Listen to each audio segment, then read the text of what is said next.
Hide the planet! Hide the planet! Shut up, Ricky!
We're in.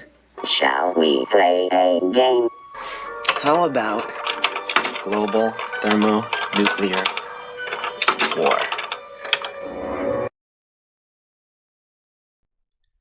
Hey there, HackerFrogs. It's me, the Shy Hat, and we're doing HackerFrogs after school today. We're doing HackerFrogs free hacking. We're hacking all the things. So let's talk about what we're going to be doing on today's live stream. It is Friday, June 12th, 2026.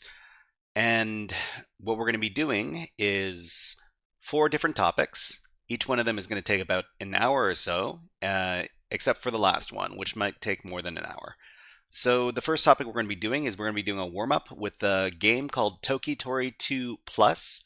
This is a puzzle game. It is a learn the rules type of game, and we're going to be learning the rules, and we're going to be figuring out how to progress in this game. So that's the first hour of today's stream. In the second hour, we're going to be doing some demos instead of what's already here. We're going to be doing the Pico CTF 2026 Forensics Challenges. Uncharted, hello, nice to see you here. We're going to be doing the Pico CTF 2026 Forensics Challenges that we didn't do on Wednesday. So that's going to be the second hour of today's stream. In the third hour, we're going to be doing HackerFrogs after school.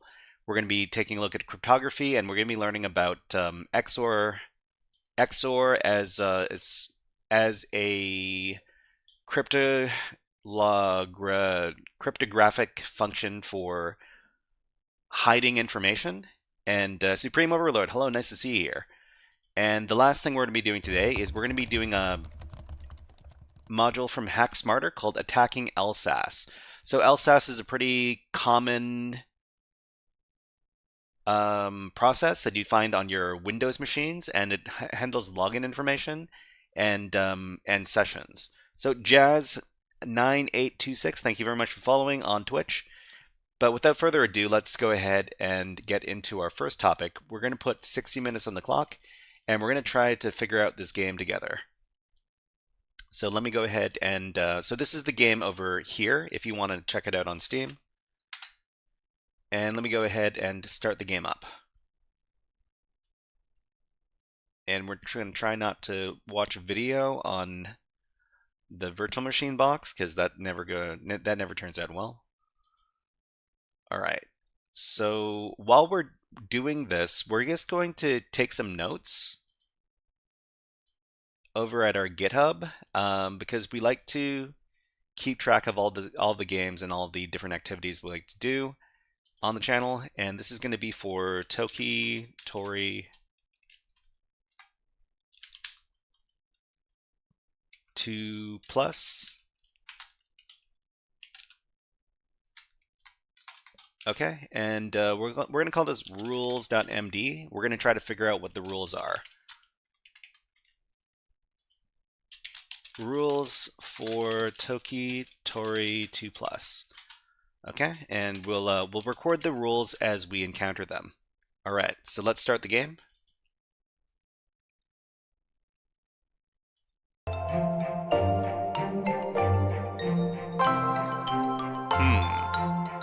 Okay, all right, so the game, you should be able to see the game now. So the game it's a very cartoony looking game, but apparently it's got some very deep mechanics. So we can walk around, and apparently, okay, so we can walk around, and let's see what we can do as far as actions are concerned. So we can chirp.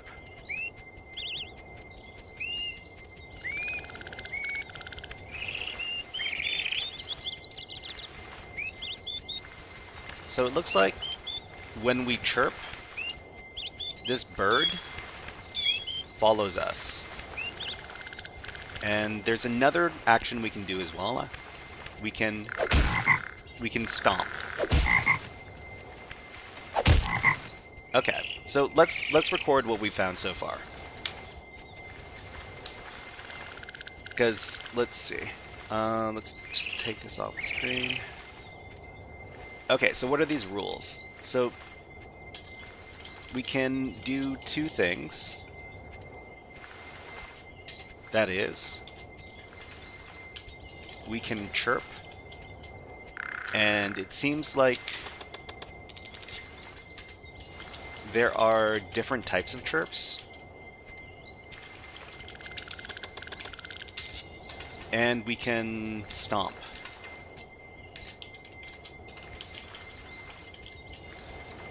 Okay, we can chirp and we can stomp, and what else did we discover? When we chirp,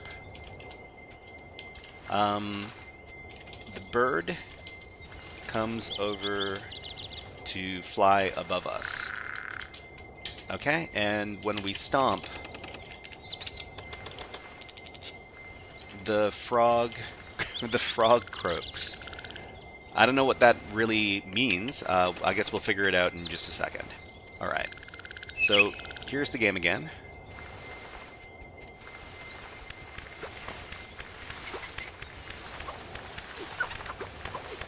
Okay, and now we've got more of these little chicks that are what we are.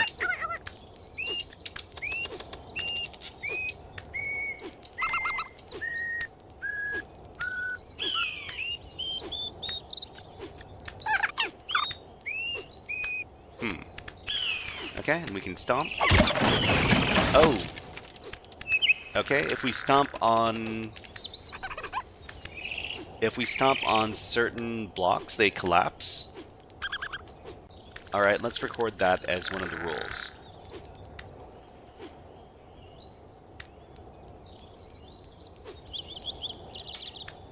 Okay, if we stomp on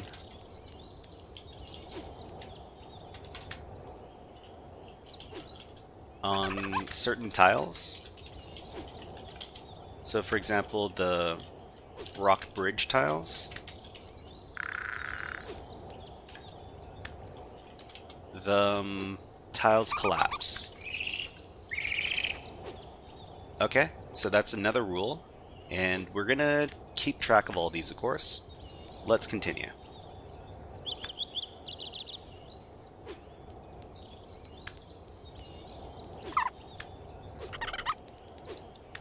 Alright, so what do we have here? Is this a checkpoint? This might be a checkpoint. Okay, we can climb up the ladder.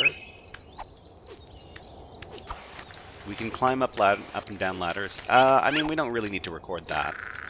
And we've got... Are these... I'm not too sure what kind of animals these are. Oh, these are crabs. Okay, so stomping can wake up these crabs. Alright, let's record that.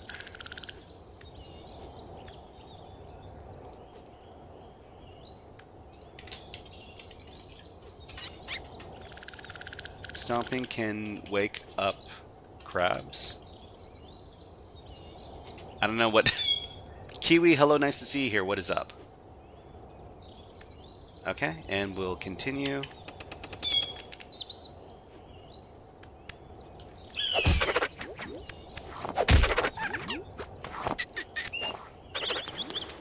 Oh, okay. So if you chirp, then the crabs come towards you. Alright, that's an important rule to remember. Chirping will bring crabs towards you. Alright.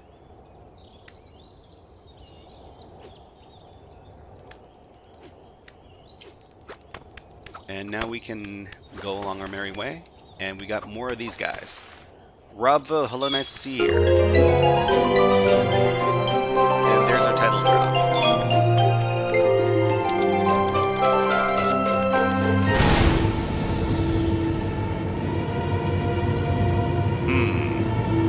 That doesn't look good. So can we step into this? No, we probably want to bring the crab towards us. Right. And I'm assuming that if we step onto that sludge... Hey chicken, you hear us? We forewarned this. Make us sick in the stomach. Makes us sick in the stomach, get going. Okay, so I'm assuming that if we touch this black goop, we die. Yep.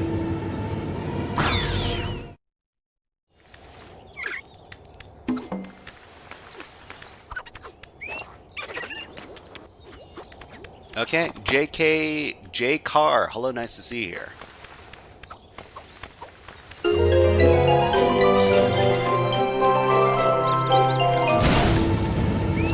Okay, so we just need to bring the crab towards us so we can avoid the goop over there.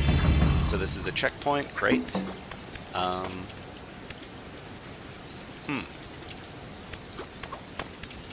So do we want to bring the crab towards us? That doesn't really help us very much. Oh, okay, okay. So I see that if you stomp, then the crabs will move away from you. If you stomp next to a crab, it moves away from you. Let's record that rule.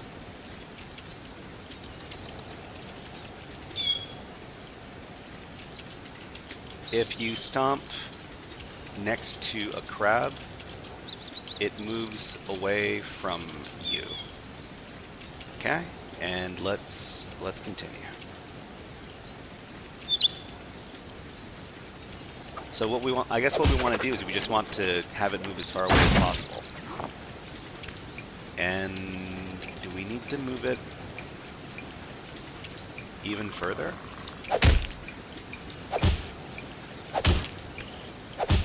I guess,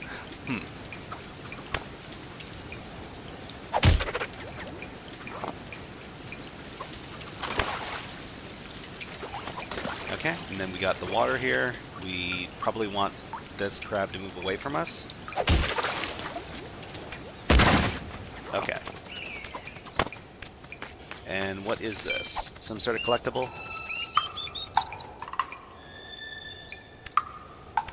We'll just keep on going. Your progress is saved automatically after playing. Have fun. Awesome. So there's no jump button in this game. There's only two things we can do. We can stomp and we can chirp. Ravo says, your game is too noisy. Is it? Let me see if I can change that in the settings. Okay, we'll try switching up the music and sound effects. Okay, that's just mute. Okay, I think I can directly turn down the game volume over here. We'll turn it down about 10%. Robvo, let me know if the game is too noisy after this, okay?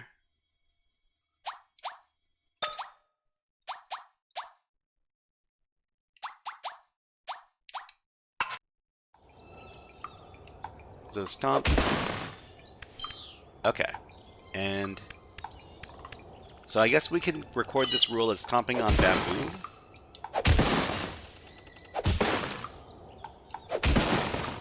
Stomping on bamboo makes it lower, makes it go down. Makes it go down? Sure. Okay. Let's record that rule.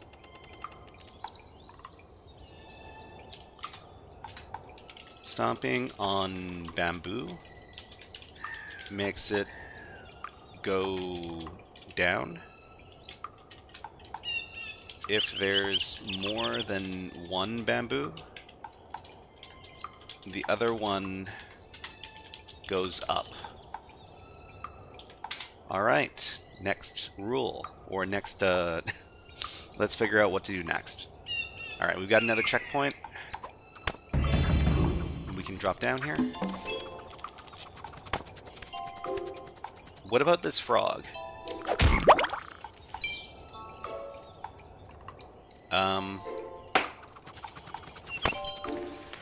So it looks like if we stomp near the frog, it'll throw out a bubble.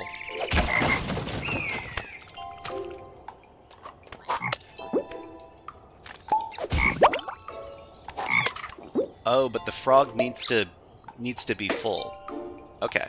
Let's record this rule. So about frogs.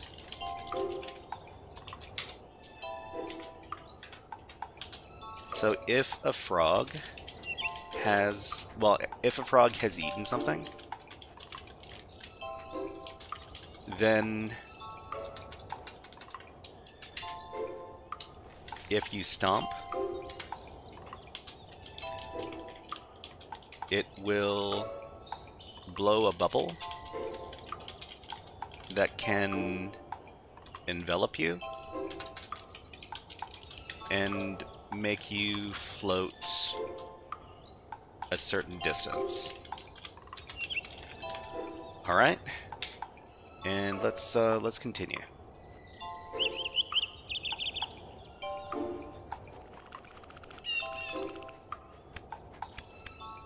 So we'll make it. We'll do the stomp, and then we get to float up.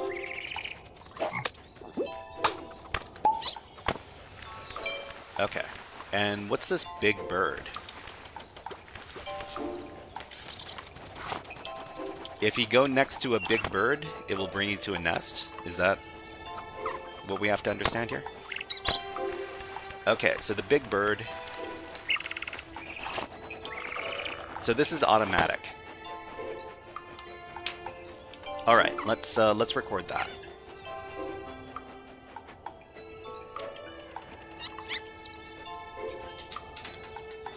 So that was frogs. This was big birds.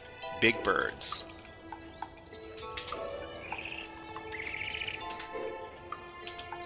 If you go near a big bird, it will pick you up and drop you off at a nest. Sure. All right, let's continue.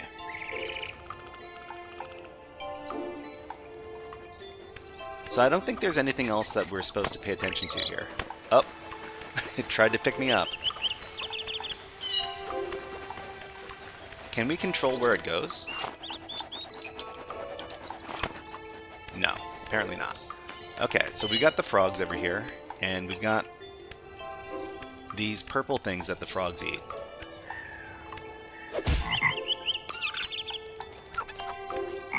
Okay, so the frog eats the purple thing, and then we can have it float us up.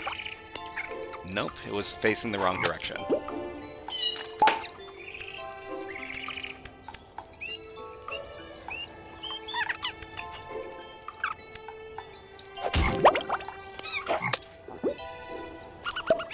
Okay, we just need to be facing the right direction when we stomp. Oh. How do we manipulate this then?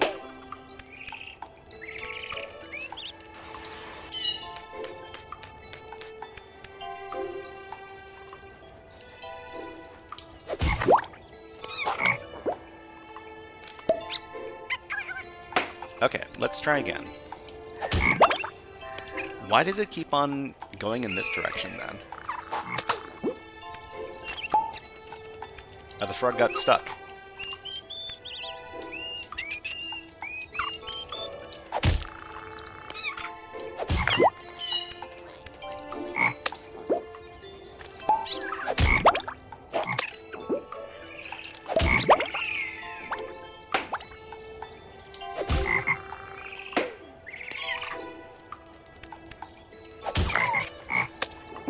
Okay,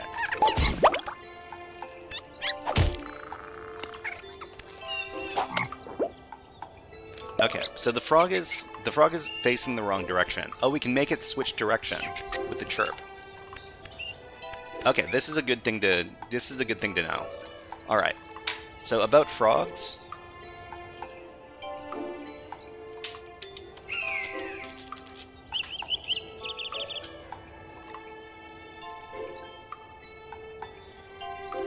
If you chirp, then the frog will turn to face you. Okay, this is a good thing to know.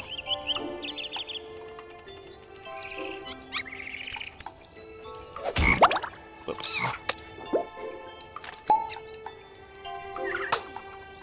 Okay, so chirp. Alright, so we've got it going in the right direction now. That's good. Alright, and then we can hit the checkpoint. And what else? So the big bird will come and try to pick us up. And bring us to its nest.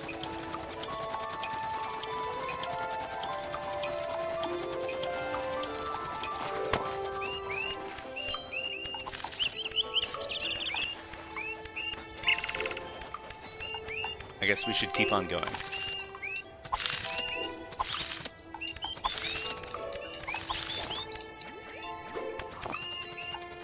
Alright, we can make the crab go away. And then next checkpoint. So we want to get the extra, I don't even know what these are. So these collectibles over here. So the frog is full, we'll make it blow a bubble. And then we can float up and get the collectible.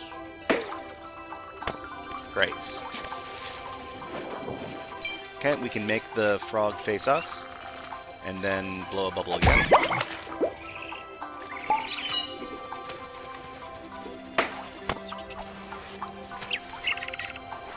Huh. So it looks like the bird doesn't just pick us up. It'll pick up any creature that comes near it. Alright, we should probably record this about the big bird.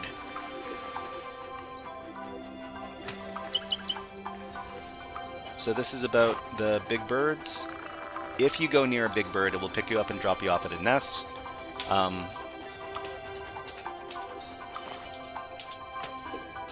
The big bird will pick up any creature that comes near, not just you. Okay.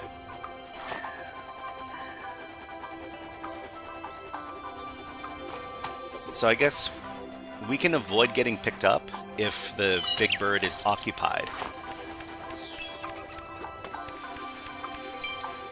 Okay, and now we can get picked up.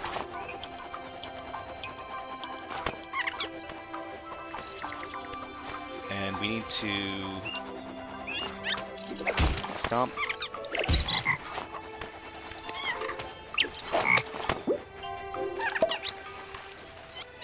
And then we need to stomp here so that we can float up. Alright.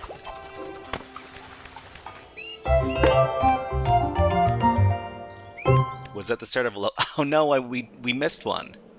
We missed two collectibles. Oh no. We're gonna have to, you know what we're gonna do? We're gonna go back. Well, if we can, we're just gonna go back and get those collectibles. So can we go back? The only thing we can do is reset the levels. Well, I guess we have to keep on going then.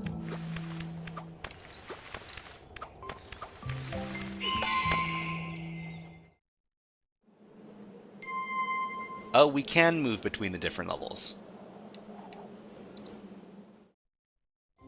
Or maybe not. Can we?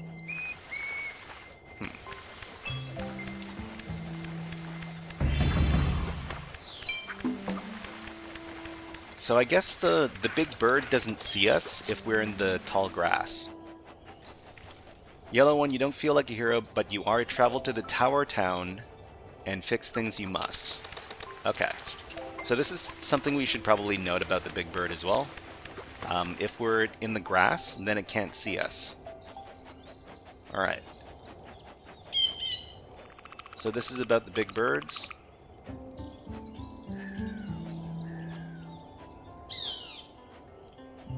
If you are in tall grass, then the big birds won't see you. Okay.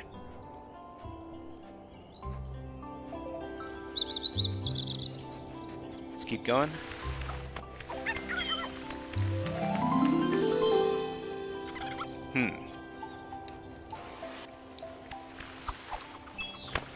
Okay, and we've got...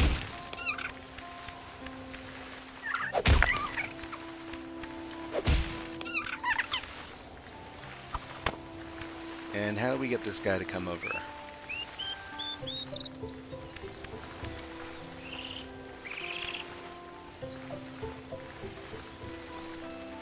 I'm pretty sure if we stomp here... Oh. Maybe we can scare the guy. Yeah. Alright. And then the frog eats the guy, and then we get it to spit out a bubble over here. Alright. Good.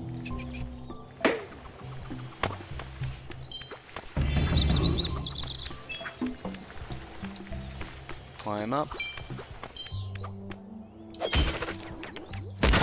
Okay, so the crab goes over here, and I think we want to go down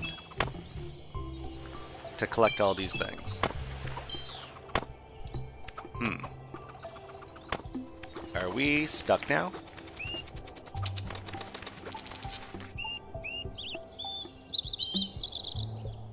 That's as much sound will get you. Try to copy the song from the tiny bird. It's the key to many tricks. Okay, so we can do...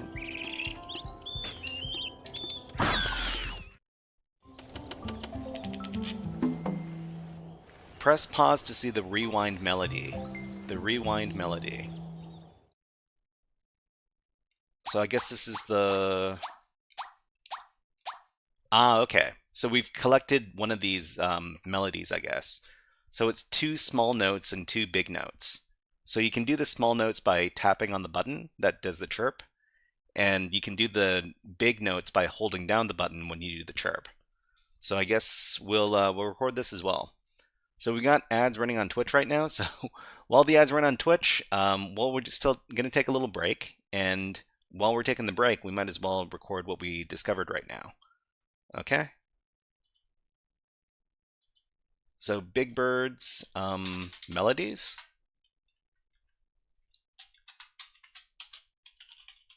Melodies. So you can chirp in a certain order to activate special effects. So I guess we'll record this. The rewind melody resets your progress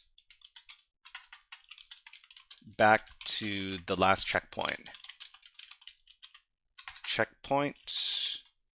Okay, and the rewind melody is 2 short chirps,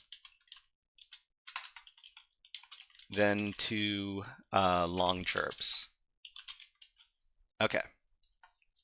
All right. Let's go ahead and get back to the game.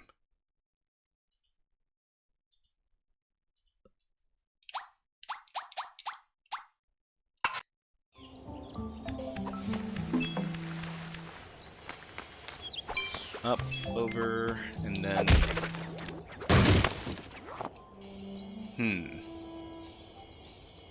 So we collect these.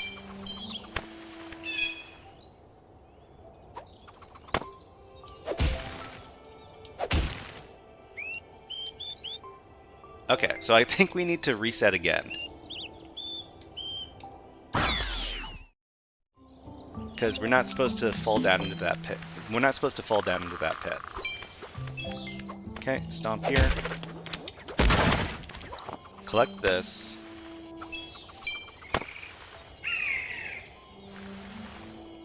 And then... Truly a goated channel. Hello, Waffler. Nice to see you here. So we'll...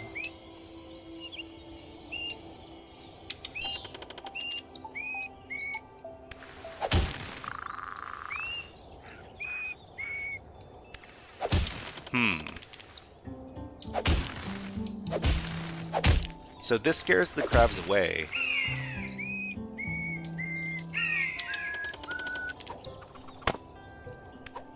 Alright, we need to reset again.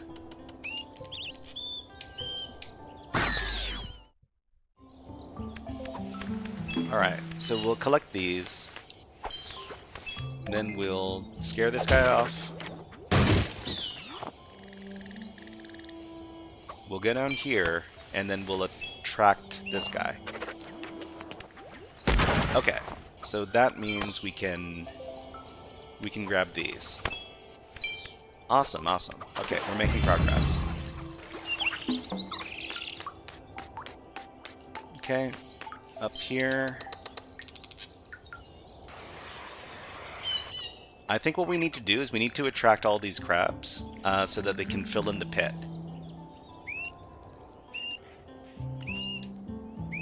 But we're not close enough. Okay. I guess what we need to do is we need to be on the same level to attract the crabs. So like this. Yeah. And then like this.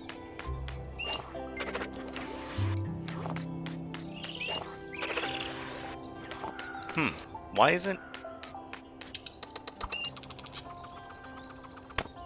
isn't it working in this case? Okay, now it works. Alright, so we can cross over the bridge. And what is this? I guess we need to keep on looking at this.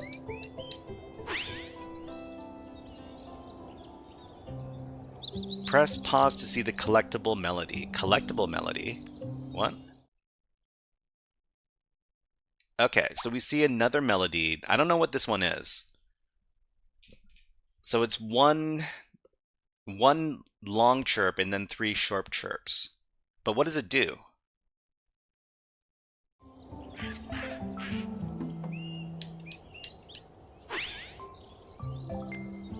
Oh, it lets you know where the collectibles are.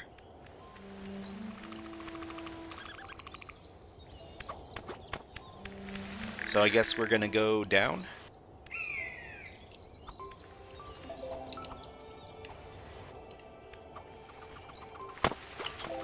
Okay. So let's record the information about that other melody that we found. So these are melodies. You can chirp in certain you can chirp in a certain order to activate special effects. The rewind melody resets your progress back to the last checkpoint, and we just found the collectible melody.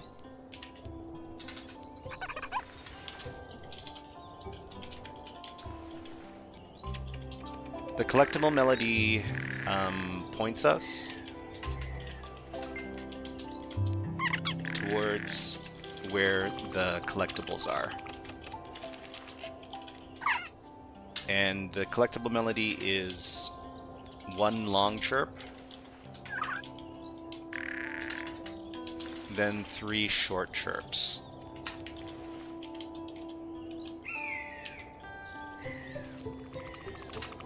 Okay, let's continue.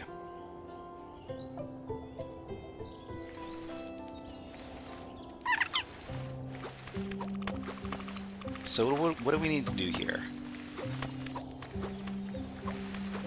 We want the frog to eat the purple bug so that it can blow a bubble. Maybe we can bring the crab towards us.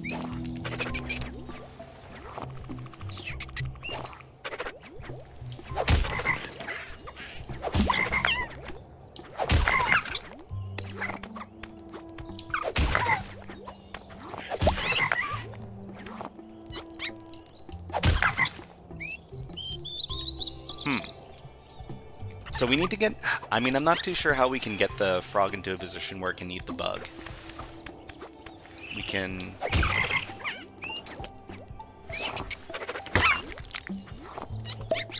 Okay. So the crab squished the bug. And now...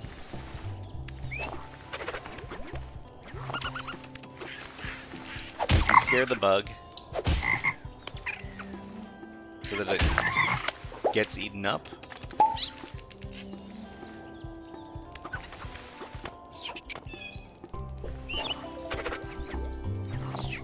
And then we can blow the bubble. But the bubble is going the wrong way. Okay, let's do that again.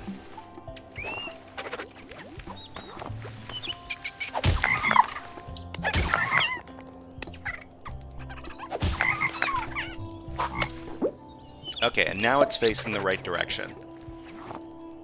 So we just need to make it blow the bubble. Oh. Yes, this doesn't work either. So we need the frog to be standing in a certain spot.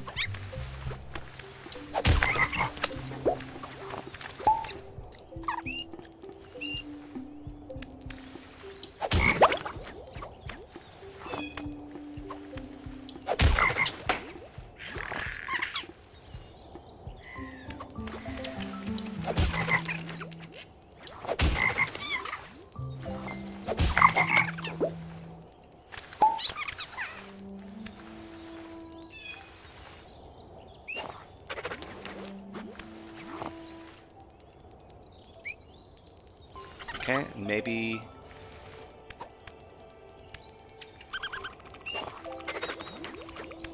yeah, this isn't gonna work either.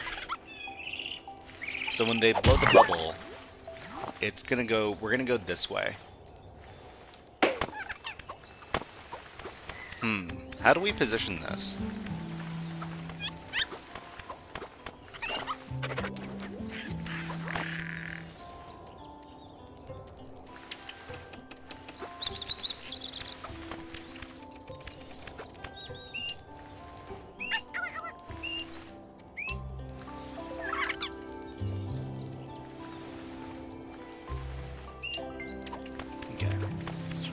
Maybe we just need to time it. We need to time it so that the frog is standing in the right position when we scare the purple bug.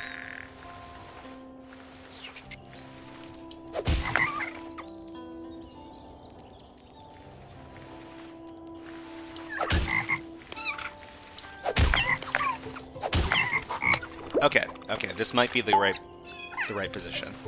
So we'll get it to blow the bubble. Oh, it was facing the wrong way. Okay, we screwed it up again. All right, let's try that one more time.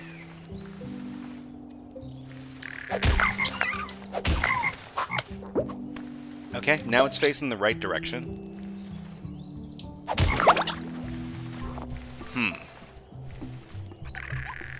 So it was facing the right way. We got it to blow the bubble, but we need the frog to be in this position right here when it blows the bubble so that it can bring us all the way up.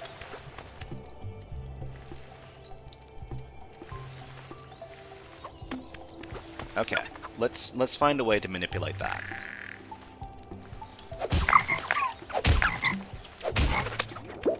Alright, and let's try one more time.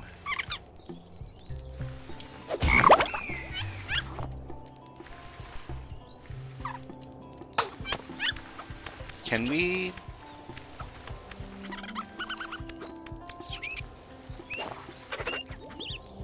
can we make the frog come up here? Come up onto... no, I guess we can't.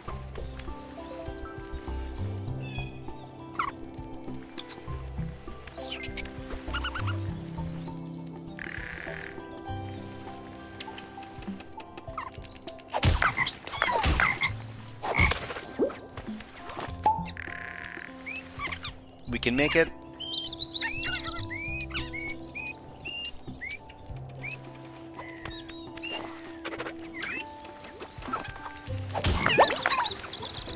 uh-oh. this is no good. The rules are really simple.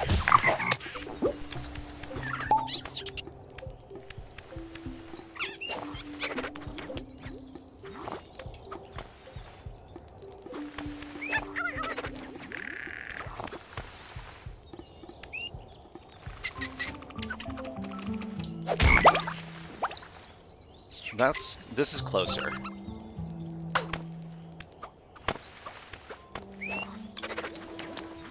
Okay, so bring the frog over here, and then scare the bug.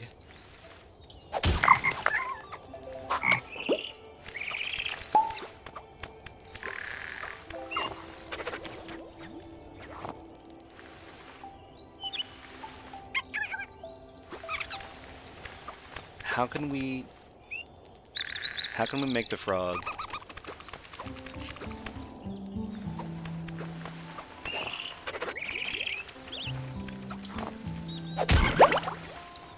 Yeah, because we can't control the bubble after it's after we're inside of it.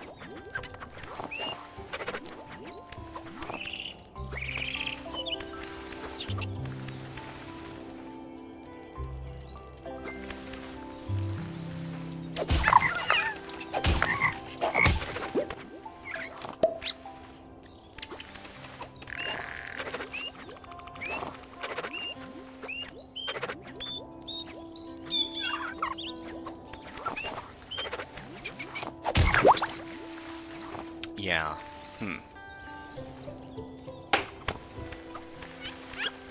What if you, Walfrey says, what if you scare it in front while directly on top with the same setup? Directly on top with the same setup. So we need to find some way to bring the crab over here. But we can't really get the frog to be on the other side.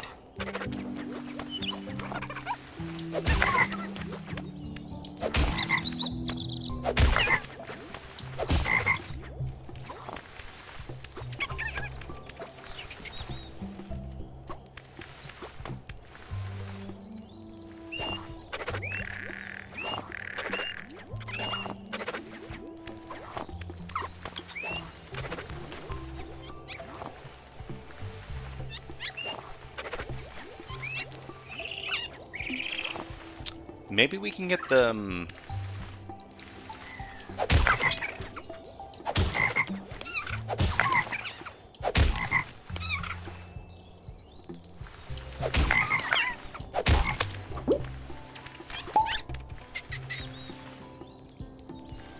So we can get the frog to face this way or face this way.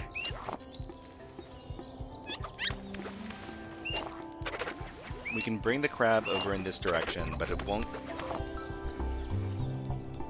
move past the frog.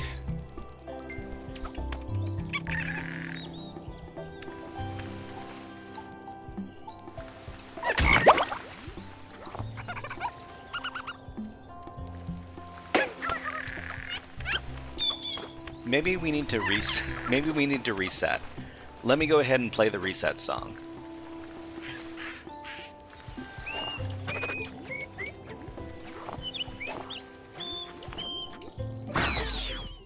Okay, have you tried to bubble the crab? I don't think it works. I mean, we can try.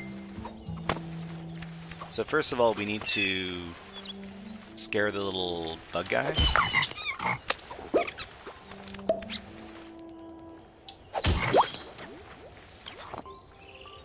Yeah. So the bubble doesn't work on the crab. The bubble does work on the little purple things.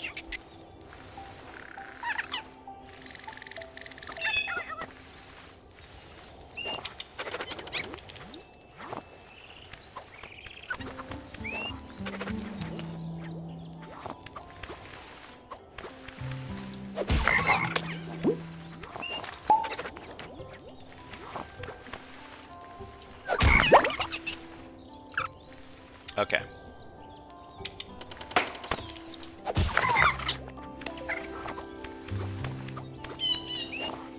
Bring this guy over here, and then...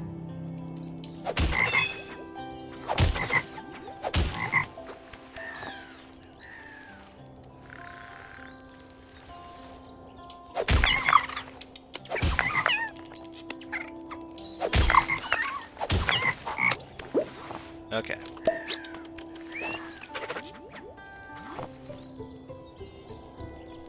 Maybe the goal isn't to go this way, but the goal is to go this way. Although we've already done that.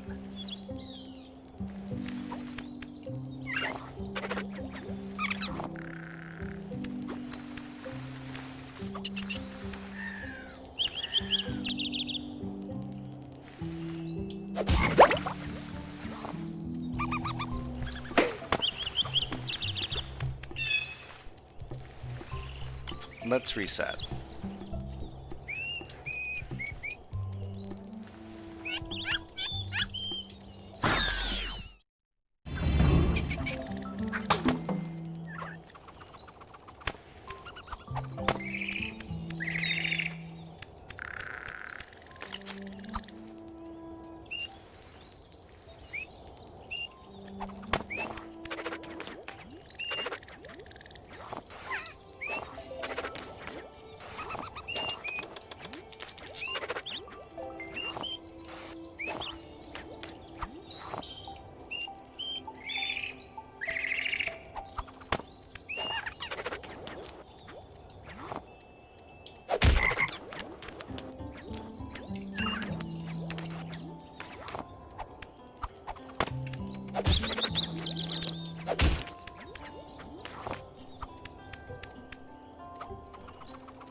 This can't be the way.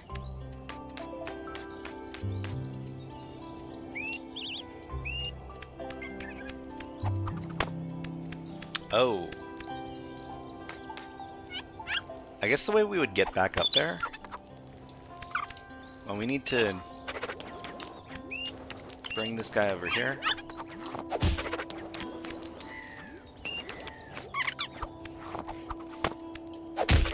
Scare this guy over here,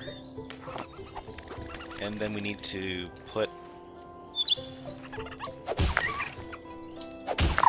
scare this guy over.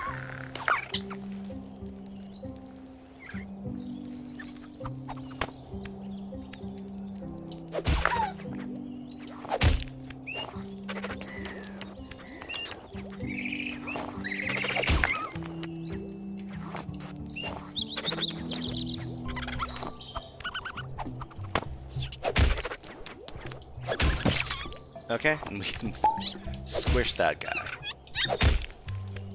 Bring this guy over.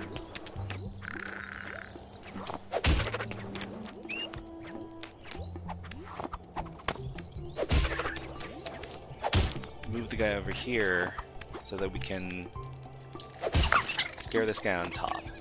After he's scared on top, we can bring this guy over.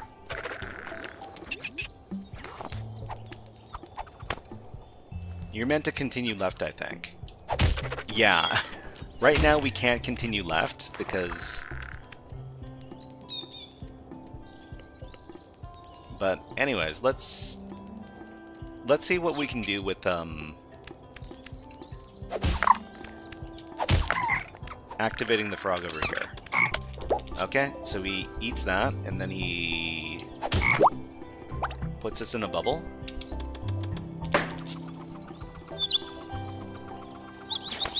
And this brings us down here. Okay, so somebody said swell idea to infect our 400 AUR packages with serious malware. I had to help deal with that. None of these people I assisted or seem to be affected, luckily. I'm glad to hear that nobody's being affected by the malware.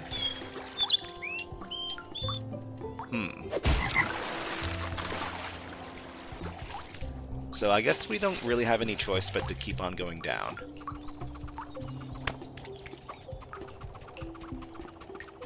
And we have a lot of... Well, maybe that was the correct place to go. Because we're making progress now. Whistle and Stomp seem feeble. They will bring down all the barriers. Just think it through. Tokitori 2, I need to finish that sometime. What are you doing right now? So we're just playing a little game. It's called Tokitori 2 Plus, and it's kind of a puzzle game where you need to figure out how to interact with the world. So we got the frog, and the frog...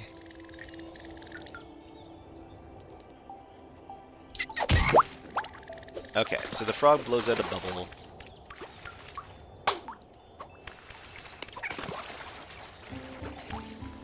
And we'll bring... We'll make sure that the this guy is in the right position. Right, and then we can make it face this way. And then blow a little bubble. And then we can float. So since we're in the tall grass, the bird won't pick us up. I'm pretty sure this is the beginning of the level. Yeah, this is the beginning of the level. Did we just finish the level? I can't tell. I can't tell what actually happened.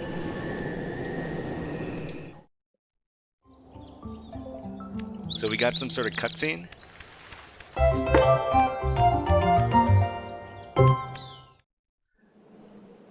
So, what is the goal of each one of these levels? Just collect a certain amount of the collectibles and then you can exit?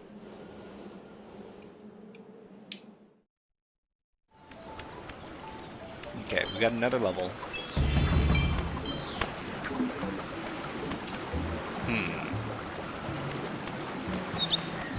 Oh, we can't go back to where we came.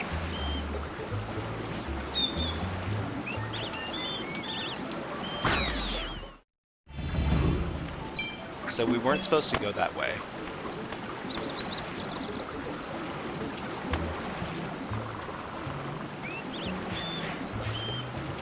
Short, short, long, long, you must whistle. Upriver, you should wander. Upriver.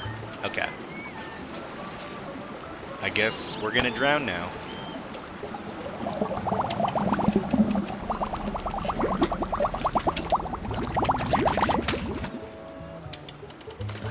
That was grim.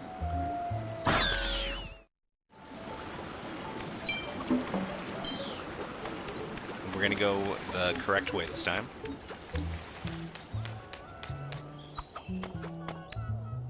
Okay, we can scare this guy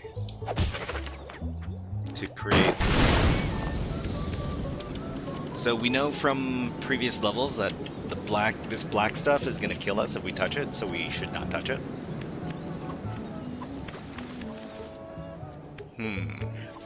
What are these? What are these?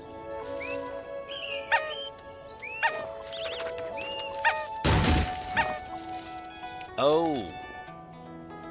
Okay, I think I understand. These small blue crabs with walkie-talkies, they will relay your chirp or your stomp. Actually, they don't relay stomps, they only relay chirps.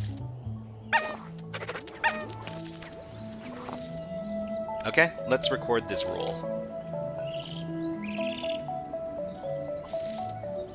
So what are these? These are small blue crabs.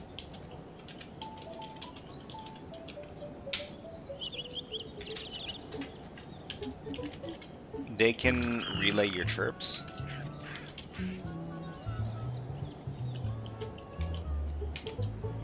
So they will reach places you can't get to. Okay. Let's continue.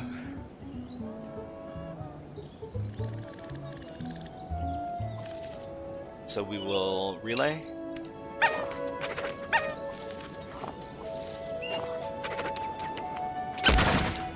Okay, now we can continue.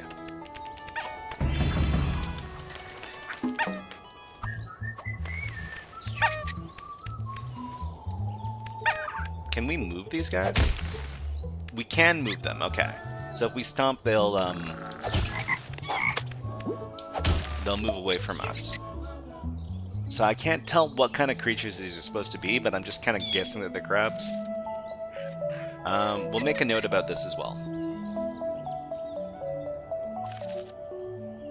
So small boot crabs, they can relay your chirps so they'll reach places you can't get to. They will move away from you if you stomp. Okay.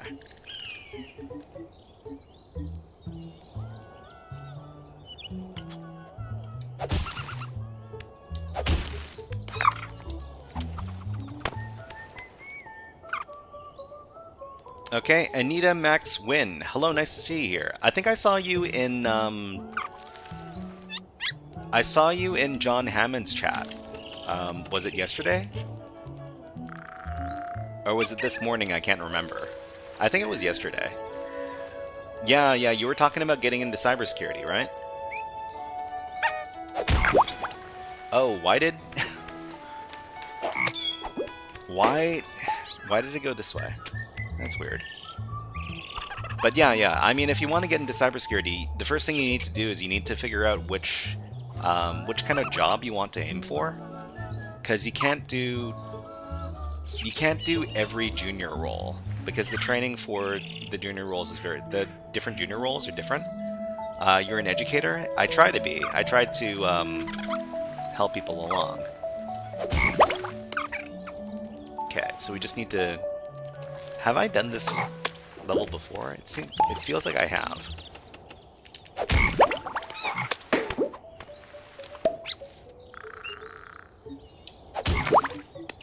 Okay, so we float up here.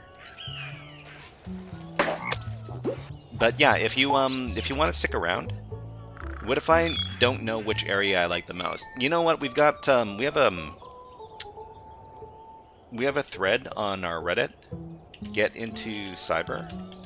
You might want to take a look at that thread. Is that here? THM will help me find that out. I mean, what you want to do is you want to do some research about a bunch of different roles in cybersecurity and just figure out which one is going to fit you best. Because they're not... Excel Spread Cheeks. Hello, nice to see you here.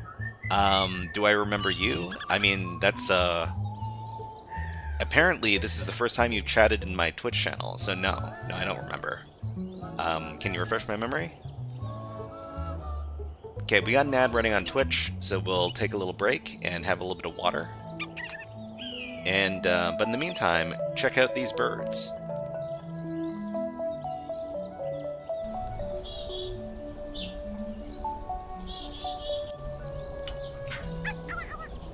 Okay, we'll be back in about 60 seconds, but enjoy the birds and enjoy the music.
Okay, let's get back to the stream. Alright, so Excel says you were also in John Hammond's stream. I don't remember what messages you sent in John Hammond's stream. Could you remind me? Anyways, let's we got another 3 minutes. Let's see how far we can get. Okay, we've got... Huh. Are these a different type of bug to the blue crabs? We've got this electricity. I'm assuming that if you touch the electricity, it's game over. That's game over.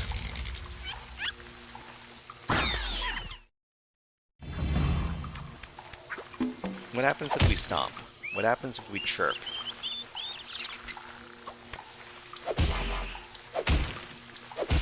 So stomping and chirping don't seem to make any difference with these guys. So I guess we'll just avoid them.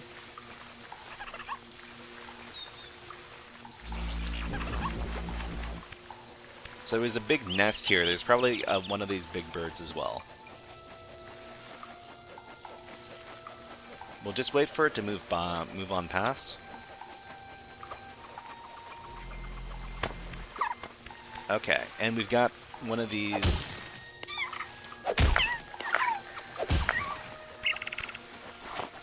So it picks that up so that we can move past. Okay, I said hi to you towards the end of the stream.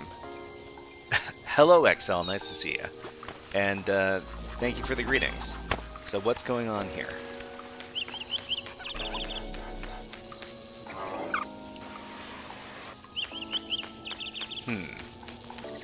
So we got these lightning bugs. Yellow one, if you mess up, remember song. Short, short, long, long, whistle fixes all. Okay, so that's the reset song.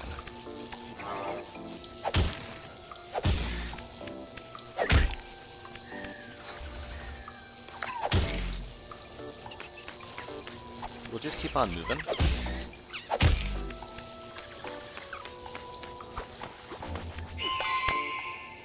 What is this supposed to be? So we light up these beacons, and then we try to get to the exit? Is that what we're supposed to do? Is that the map?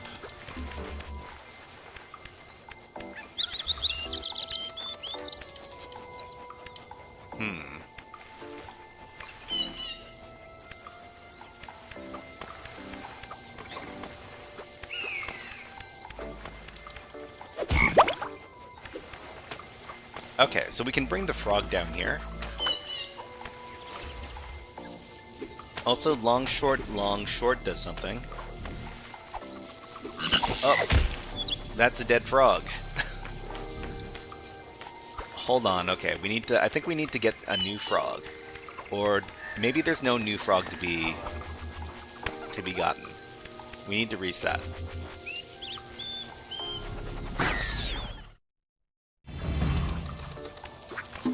Smells like toasty frog legs. I guess so. So we need to go up here, we need to lure the frog over, and we need to make sure that the frog doesn't bite the dust.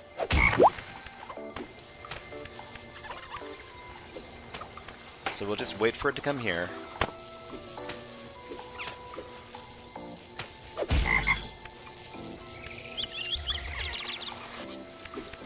We'll lure it this way. And then we will make it float us up to the top.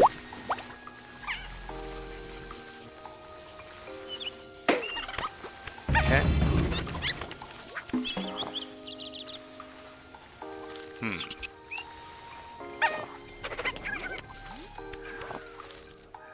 Okay, let's see. Waffler asks, would you recommend switching from Hack the Box to PicoCTF or stay with Hack the Box? Would you recommend switching from Hack the Box to PicoCTF or stay with Hack the Box? It really depends on where you are. If you feel okay doing Hack the Box stuff, SysOS also has a good point. Why not do both? You don't need to limit yourself to one platform.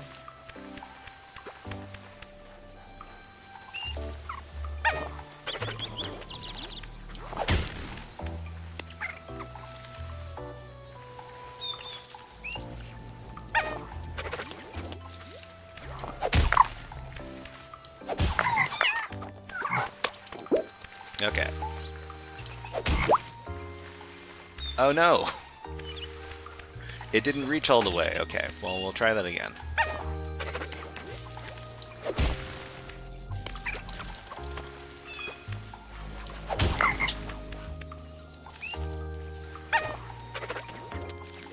Oh no! Well...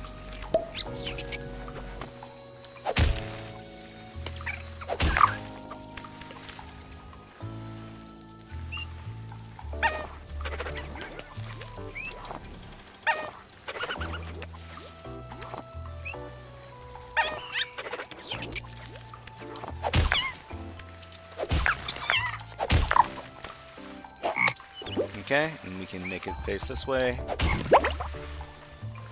And...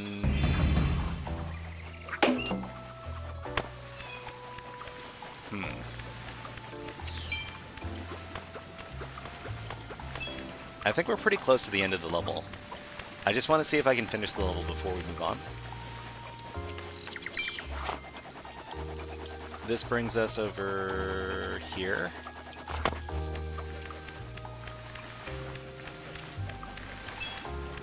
Collect this, and then I guess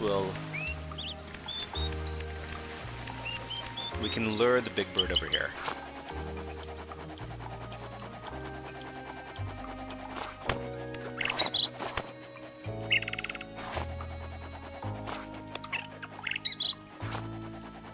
Oh, that's convenient. Okay. And I think we should be pretty close to the end of the level now.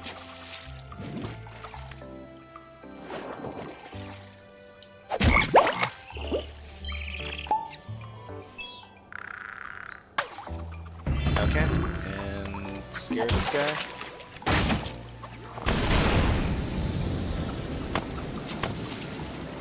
Crystal leakage, ruin everything. We forewarned. Clean up this mess you must. Clean up this mess. Oh, lure the guy over?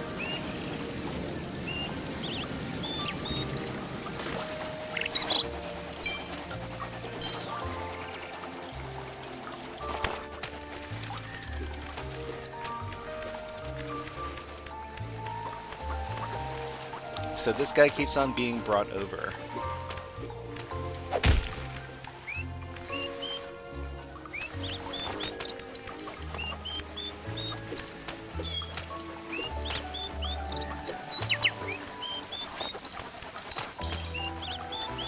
So these frogs won't sit still, they will keep on going.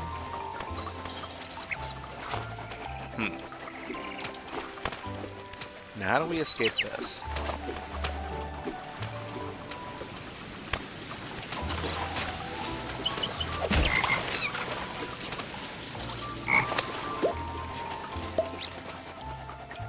Hopefully the frog that has swallowed the bug gets taken over.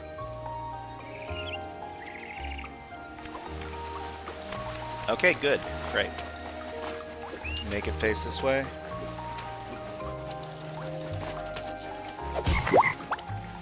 And hopefully this is the exit.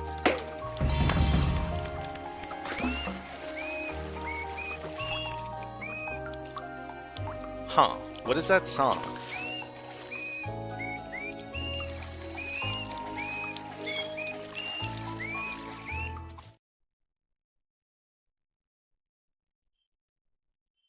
I guess this lets you see the map.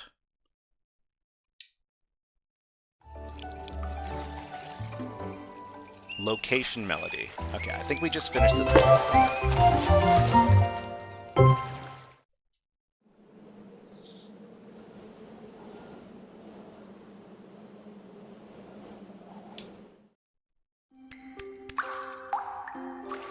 Alright, so we're gonna stop here, because, well, we need to move on to the next part of today's stream. Okay, so we will exit, but thank you very much for watching the warm-up.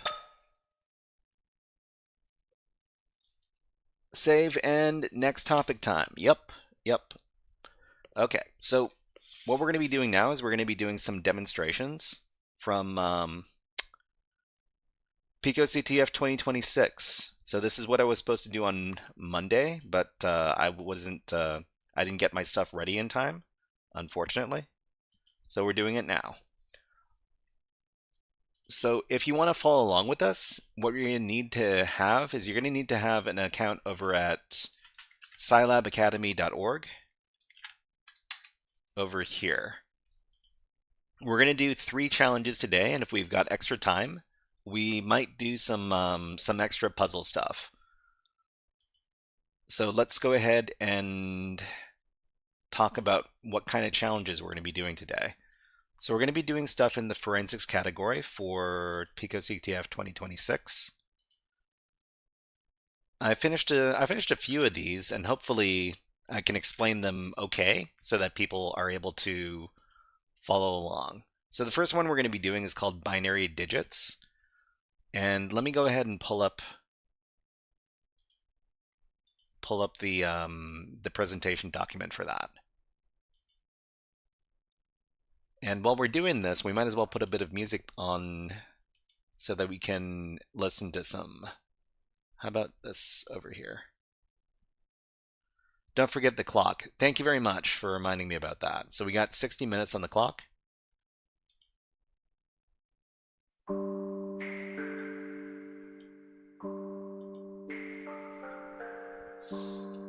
Okay, and what were you doing? Okay, so it's Pico CTF.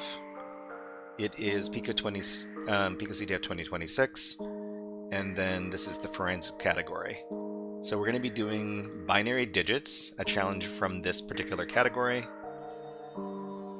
And let's go ahead and start the challenge. Alright everybody, this is a guided walkthrough for the binary digits challenge from Pico CTF 2026, which is part of their forensic series of challenges. So the challenge description says, this file doesn't look like much, just a bunch of ones and zeros, but maybe it's not just random noise. Can you recover anything meaningful from this? Download the file here. So what we're going to do is we're going to try to solve this inside of the Pico CTF web shell, or the Scilab web shell I guess it's called now. The first thing you want to do is you want to click on the orange Open in Workspace button here. And that's going to start up a CLI terminal, which you can use to solve the challenges. So this is a bit cramped. We want to have our terminal in full screen. We're going to right click, we're going to select this frame, and then we're going to select Open Frame in New Tab. So after that's done, you can go over to the new tab, and you can see that the terminal is in full screen now, which is what we want. So from here, we're going to make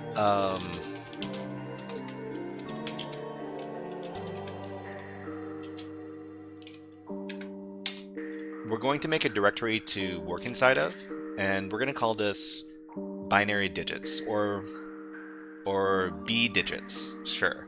So B underscore digits with the make directory command.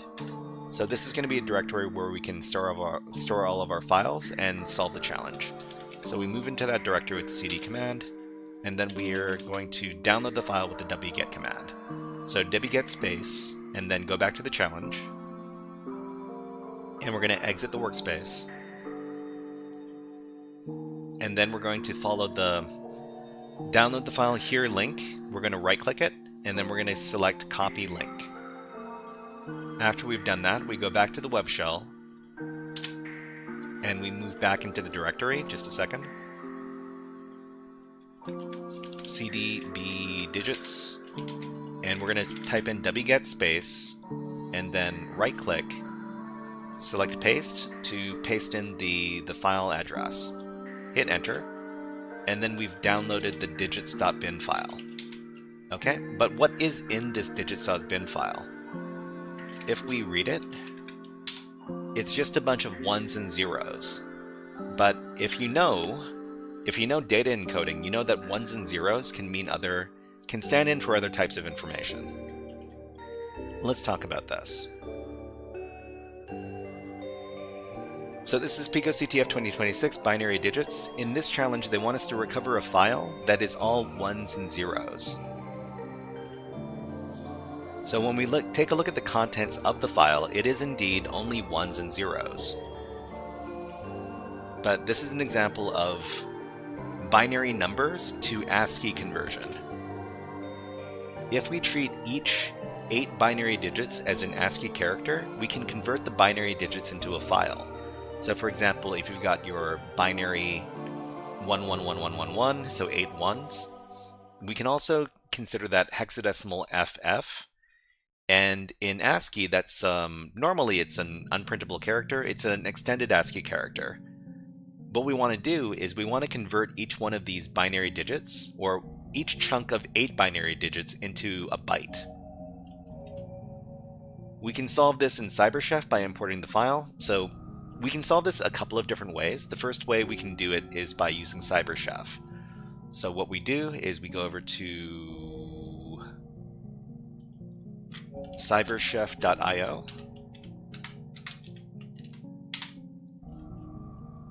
And CyberChef is a tool that we can use to manipulate information and perform different types of operations on it. It's a very, very useful tool that was developed by, I think it was the British, what is the name of the organization? GCHQ? Somebody tell me if that's correct. Anyways, what we want to do in here is we want to import the file, the bin binary digits file, and then we want to put it into our input here. So we can go, actually, this is what we're going to do. We're going to go over to our web shell, and we're going to cat the binary, what was it, digits.bin, and we're just going to copy it over. So there's a lot of characters here, but we're just going to go up to the top, and we're going to copy all those. Oh, it goes off the screen. I guess it goes off the screen. Okay, we're going to make this a bit smaller with the control minus, and then we're going to read the file again. That's a lot of ones and zeros. Okay. I think... So we're just going to grab all the digits and then scroll all the way to the bottom.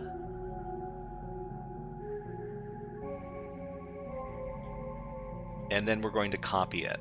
After we copy all the ones and zeros, we're going to go back to CyberChef, and in the input window here, we're going to paste in all those zeros and ones. And then what we're going to do is we're going to do an operation on it. So the operation is called bin to ASCII, or bin to byte, well, bin to ASCII. So we're going to do, actually, sorry, the name of the operation is from binary. So from binary is going to take each one of these chunks of 8 binary digits, and it's going to turn them into bytes. So take the from binary operation and then drag it into the recipe portion over here. So we see here, it says data is not valid by byte array. We're going to set the delimiter as no delimiter, and then we're going to set the byte length to 8 because the byte length should be 8. Data is not a valid binary delimiter. Delimiter, it should be no delimiter.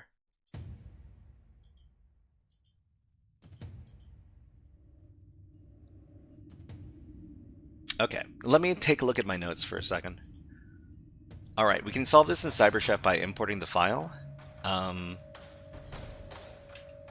Then apply the from binary operation, which converts binary numbers to ASCII bytes. I think we can do this inside of the workspace. Let me go ahead and do that. So we go back to Scilab, we go to Open in Workspace, and then we go over to CyberChef. So there's Terminal here, and there's also CyberChef.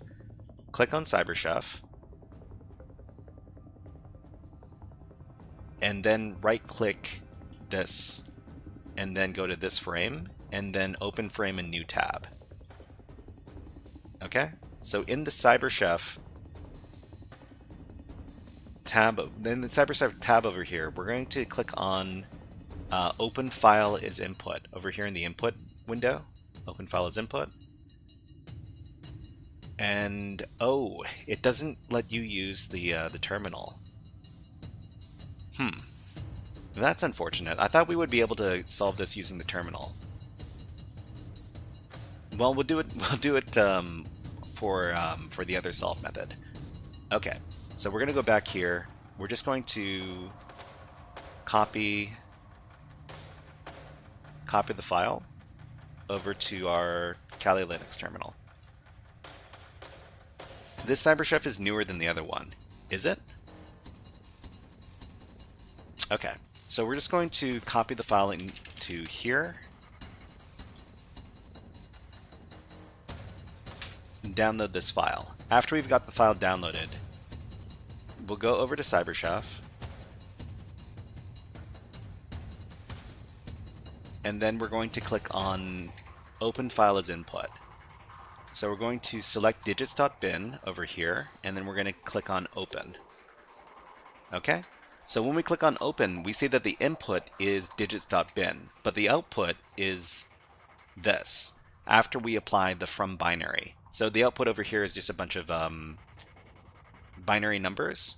We apply the from binary operation, and then drag it into the recipe, and then we see here that we've got a bunch of bytes. Most notably, we've got these Yoya bytes, Yoya and then JFIF. And this is an indication that this is actually an image file, like a picture file. So if we know from the file header here that this could be like a picture file, we could interpret it as a picture file and then save out this this output.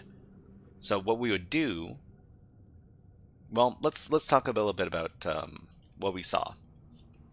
So apply the from binary operation, which converts binary numbers to ASCII bytes. And the file contents reveal that this is a picture file that is a JPEG file. So whenever you see a file header, so the first few bytes of a file with contents that look like this is a good indication that this is supposed to be a JPEG file. So we can save this output to a file and give it a .jpeg file extension. So this is the output window. You click on this button over here. And from there, we can open the file and retrieve the flag. Okay, so back over here, in the output window, we're going to click on the disk button, save output to file, and we're going to enter a file name. So this is going to be download.jpg, because this is supposed to be a JPEG file. We'll click OK, and that gets saved to my downloads directory. We're going to copy it over.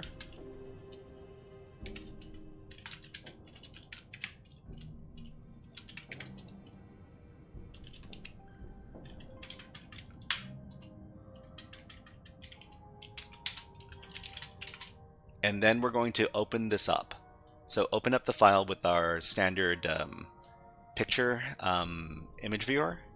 So xtg open is going to open up the file with the appropriate program. Okay, we see here that we've got the flag, picoctf, hidden in the binary. So copying this manually is a pain in the butt. So what we're going to do with their picture sear thingy, yeah, of course. So what we're going to do is we're going to read the input over here with an OCR program. So optical character recognition. We can also use Google image search to translate this. Well, to transcribe this into characters we can copy and paste. This is how we do it. We're going to go over to google.com. And then we're going to click on search by image. And we're going to upload the file. So upload download.jpg, open it up. Okay, and then we're going to translate this. So click on O. Hold on. Let's do that again. We're going to click on the translate button down here. Okay, English to English. This is probably what we want.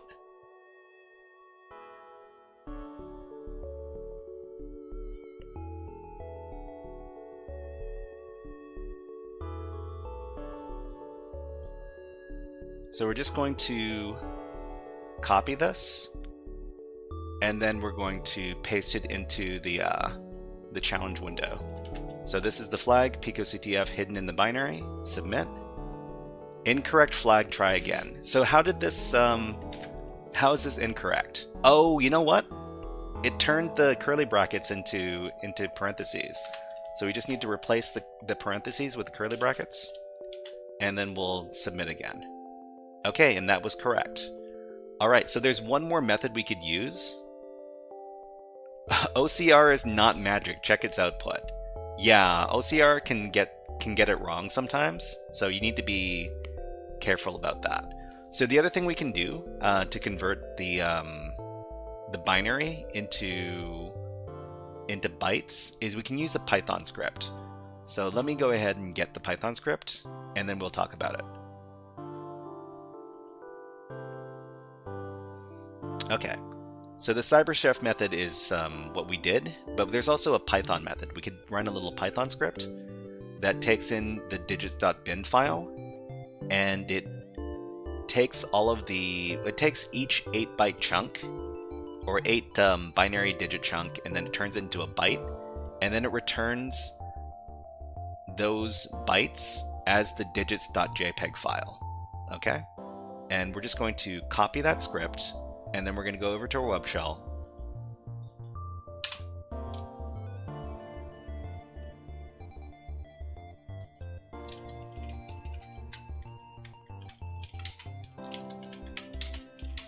And then we're going to create the script. So nano space convert.py, and then we're going to paste in the code. So let's talk about what the script is doing before we run it.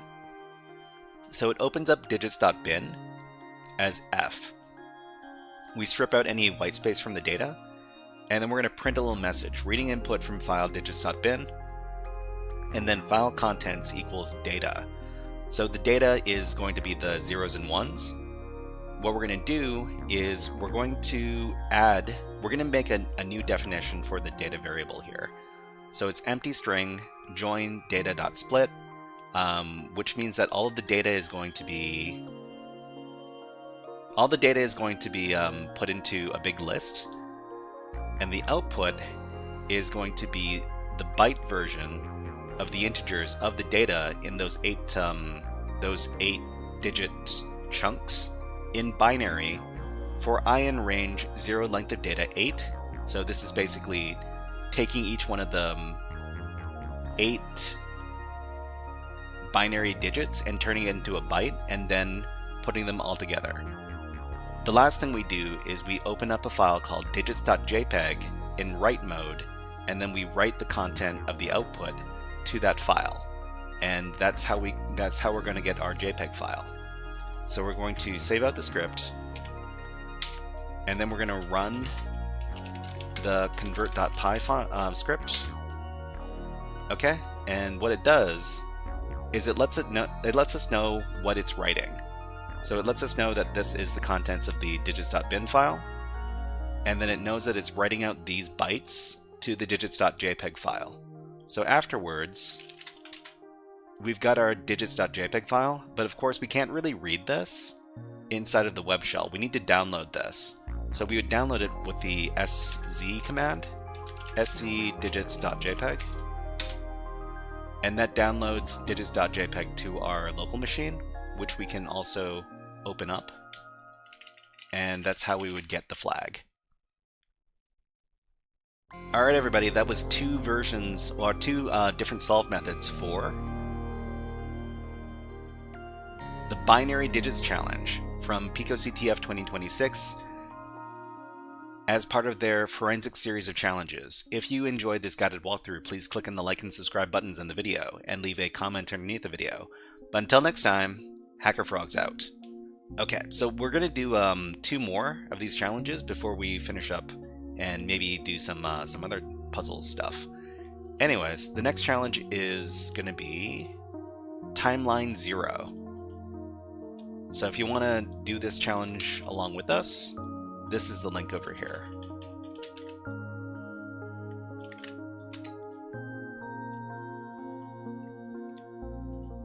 Let me do a little bit of cleanup over here.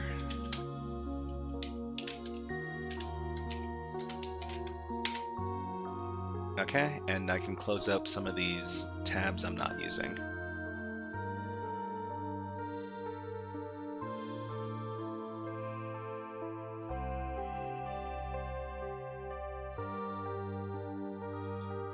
Okay, and we can get started. Alright everybody, this is the Timeline 0 challenge from PicoCTF 2026 as part of their forensic series of challenges. The description of the challenge says, can you find the flag in the disk image? wrap what you find in the picoctf flag format. Download the disk image here.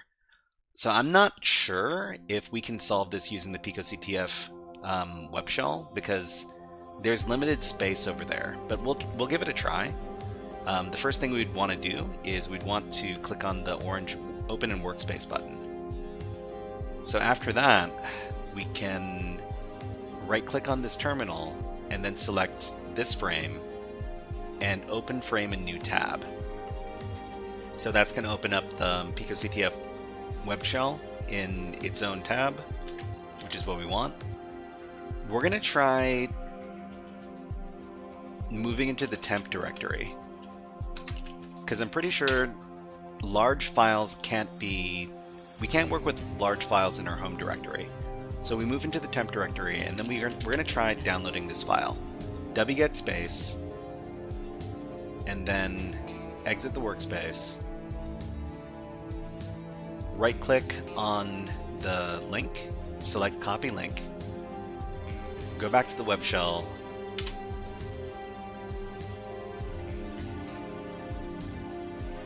move back into the temp directory, and then wget space, right-click, paste the file address, hit enter to download the file.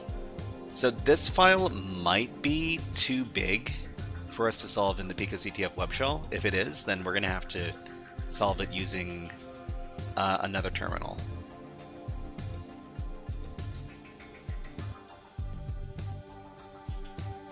This file is about 100 megabytes, and I'm not too sure what the limit is for the... It's only 94 megabytes though. Oh, is it? Oh, 94 megabytes. Yeah. I was kind of guessing based on what I saw before when I saw this. Okay, 94 megabytes. It'll be done in a few seconds.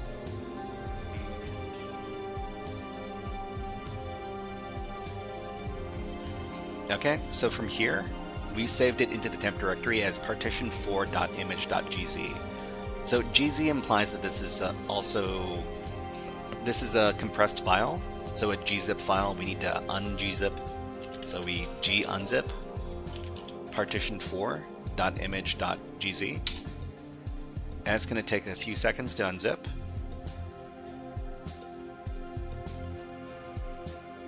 And then afterwards, the file should be just partition4.img.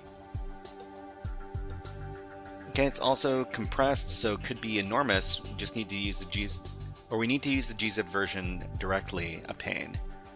Can we see anything in this directory? Okay, we can see the stuff in this directory.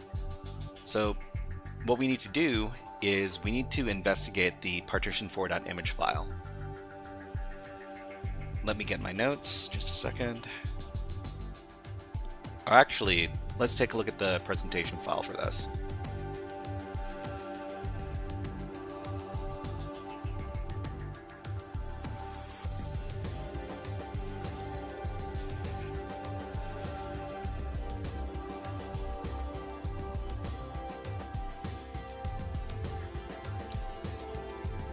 Okay, so it says, in this challenge, they want us to find the flag in the disk image. This is picoctf 2026 timeline 0.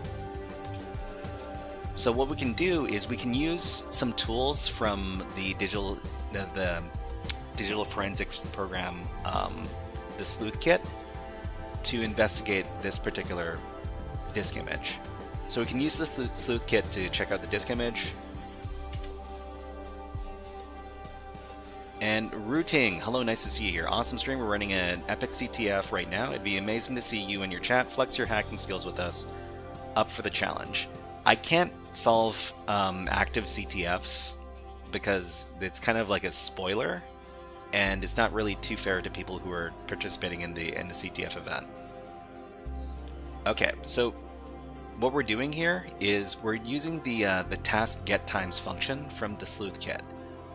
So this function will output data that has MAC time data that can be used to track a timeline of file activity.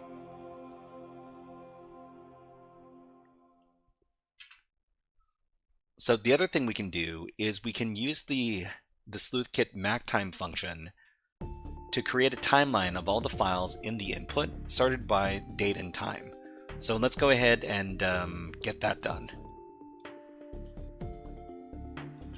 So partition4.image, we're going to run this command. So it's task get times. Hold on, let me look up the exact command.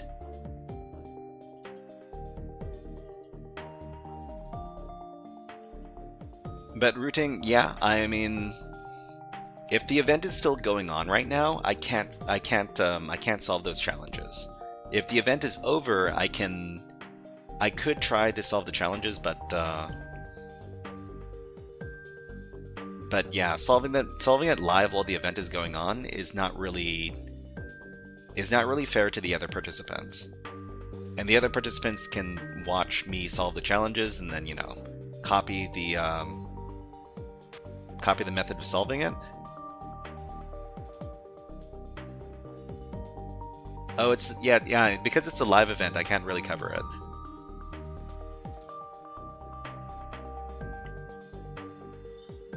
Okay, so this is the first command.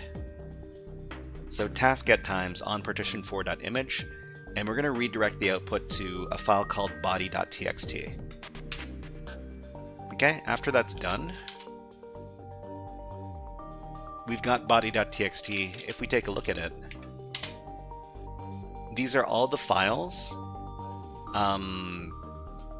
with their mac times attached to them.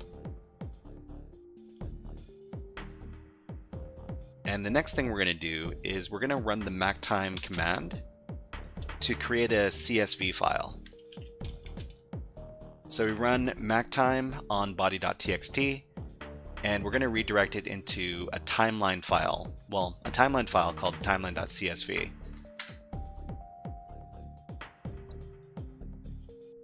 So after we've done that, if we take a look at timeline.csv, these are all of the modification times for all of the files in the file system in this disk image. So the interesting thing is if we take a look at the start of the timeline, we see that there's a very suspicious file that was the first one in the timeline that was modified on Tuesday, June 1st, 1985. So that's a bit suspicious because every other file in the file system was modified in 2021, which means this is a suspicious file. What we can do is we can take a look at the contents of this file with the icat command. So let's talk a little bit about that. So this points us at a file with an odd timestamp, which was modified over 2 decades before all the other files on the file system. We can use the icat command to read that file and retrieve the flag. So let's go ahead and do that. So the syntax for the icat command is icat. Well, let's take a note of the inode number for this file. So bin bcab has an inode number of this. We need the inode number in order to use the icat command. So it's going to be icat space partition4 and then the inode number, which is 4945. Okay, and when we read this, we see that we've got some base64 encoded information. So base64 encoded information is it's a pretty common type of encoding for beginner level CTF challenges. So what we need to do is we need to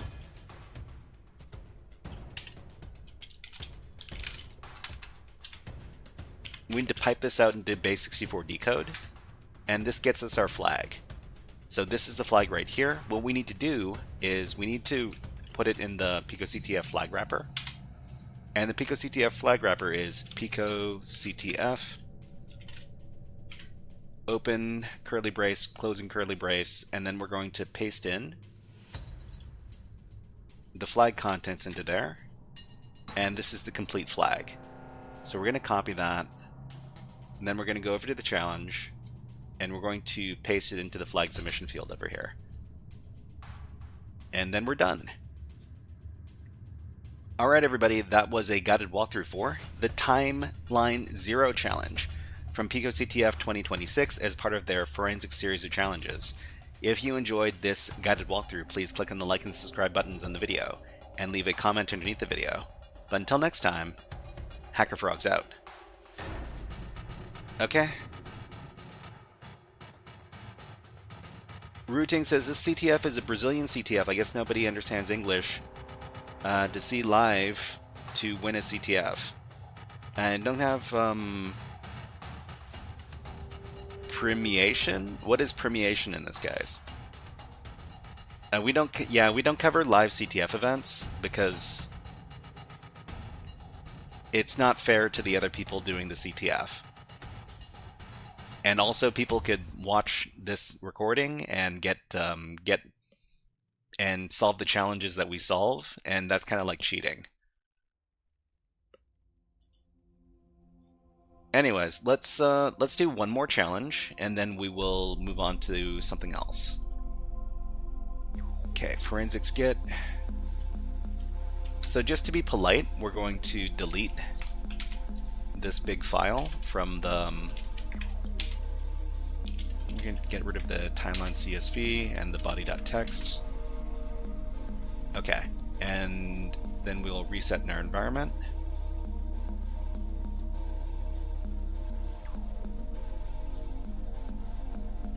And we're going to do the next challenge, which is forensics git 0.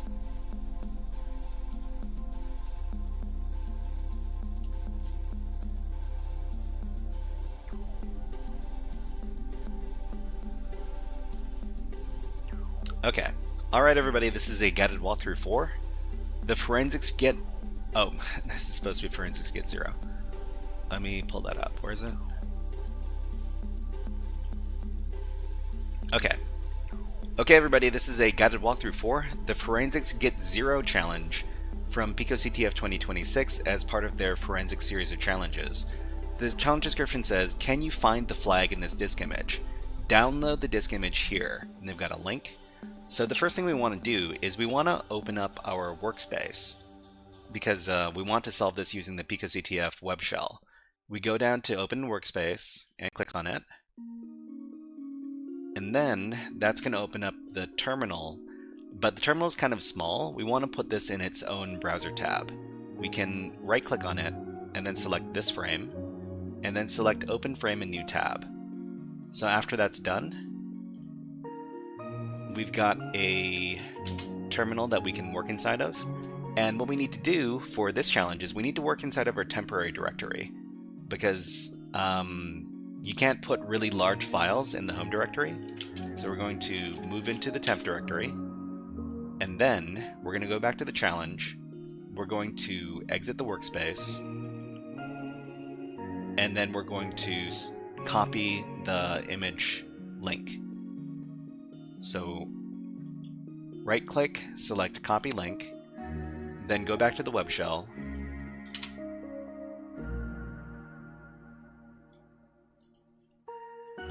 move into the temp directory, wget space, paste in the file address, and then hit enter. Okay, so this is a pretty big file, 126 megabytes, so it's going to take a little bit of time to download.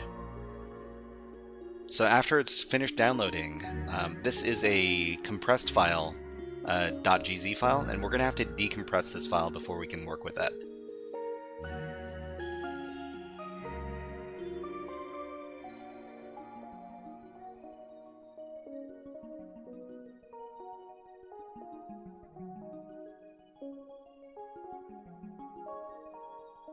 Okay, it's going to take another 30 seconds, huh? Okay, I'm just going to take a little sip of water, just a second.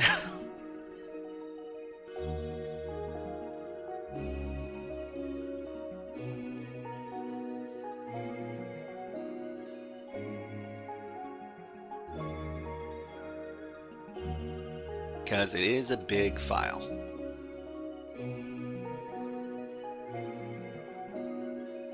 So afterwards, we're going to need to use the gunzip program to decompress this file.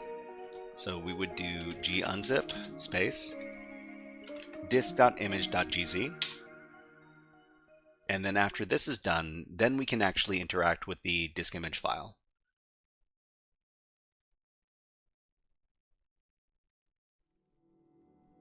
So I guess while this is unzipping, let's talk about what this challenge is all about. So this is the PicoCTF 2026 Forensics Git 0 challenge. In this challenge, they want us to find the flag in the disk image. So in this case, we're going to use a few different tools from the Sleuth Kit, which is a suite of digital forensics tools that we can use on disk images. And the first thing we're going to use is the MMLS tool to identify all the disk partitions on the image. So we're going to do that over here. So MMLS disk.image. And this lets us know all the partitions on this particular disk image. So it looks like there are 3 different Linux partitions, but there's only one Linux partition that we're actually interested in, which is this one over here with an offset of 1140736. We need to keep track of this because we're going to be using this offset with the other tools.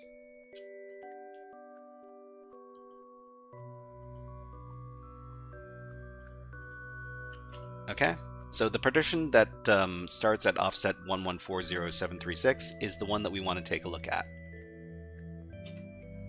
Okay, from here we can use the FLS tool to find all of the files on the file system for this particular partition. So we can use the FLS tool to list out all the contents on the file system. So let's go ahead and do that. Let me get my notes for the exact command. Why not the first Linux partition? So, I mean, we could investigate all of the Linux partitions, but there's only one that has the information we want. The other ones don't really have very much. Okay, so the command is going to be fls-p for printable, -r for recursive, and then we need to supply the offset. So 1140736 in disk.img. You know what? I'm not exactly sure what the P stands for here, so I'm gonna double check what the P stands for in the FLS command. FLS -- help Deus ex machina. I mean, I'm just trying to save some time. So I think it's -p.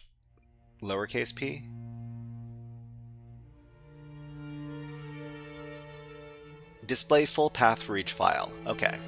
Display each path for each file. Okay, let me correct myself. So the -p in FLS is going to show the path for each one of these files, and we're just going to run it. Cannot determine file system type. Oh. Okay. In this case, what we need to do is we need to understand what kind of file system we're dealing with in this partition. So we can run the fsstat command. So it's going to be fsstat. Hold on.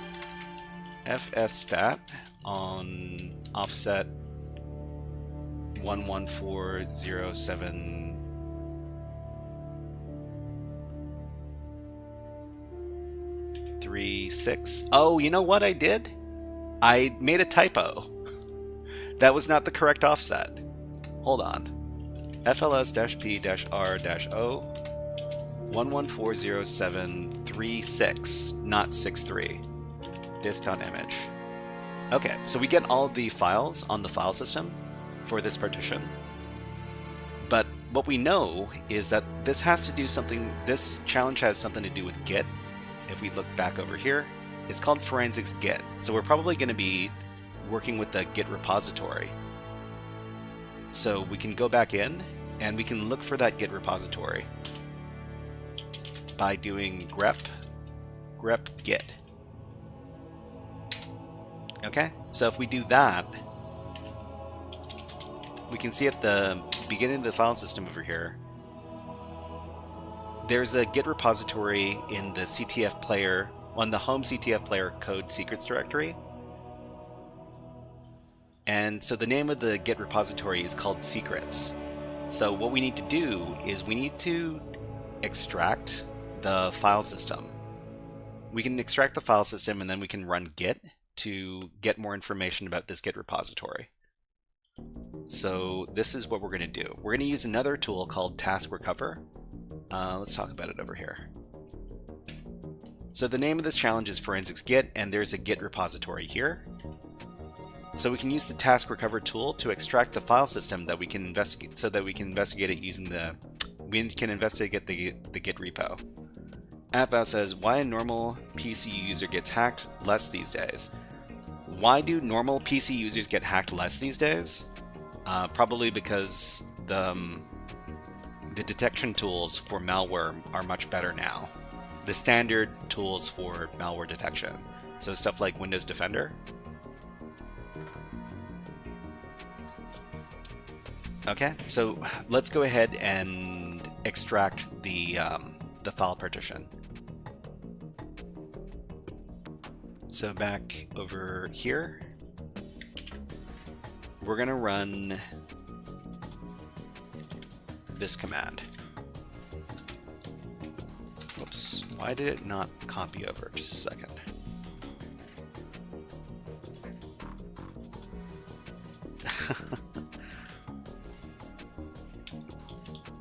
Okay, so the name of the command is task recover.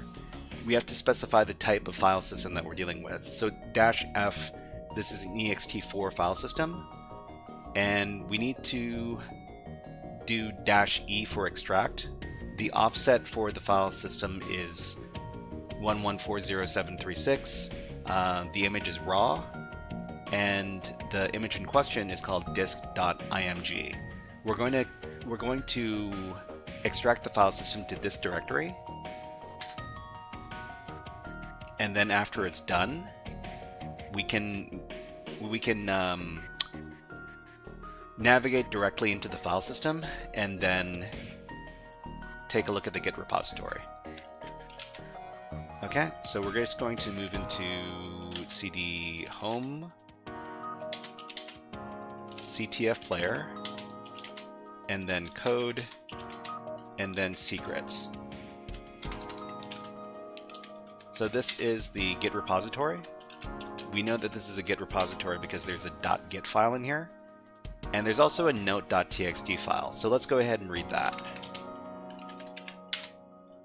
Okay, so it says the picoctf flag format is picoctf, open bracket, closing bracket, where there's some leak speak phrase in between the curly braces. So what we want to do is we want to investigate this Git repository. So a very basic thing you can do inside of Git repositories to get some information about the files in here is to run the git log command. So this will let you know about all of the different commits that have been done in the repository. And then in here, inside the git log, it says wrap this phrase in the flag format, git in the disk, something something, a bunch of digits. So we're going to copy this, and then we're going to get out of the git log. So :q to get out of there. And then we're going to type in picoctf, open bracket, closing bracket, and we're going to paste in the flag contents inside of here. So to finish the challenge, we're going to copy the flag in its entirety and then go back to the challenge. Down at the bottom here, we can submit our flag, paste it in, and click on submit. And then we're finished. All right, everybody, that was a guided walkthrough for the Forensics Git 0 challenge from picoctf 2026 as part of their forensic series of challenges. If you enjoyed this guided walkthrough, please click on the like and subscribe buttons on the video and leave a comment underneath the video. But until next time, HackerFrogs out. Okay, so let's see. Hacks do less annoying things like install toolbars, and they do more actual harm to things like be a C2 proxy or make the system part of a botnet. The criminals target companies. I mean, most of the time, the criminals are targeting companies with actual money and not random users. Although I guess they could target random users as well. Alright, so we've got some time left, so 14 minutes. I think we can solve a couple of little puzzles before we move on to the next topic.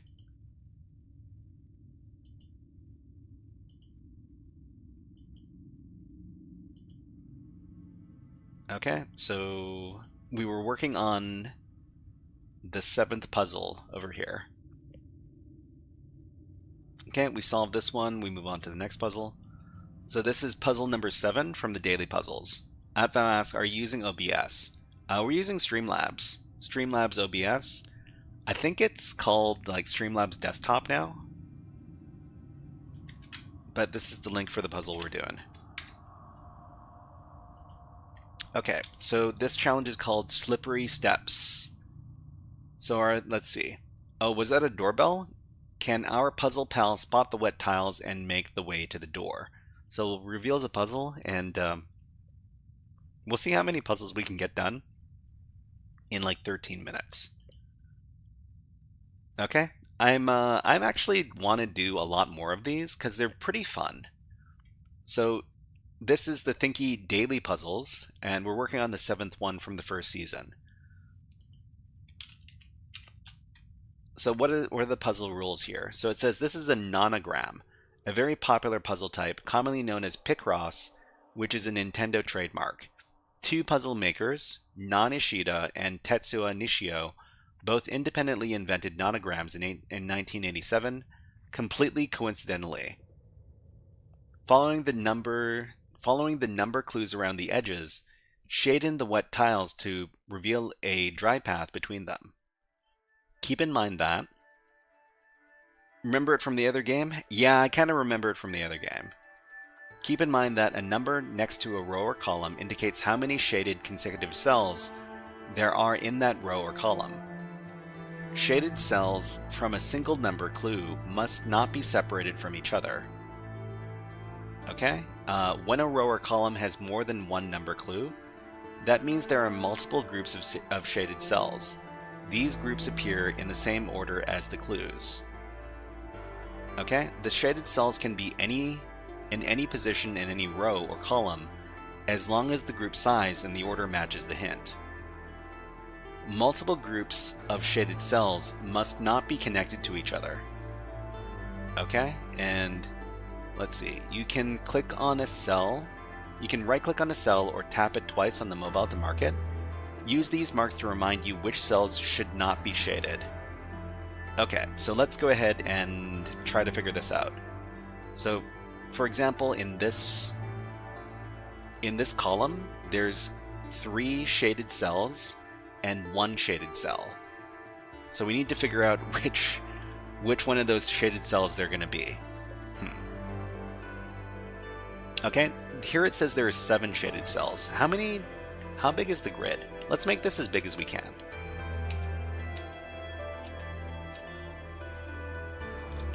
This is as big as we can make it. Okay. So 7 shaded cells. 1, 2, 3, 4, 5, 6, 7. So there's only 1 cell that's not shaded here. It's an 8x8 grid. Yeah, it's 8x8. So it says that this column, or this row, has 6 shaded cells, and then 1 shaded cell. So this kind of gives me the indication that this might be the not shaded cell, and that we would do something like this. So 6 plus 1, but that's 7, I'm not sure. So how do we do this logically?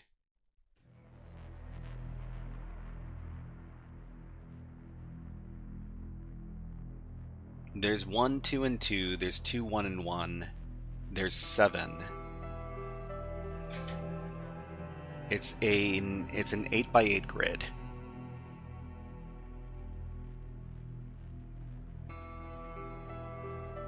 Okay, so it says 6 of the 8 cells in that column are shaded for certain. 6 of the 8 cells in that column, and the other 2 are potentials. Shaded for certain. I mean, the thing is that if we're talking about this row right here, it's 7 out of the 8. But how do we figure out which one is not shaded? So there's 7 here that are shaded. And they've all got to be in a row. So it's either, oh, there's only one or the other. So it's either going to be this one or this one. That's true. Okay. AVC. At what times do you stream? At around this time. Do the 6-1 first. The 6-1. So here's a column of 6. So there's going to be 6 in a row and then 1. 6 in a row and then 1. This means that there's going to be a group of 6, and then there's going to be a 1 with at least 1 separating the 2. Okay, let's see. 1 state. 1 state? I mean, if we're doing this, it could be like 6-1 has 1 state. Oh, it's 1 and then, hold on. What order do we go in? Is it 1 and then 6? Or is it 6 and then 1? Okay, 7 out of the 8 shaded. There's only 1 configuration possible. So it could be...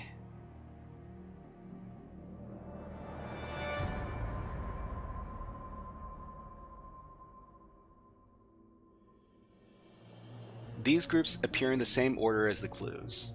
So, okay. So we need to do the outside, and then inside.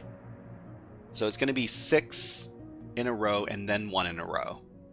So 2, 3, 4, 5, 6, and then 1 in a row. So, I mean, that means that this has to be it, right? 1, 2, 3, 4, 5, 6, separate by 1 and then 1. 7 means that there's got to be 7 in a row. 1, 2, 3, 4, 5, 6, 7. So this is certain, right? What is another one we could try? So there's 1 and then 6. Here, in this column, it's 1 and then 6. So 1, separate, 1, 2, 3, 4, 5, 6. There's no other state for 6 and 1. 1 and 6 and 6 and 1. So after we've got this done, 1 and then 6. What are some other easier ones we could do? Maybe this one with 2 and 4. So 2 and then 4. So we've got a shading here, so that it has to be this. So this has to be 2, and then there's going to be 4 in here. So it can't be this. Can't be this, can't be this. 1, 2, 3, 4. So it's either going to be 1, 2, 3, 4, or it's going to be separated by another one. So I'm not too sure. Okay, let's do the first row first. This is already given the first cell. All right, let's go ahead and do that. So this is a row, right? We've done this row. Fill all the vertical ones with the first number. Vertical ones with the first number. So this is 1. So here's a 1, which means that it can't be this. And here's a 1, which means it can't be this.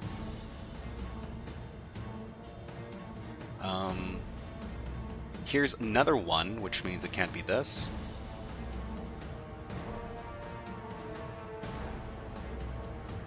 Okay, from the columns in the first row. So then we've got 2 and 3. So we know it's supposed to be 2 first. So 2 here, and then 3 here. So we got this. And then we've got 1, 2, and 2. 1, 2, and 2.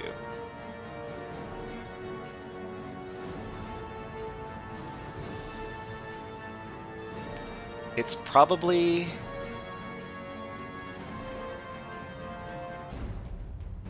Is it going wrong? Wait, which one? First column 3? First column 3.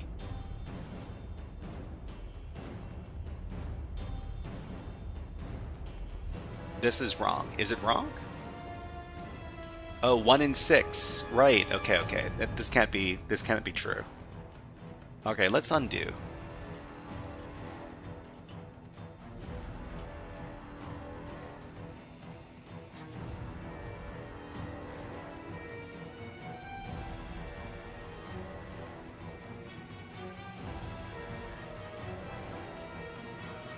Okay, let's go back.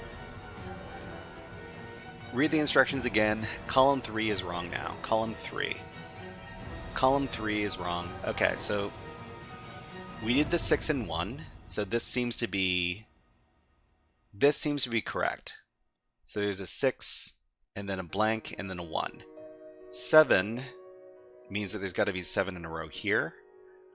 1 and 6. 1 and 6. This should be accurate. Okay, the groups are listed in order. So so the groups are listed in order, which means the top should be 1 here, and then 6 is down here. So that once there's a colored rectangle in the first cell of each row, then continue adding rectangles to... Okay, so we're just gonna block off these ones because we know that this does not have a colored square. So this has to be 2 and then 3.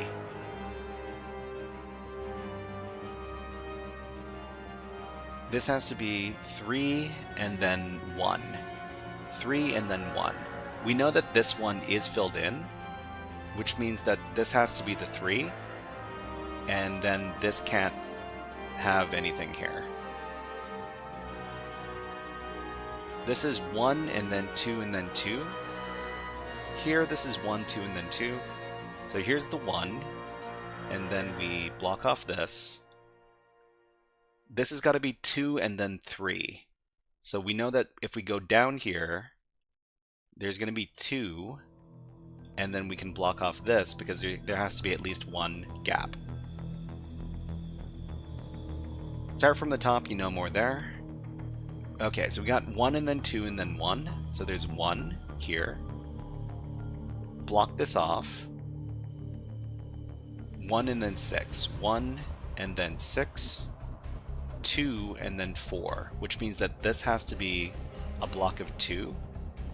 And then we block off this one. And then there's supposed to be 4 somewhere. Okay. Well, I mean, we need to take this logically as we can.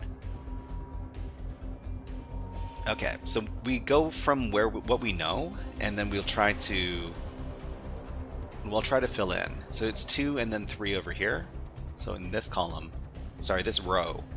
So here are their columns that go up and down, and here are rows that go left to right. 2 and then 3.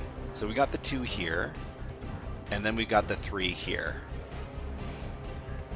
Okay, so row 2 is done. Row 1 is done, row 2 is done, and then we've got 1 and then 2 and then 2. So 1 is this, 2 is this, and then 2 is this. So this one should be finished. So then we can come back. So 3 and then 1 and then 1. So the first one has to be 3. 3 has to be this. So we know that this has to be blank. So then we do 3, and then 1, and then 1. Which means that this has to be the pattern. Okay, and then we'll go over to this next one, 2, and then 2, and then 1. Okay. 311 has a single state, and the 122 column also has one state. So 311 has a single state, and the 122 column. So the 122 column is over here. So it's 1, and then 2, and then 2. Because there has to be a gap between each one.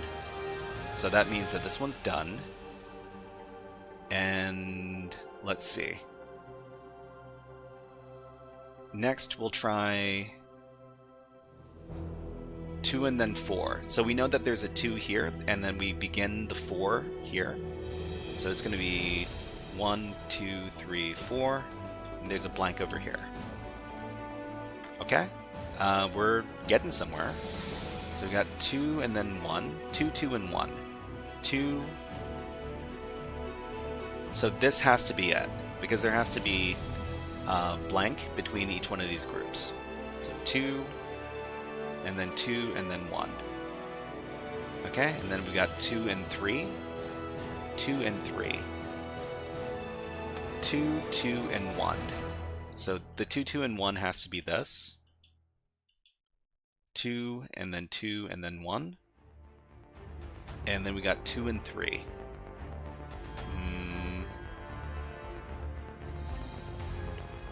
Let's try it by solving. So this is 3 and 1. So 3 and 1, we're not completely sure about this one yet. So 3, we need to find the 1. 2 and 3, there's only one option. 2 and 3. 2 and 3. 2.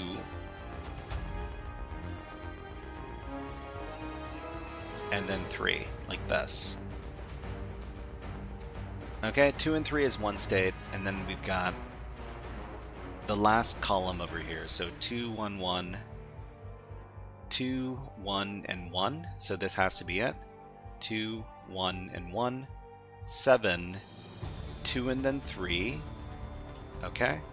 1, 2, and 1. 1, 2, and 1. 1 and 6. 1 and 6.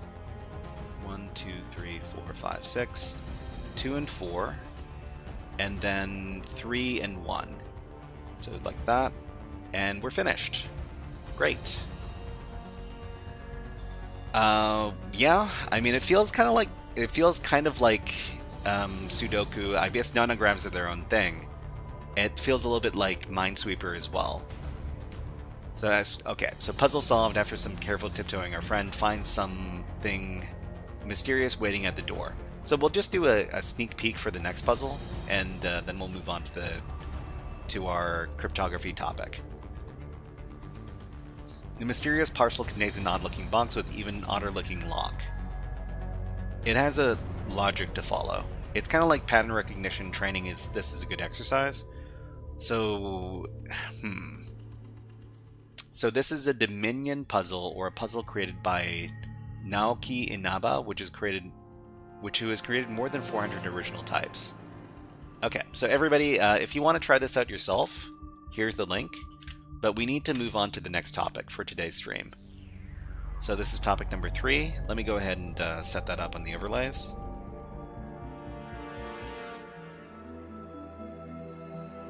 We might come back to these puzzles later if we've got some time.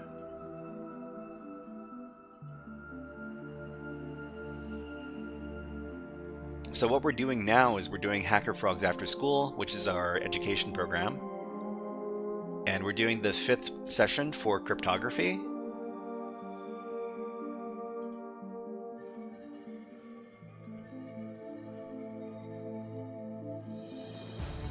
Over here. Okay, let's start. So this is HackerFrogs After School Cryptography Basics, session number 5. and welcome to HackerFrogs After School. Hey there, HackerFrogs. This workshop is the 5th session for cryptography basics. In the last session, we learned about the following cryptography concepts. We learned about the XOR operation. XOR is a bitwise operator, which can be performed between 2 or more numbers, and returns the numbers 0 if the bits are the same, and 1 if they are different. So XOR has a bunch of different properties. There's commutative, associative, identitive, and self-inversive. So that means... Actually, I guess we can go over the rules for XOR really quickly right now. So commutative... There is... What was the other one? Associative identity.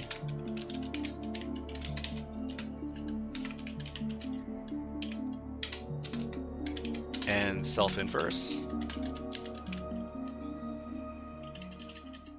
So commutative means that A XOR B is the same as B XOR A. What is it called? The order in which you put your bits when you do your XOR operation, they don't really matter. So associative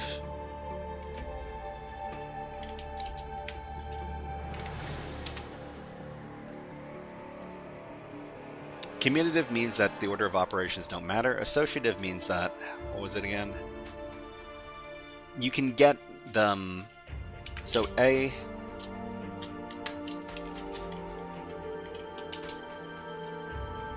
XOR with the XOR of B and C is the same as B XOR with the XOR of A and C. So if you know if you know 2 of the values that were used in an XOR operation, you can derive the third one by XORing the other 2 values together. Okay, self-identitive means that if you XOR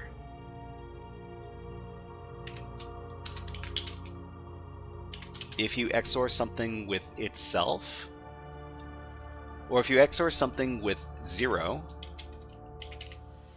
you will get the same value. So if you XOR something with 0, you get the same value, but if you XOR something with itself, so A XOR A, that will result in 0. So these are some of the rules that we're talking about when we're talking about the XOR operation. These will all come up in various ways while we're working through this, okay? I think we can make this a little bit bigger. Yeah. Okay, so in this session's topic, we're going to be doing a warm-up exercise. We're going to be solving XOR with partial info, and then we're going to be talking about the OTP cipher. So the OTP cipher is, it's a cryptographic cipher that has a lot of XOR... What is it called? A lot of XOR concepts baked into it. But let me go ahead and get the session notes. So our warm-up exercise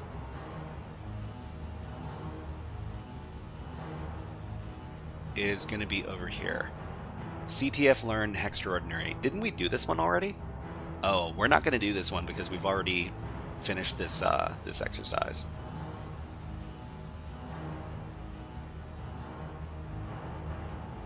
Actually, you know what? We'll try solving this again, but we'll take a different avenue. If you want to solve this one along with us, so this is the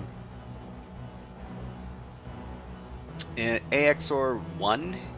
A XOR 1 is not identitive. I mean, it's a constant result, no?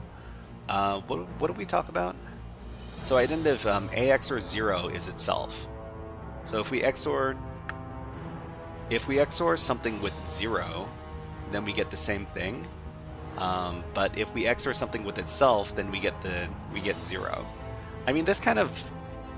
I guess it kind of makes sense if you've got 2 things, then you get the third thing.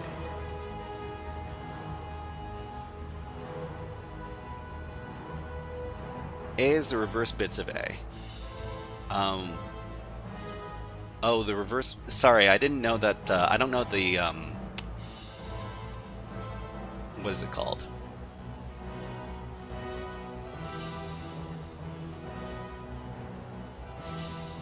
The special terms. Okay, let me see if I can get that. So the XOR starter is over here. Where do they talk about? Right, commutative, associative, identitive, and self-inversive.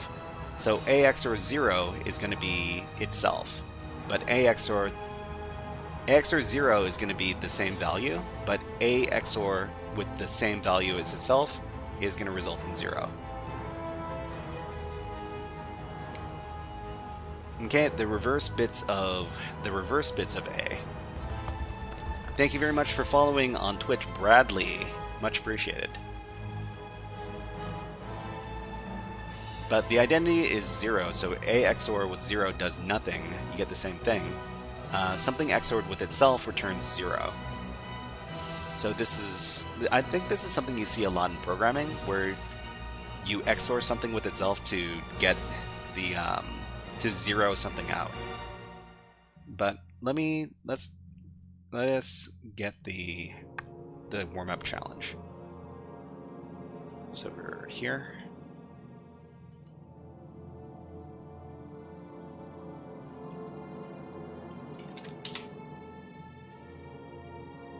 Kazori says in C, to reverse the bytes of a data type, you type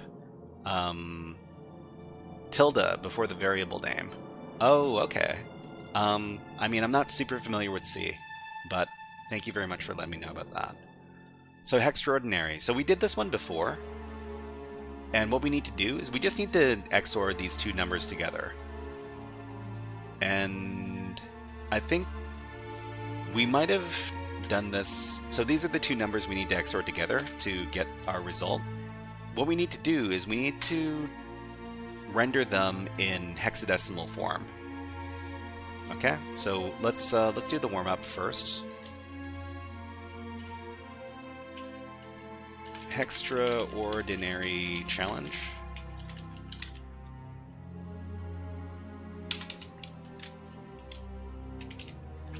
So these are the two numbers we need to XOR. In order to XOR these hexadecimal digits, we need to convert these into binary first, because you can't do the XOR operation between anything that's not a binary digit. So the first thing we would do is we would convert these into binary first. So convert to binary. So first value, second value. So we can probably do this with an application. So we would use a tool like hex to binary.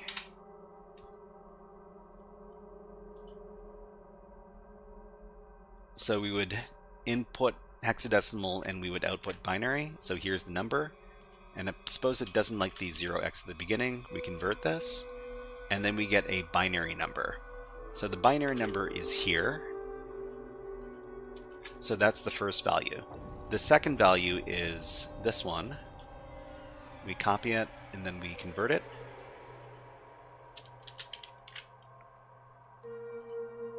And we get this other number, this other binary digit. Okay, we'll copy that as well. And we'll use this for the second value.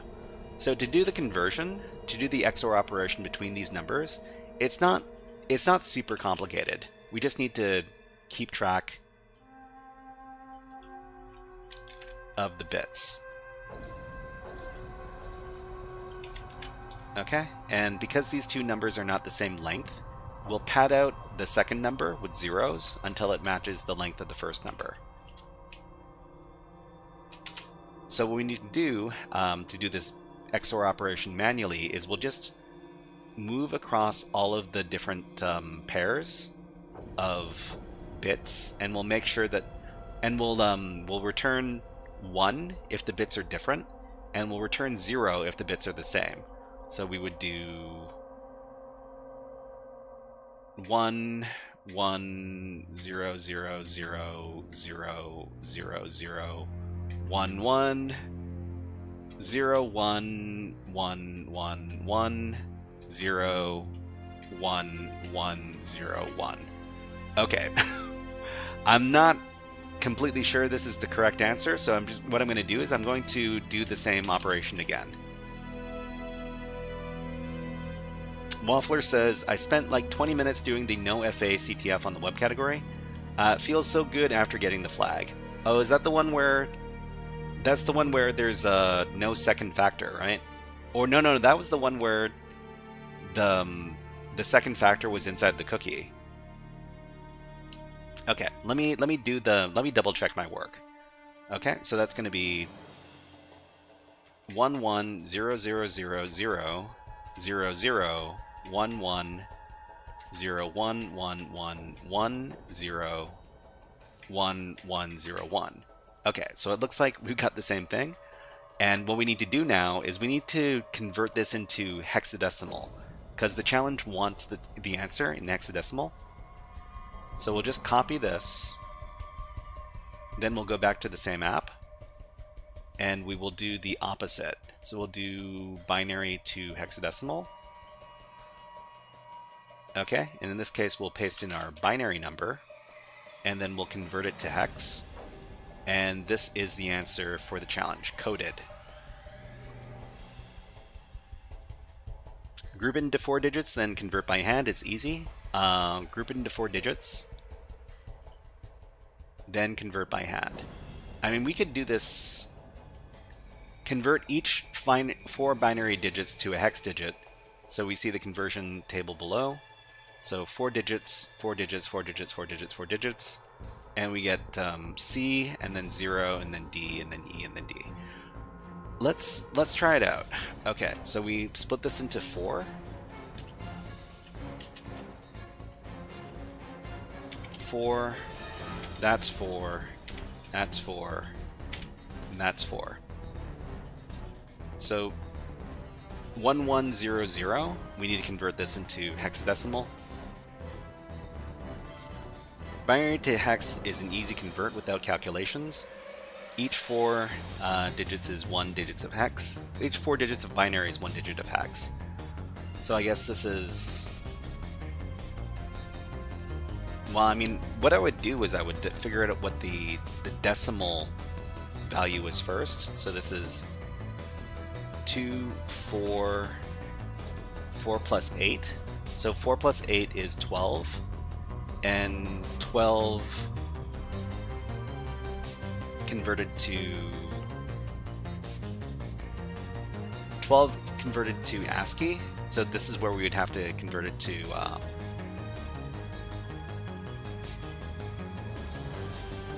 this is like 13. Wait, where are we? So this is the 1, 2, 4, 4 plus 8. So this is 12 in decimal. 12 in decimal, which is C in hexadecimal. So 0 is 0 across the board. Then we've got one more than 12, so A, B, C, D. So this would be 13, which in hexadecimal is D. And then the next one is one more than, well, this is 14. So this is 14, which in hexadecimal is E. And this is D again, because it's the same number. So it's 13, which is D. So we get the answer coded. Okay. All right. So let's go ahead and do the next challenge on CryptoHack. So CryptoHack, we were looking at another challenge called you either know X or you don't. You either know X or you don't. So in this challenge, it says, I've encrypted the flag with my secret key. You'll never be able to guess it. Remember the flag format and how it might help you in this challenge. Okay, good exercise, yeah. Alright, so what we're given here is we're given a hexadecimal string, and what we need to do is we need to decode this. We need to decode this first in order to do an XOR operation. There's a couple of things we need to bear in mind when we do this challenge. So let's talk a little bit about this. So this is the you either know XOR you don't. So this challenge, we're given a hexadecimal string.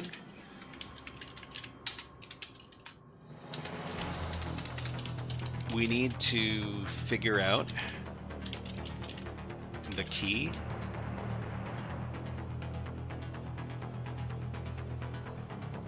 In order to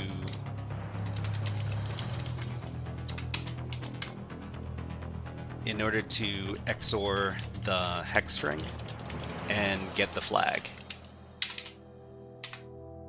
So there's a couple of things we need to understand about this. There is a standard flag format for these challenges. And the standard flag format for the challenges is crypto. Crypto with some stuff between some curly braces. We know that crypto is going to be part of the flag. So we know part of the plain text. If we know part of the plain text of a message in XOR, we can XOR that portion of the plaintext with the ciphertext to get a partial key. Robvo, is this XOR or the LSASS lab? So this is XOR. So we're doing XOR as part of HackerFrogs After School Cryptography. We're going to be doing the LSASS lab in about 40 minutes or so. Okay, so what we're going to try to do is we're going to try to leak out a partial key for this particular message. And there's a script we're going to be using to do that.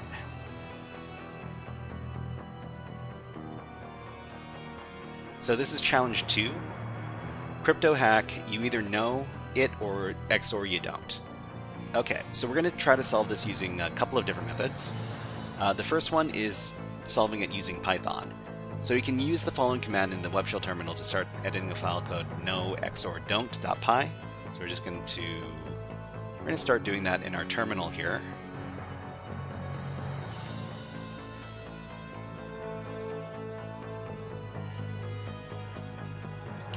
Okay, so nano no XOR don't.py. Whoops. That's not it. Okay, and then we're going to paste the following code into the nano editor. This assumes that you've got access to the Pwn tools module. If you don't, then it's going to be a bit more difficult. Okay, but this script assumes that you've got access to the Pwn tools module. So encrypted bytes equals bytes.fromhex and then the hexadecimal string that they gave us. Remember that we need to convert hexadecimal strings into bytes in order to do the XOR operation. So the encrypted bytes are the hex string here, and the key bytes that we know of are crypto and then the open bracket over here. What we're going to do is we're going to print out the XOR between the encrypted bytes and the key bytes and then decode it back into ASCII to get the partial key. Actually, I guess what we could call this is, it's not necessarily the key bytes in this case. We're talking about the plain text bytes, because this is partial plain text. So we'll save this out, and then we'll run the Python script. Okay, and what we see here is we've got a partial key. So it says we've got the key here. It's called my XOR key. So my XOR key. I assume that this is some sort of garbling. So the key is actually my XOR key, like this, without the plus symbol. So if we know that this might be the key, we could insert this into the operation, and then we could try to figure out what the actual plaintext message is. So we'll go back into the node XOR don't file over here, and we'll replace the key bytes. We'll delete the plaintext that we know of, and we'll replace it with my XOR key. We'll do the same thing, and we'll see if this XORs out to our flag. Okay, and then we run this over here, and we get crypto. If you know enough, you know it all. So this is the flag. The problem here is that the key length was really short when the XOR operation was done, which means that we were able to get the entire message. If this key was set to something that was longer, well, if the key was set to something that was the same length as the plaintext, then we wouldn't have been able to do this attack. So let's simulate this. Actually, let's not. Let's just copy the flag. So the flag is over here. Copy. What you did is reverse to get the message. We reversed the XOR operation to get the message with, well, using a known plaintext attack. But the thing is that because the key was very short, the key was so short that we were able to get everything by knowing a very small part of the plaintext. Okay, so what you'd do is you'd go back to the crypto hack challenge, and you would paste in the flag over here, but we've solved it already, so we don't necessarily need to do this. Okay, we're going to move on to the next challenge.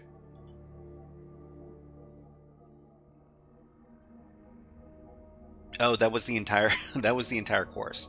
Okay, let's see if I can. So the warm-up exercise, solving XOR with partial intro. Oh, I think I've got more information here. Okay, so we did the warm-up exercise. Solving XOR with partial data. So this is what we demonstrated just now. So suppose we have three values in a CTF challenge: A, the plaintext; B, the key; and C, the ciphertext. So plaintext is secret, key is this thing, and the ciphertext is this other thing.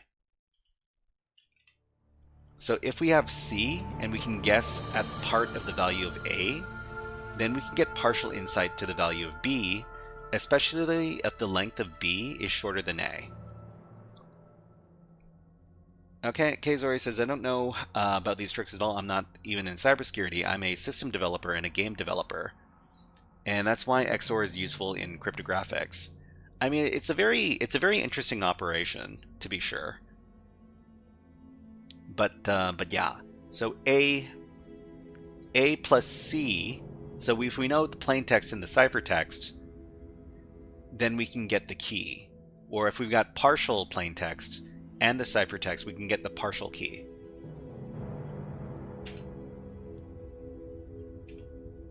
Okay, and then we did the either you know it, XOR you don't. And then we're going to be learning about the OTP cipher. So the OTP cipher is an encryption technique that requires a plaintext and a secret key. So in this case, if we've got the plaintext secret and the key hacker, then we get the ciphertext this thing over here. And if we use the ciphertext with the key, then we get back the plaintext. So C XOR B equals A, and A XOR B equals C. So encryption requires each letter of the plaintext to be combined with its corresponding secret key letter through modular addition. How do they encrypt non-English languages? That's the How do they encrypt non-English languages? That's the... Well, I mean, I'm not too sure because I've never done encryption using foreign languages before. So the OTP cipher has some similar rules to the XOR operation, since A XOR B equals C, and C XOR B equals A, etc., etc. Okay, we're going to be doing a PicoCTF challenge to learn about the OTP cipher. So, let's pull up PicoCTF, which is Scilabs now.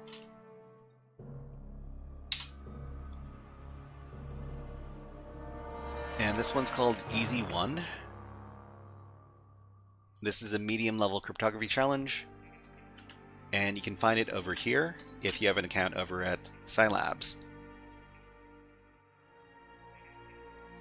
Okay, so it says the one-time pad can be cryptographically secure, but not when you know the key. Can you solve this?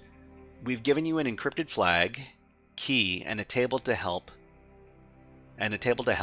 You've got this thing over here with a key of solve crypto. Can you use the table to solve it? Okay. So let's go ahead and solve the challenge.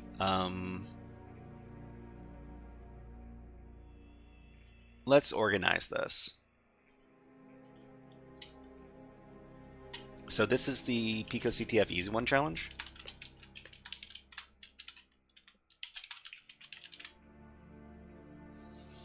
Okay, Zori says, I'm still studying in college, finished my second year, and on the third, we got to choose where to go on with. Okay, there are three options: data science, cybersecurity, and AI. I think cybersecurity is interesting. I mean, cybersecurity is very interesting. Whether or not you want to get into cybersecurity as a specialty in your university, that's... I mean, cybersecurity isn't always the right answer. It really has to be something you're super interested in. Okay, so we are given a ciphertext, a key, and a key. A ciphertext and a key. We need to determine the plain text. So in this case, the ciphertext is this thing.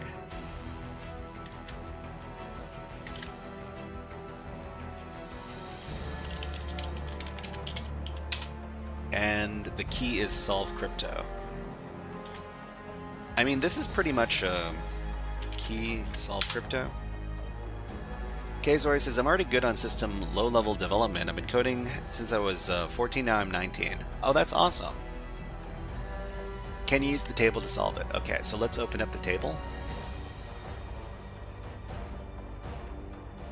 Oh, it's a TXT file. Let me see if I can load this in.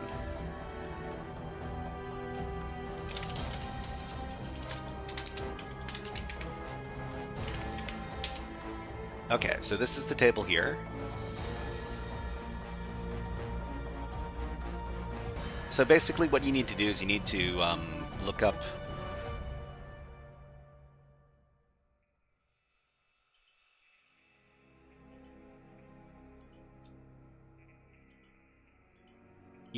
the letters.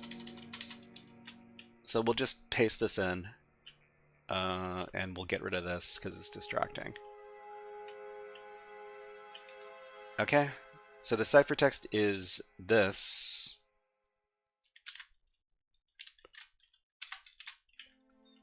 And the key is solve crypto.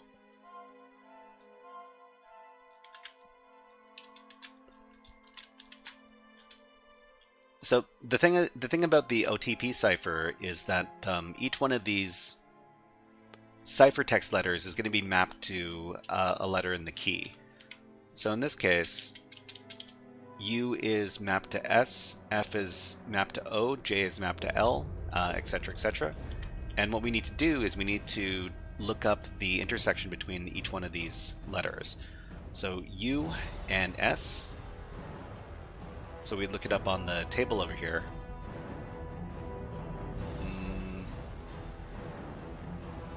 So let's see. S is over here. And we see U. So we go up to the top.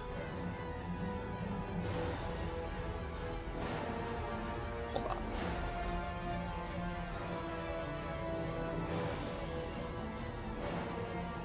I'm pretty sure we can also do this with a tool. So OTP cipher tool. So the one-time pad, the Vernum cipher.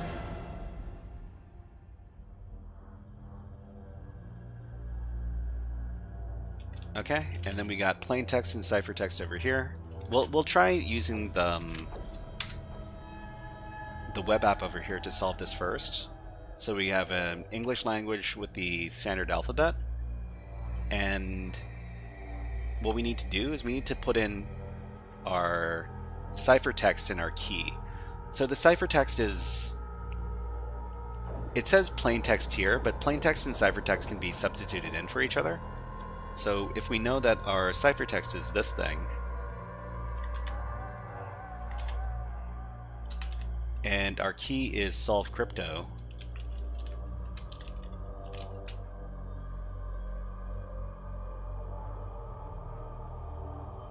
then we get our ciphertext here. Huh. I think this might not be using the same lookup table that we were looking at. Hold on. Let me take a look at my notes.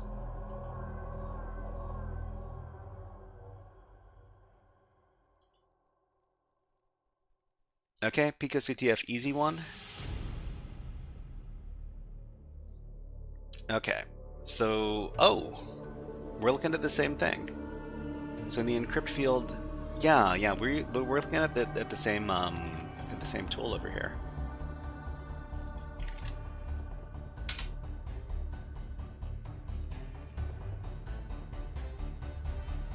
Oh no. Okay. We can't use plain text and ciphertext interchangeably.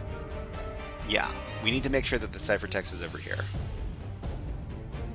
Okay, let's copy it out. So ciphertext is here. Plain text is, sorry, key is solve crypto. Okay, and we look up here, and then the plain text should be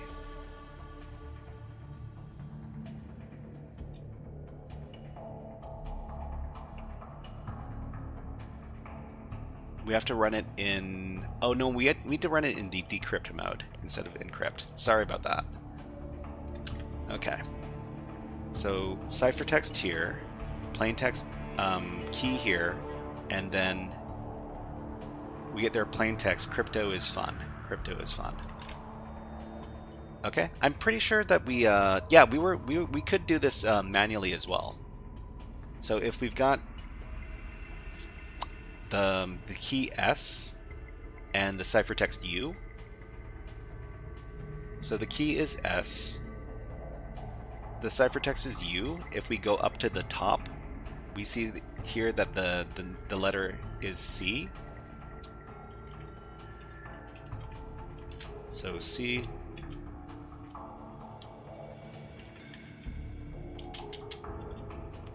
And then the next character is O, and then F.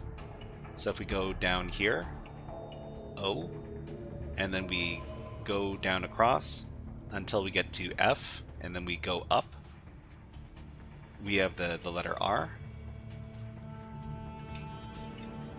So we would get, eventually we would get crypto is fun as our answer.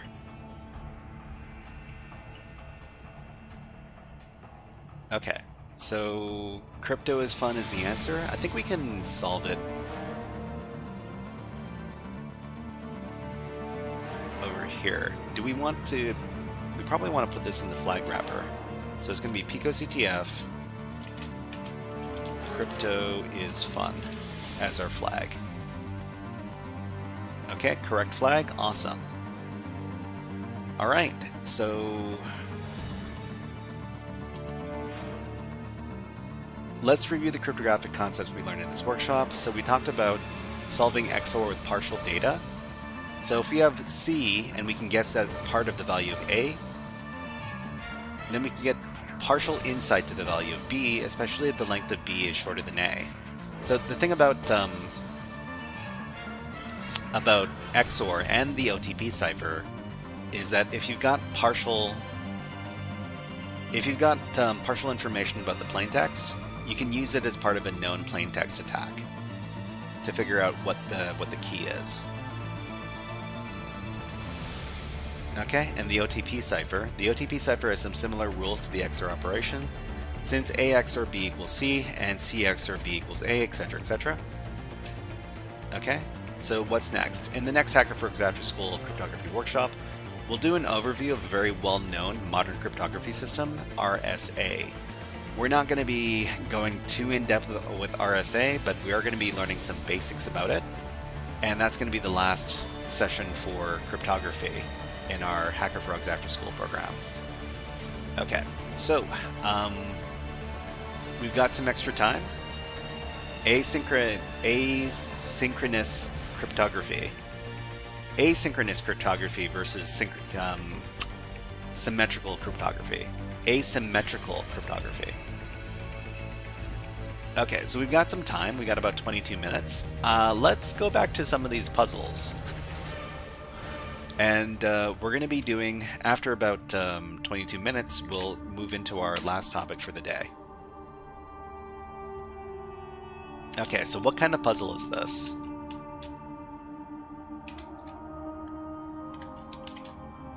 So this is a Dominion puzzle, a puzzle type created by Naoki Inaba, which has created more than 400 original types.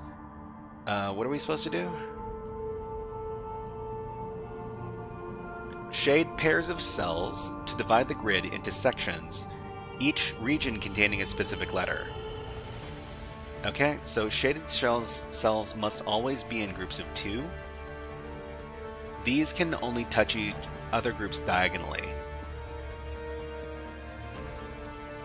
Shade pairs of cells to divide the grid into regions, each region containing a specific letter. Okay?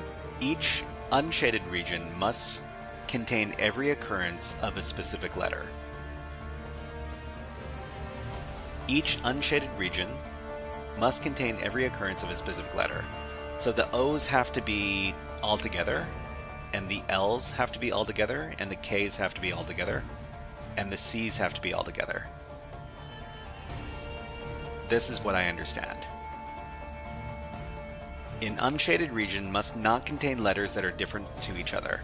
So we can't have unshaded regions that have different letters.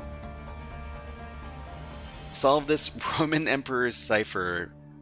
Yeah, I mean, if you want to solve the Roman Emperor's cipher, you probably want to use this website right here.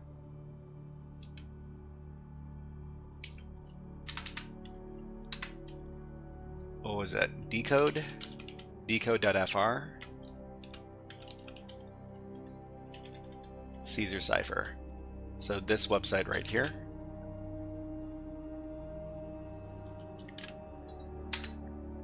I made C code to unshift by 3, but it didn't work. Unshift by 3. I mean, I think what you want to do is you want to do like, you want to make a script that can give you all of the shifts, and then you can choose the one that makes the most sense. So kind of like a brute force attack. Okay, cells with letters must remain unshaded. Okay, and what else? All unshaded regions must contain letters. All unshaded regions must contain letters. Okay. So we want to make sure that... So pairs of... Shade pairs of cells to divide the grid into regions, each region containing a specific letter. So I guess what we can do is we can just contain all of the L's over here. So this is one region with all the L's, and then we want to create a region that has all of these K letters.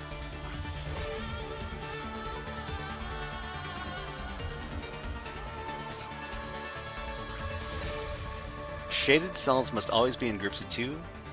These can only touch other groups diagonally. Oh, they can only touch other groups diagonally, so this doesn't work. So I guess we could do shaded cells, maybe like this.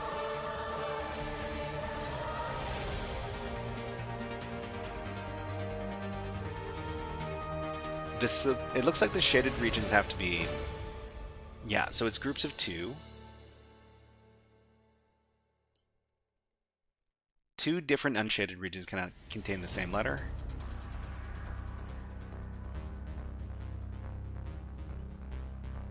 So we need to contain these K letters, and the L letters, and the O letters, and the C letters.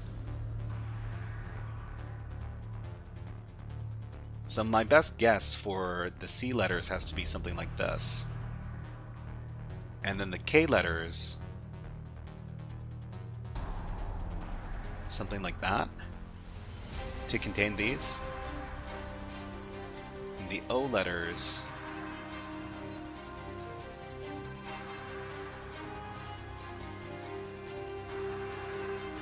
so the other thing they said that we need to, that makes this a little bit tricky, is that shaded cells must always be in groups of 2, and they can only touch other groups diagonally.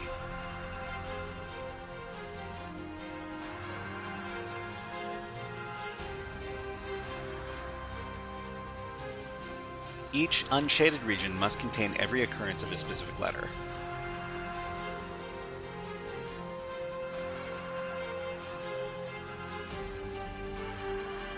So we need to make sure that there's space over here so that the O's can be connected to the other O's. So something like this might work.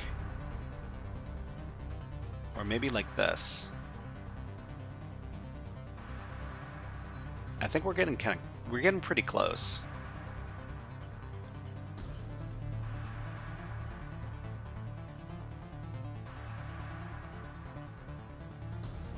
So the C's are together, the K's are together. We need to fence these off.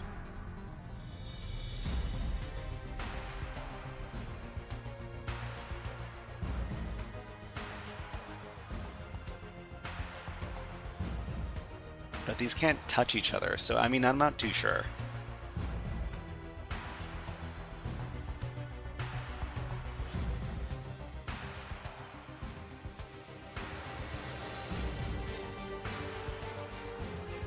So I'm pretty sure that the K's and the C's should look like this.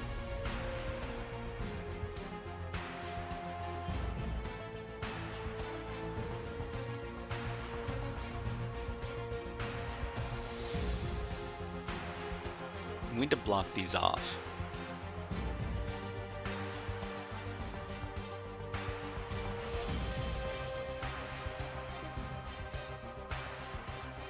So these have to, the two squares, the pairs have to touch each other. Shaded cells must always be in groups of 2.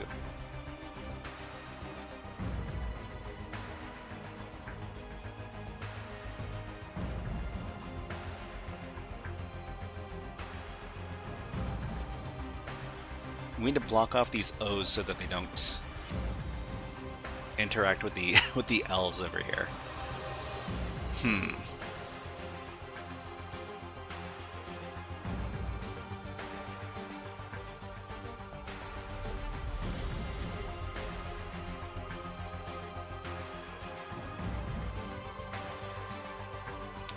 Well, let's get a hint. One hint is focus on shading cells that you know must be shaded. No guessing. Right from the start, there are letters with only one space between them that must be separated. Focus on shading cells that you know must be shaded, no guessing. Right from the start, there are letters. Okay, let's restart this. There are letters with only one space between them that must be separated. Okay, so these must be separated. And I don't think there are any other cases where the L's and the O's as well. LL and OO as well. LL and OO. So LL, yeah, of course LL has to be separated from OO. And they also have to be connected to each other. So my instinct is to do it like this.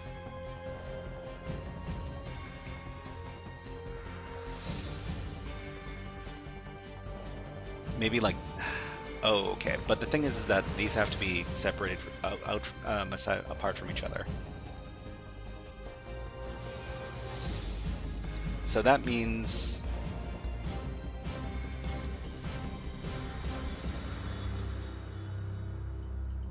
now we're back to where we were before.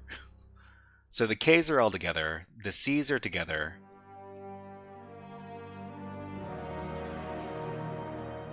Do we need the lowest separators? The lowest separators. I guess we don't need... Well, we do need this. We do need these here to separate the O's from the K's. Otherwise, the...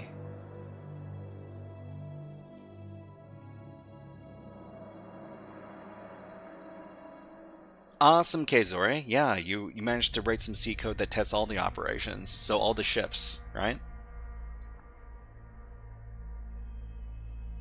Then we got the... So if you want to do the same puzzle that we're doing, you can find the link over here.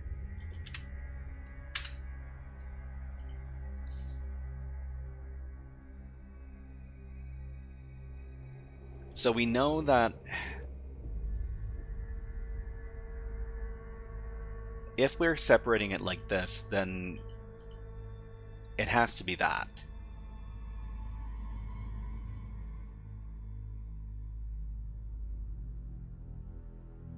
Do we need it there? The description is Glove Artist Vote Cream. Yeah, that's how you would sign up for the website. Sign up for the Crypto Hack website.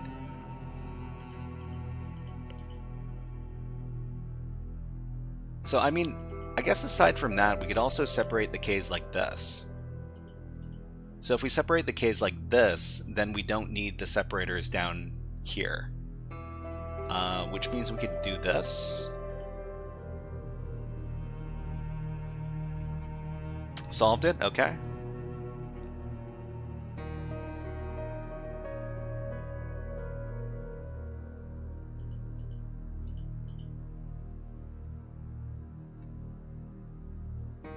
We need to find a way to separate the O's from the L's. Some other way to separate the O's from the L's.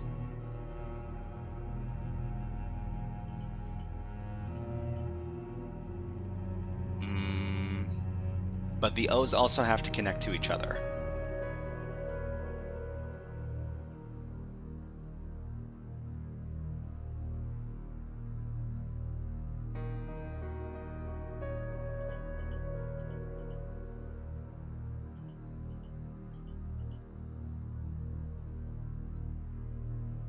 Okay, I love the fact that you take these fun little brain breaks. It's really nice. Fill all the rectangle neighbors. Rectangle neighbors.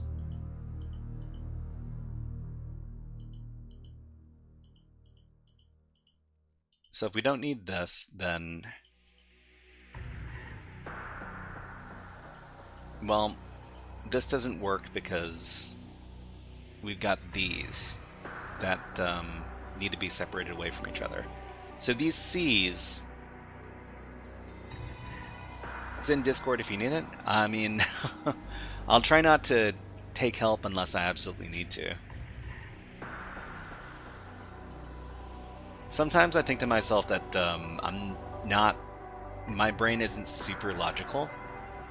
That's why I need to I need to do exercises like this to help me out. Okay. Sometimes you may need to be able to confirm. You may only be able to confirm one cell in a pair. What do you mean? Sometimes you may only be able to confirm one cell in a pair. You should still shade that one cell, as it might help you to make the next deductions. Oh, okay. So something like this, right? So make a pair, but it's only covering one of these. Maybe like this.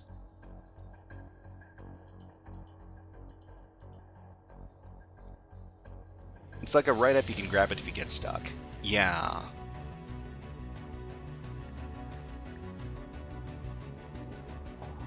So I'm pretty sure the left-hand side, or the right-hand side, is supposed to look like this.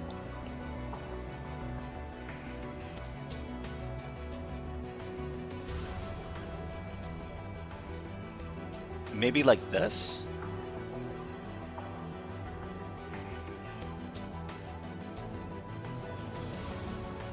Does this help me?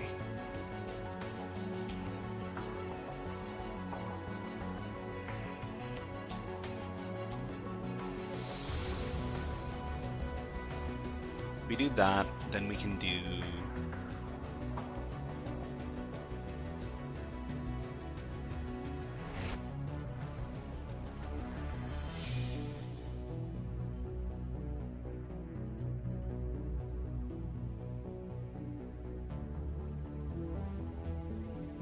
So the O's have to have their own space.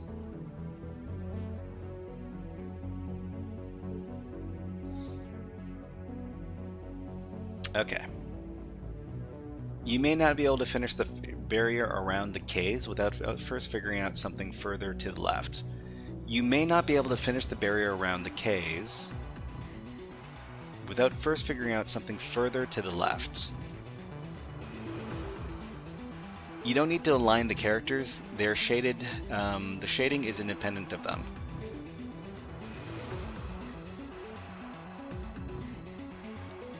So we need to figure out... So the C's are definitely...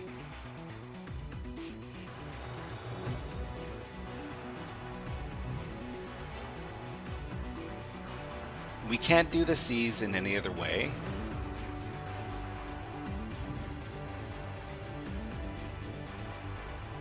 Solution for the case was the same? Okay. So the solution for the case was this. C has to be like this. We need to block off... Yeah, we need to block it off so that the O's don't interact with the K's. So it has to be like that. There's one little thing that I'm missing as far as separating the O's from the L's are concerned. So it said something like, you may only be able to confirm one cell in a pair. One cell in a pair. You should still shade that one cell in, as it might help you make the next decisions. Okay, so things don't necessarily need to be symmetrical. Think dividers, not alignment.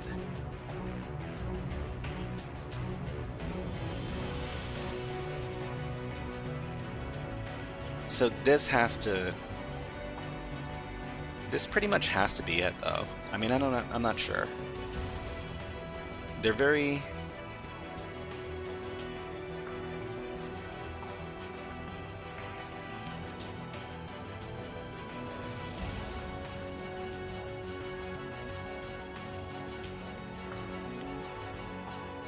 Build a wall around these L's.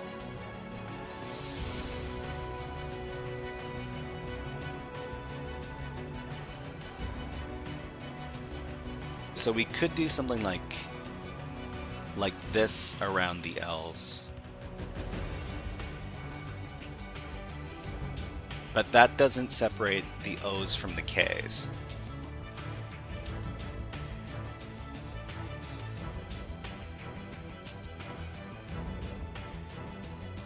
In fact,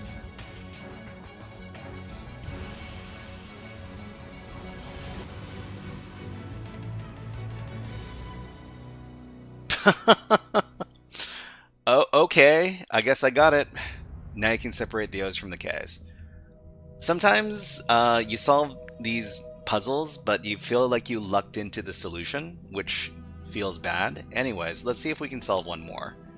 If it's a 1-star puzzle, then maybe I can do it. Okay, so this should be doable. This is the 9th puzzle. So who are the solvers? Someone in town will surely know, but which way is that again?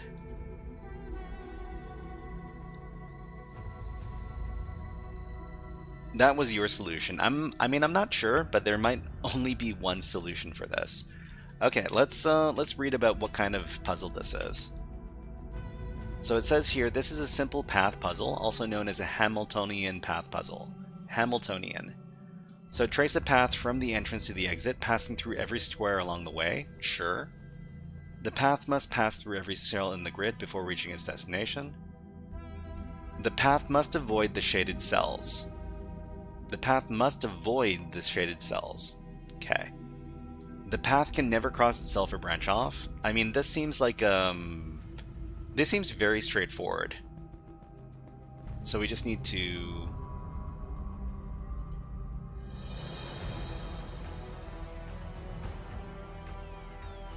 Maybe we can wrap around here, and then...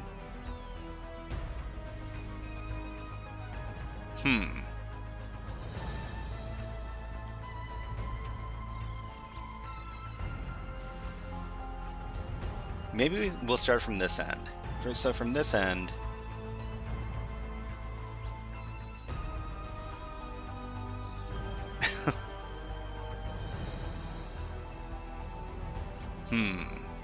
And, Poulin Du Sleetha. Hello, nice to see you here.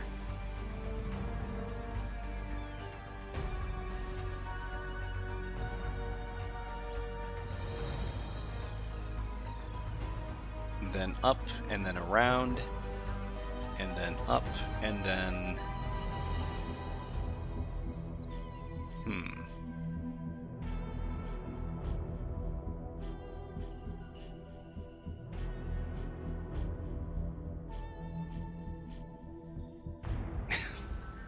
I'm missing this.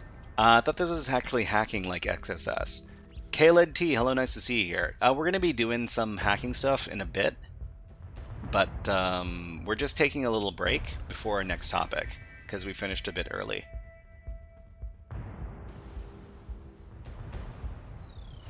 Okay, so let's... So we definitely need to go up and then over.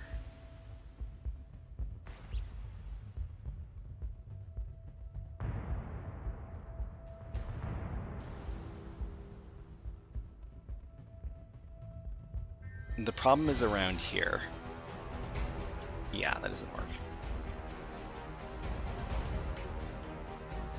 But we're going to be talking about attacking LSASS in a little bit.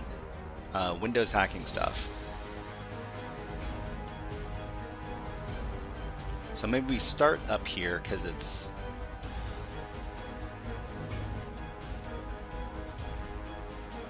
Either way, we're going to have to deal with this. Up. These two ends are a bit of a pain in the butt. So, like that.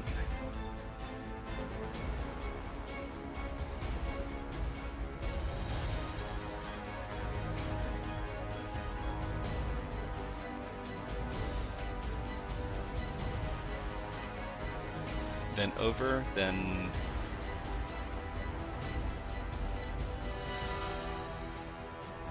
Maybe get this done.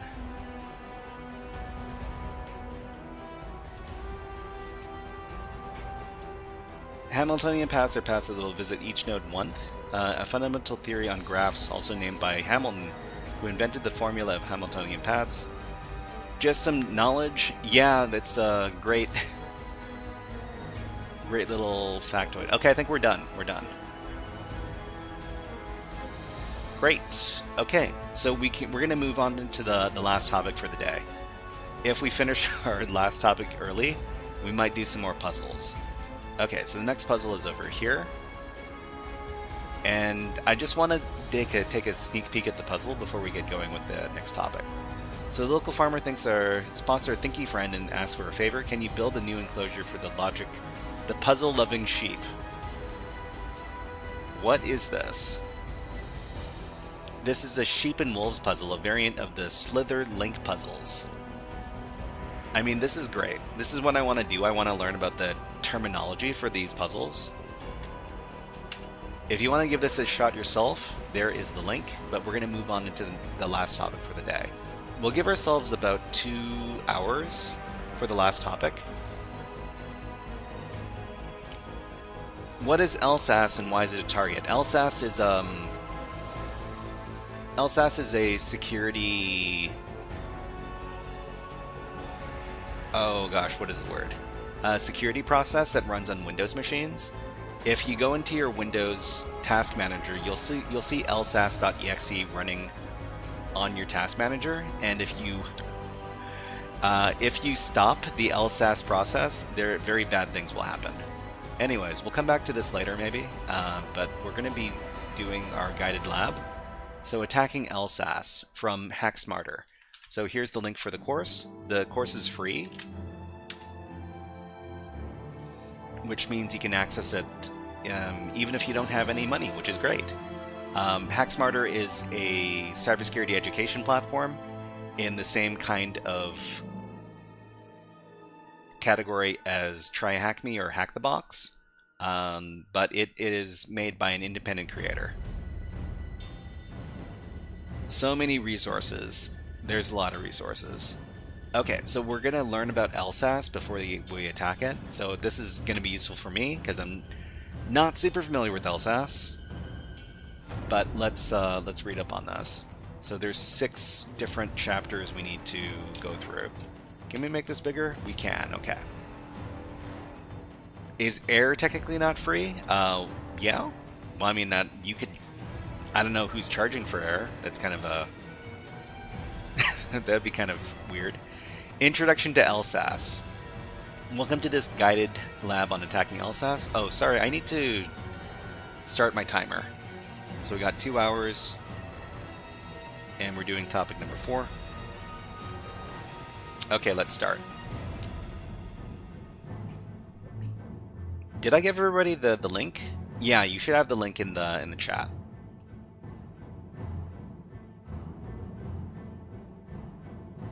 Okay, welcome to this guided lab on attacking LSASS. Before we start dumping credentials, we need to understand what we are actually attacking.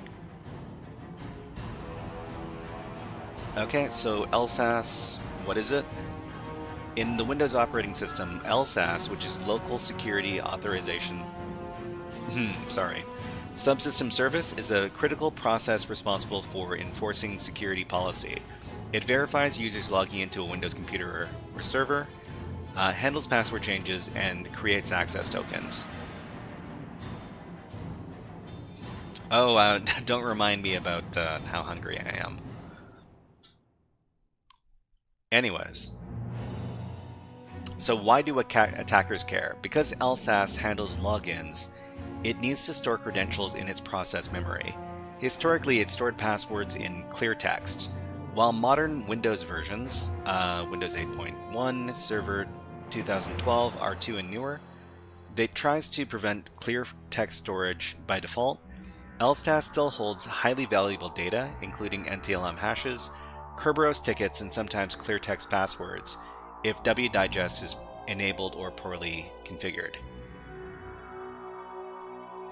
If an attacker gains local administrator or system privileges, they can read the memory of LSASS.exe, dump it to a file, or extract those credentials to move laterally across a network. In this guided lab, you will get hands-on with attacking LSASS from Task Manager, proc dump, and native binaries. Finally, you will learn how to extract secrets from an LSASS dump. We strongly encourage you to dump every LSASS from every method that we show you to build practice. Okay? Okay, what is AutoMod catching you on, SysOS Master? Let me know.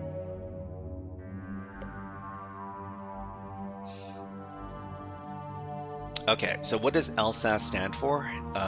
Local Security something something?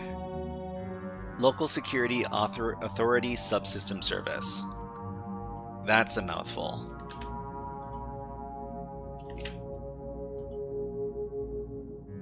Typos? Probably. Okay, so what type of Windows privileges are generally required to interact with and dump LSASS memory? So you need to have administrator access. So administrator access, yeah, okay, good. Continue, continue. Local admin. Launch the machine and click the connect to download the VPN. It may take 3 to 5 minutes to become available. Okay, so we've got a lab machine that we can interact with over here.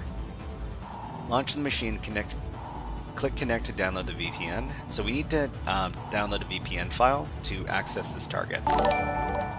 And Christy is ready for the party at 7. Hello Raiders, my name is the Shy Hat. I do cybersecurity stuff over here on Twitch. And let's give a shout out to Christy. Shout out Christy. Hello, nice to see you here. Yeah, so what are we doing today? We're doing a free module right now that talking about attacking LSASS, which is a Windows security service. Hold on. If you want to try this out yourself, here's the link.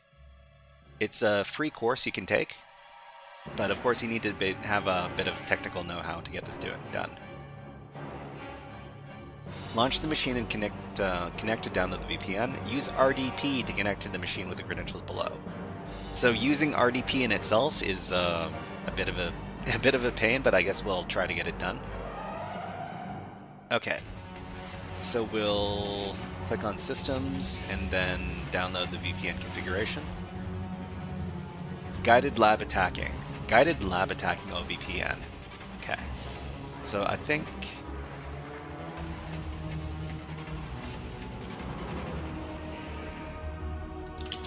let me move into my VPN keys directory first. We've got a bunch of different VPN keys. We like to keep them all in one place. So we'll do copy.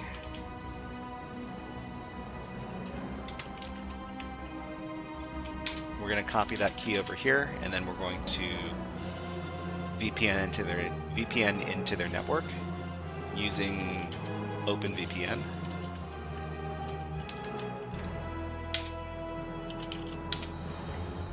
RDP for when Microsoft alone is not a pain enough. Yeah, so what we're going to do is we're going to RDP into the private server machine, which is I think we're going to use a program called FreeRDP. FreeRDP. Oh, what was the command?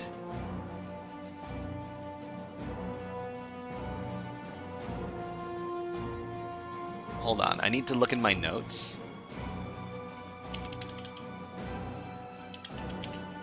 But Christy, what were you up to?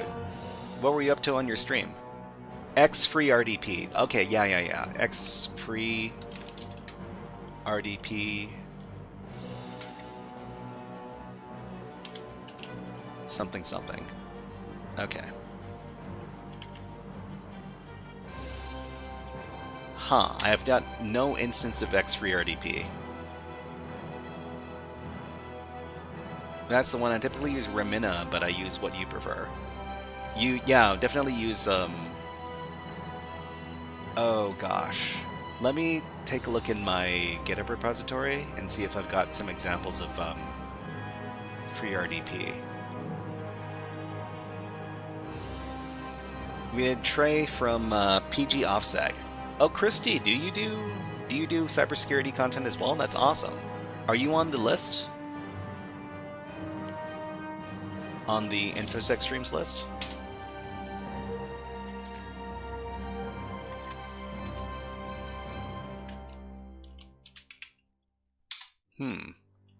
Yeah, I don't see you here. You should probably contact the people in charge. You should probably contact the people in charge so you can get added to the list. It's a good list to be part of. But are you working in cybersecurity right now? Do you do pen testing? Do you what's your story? Let me know.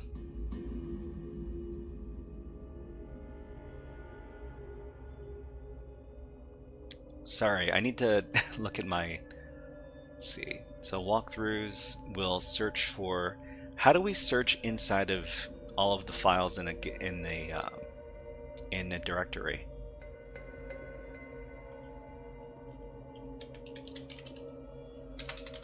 So this just looks for files. How do we look through the file contents in GitHub here?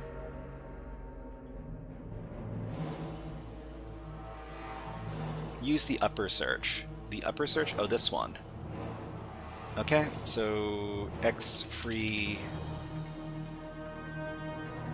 rdp. And apparently I've never written about this command. Oh, are you still streaming right now?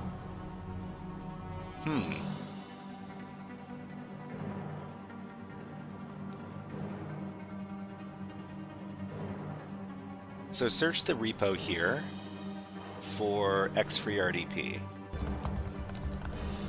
Yeah, we weren't able to find anything. That's okay. Thank you very much for following on Twitch. Henkuma, thank you. Alright, let's just look for like a command. xfreeRDP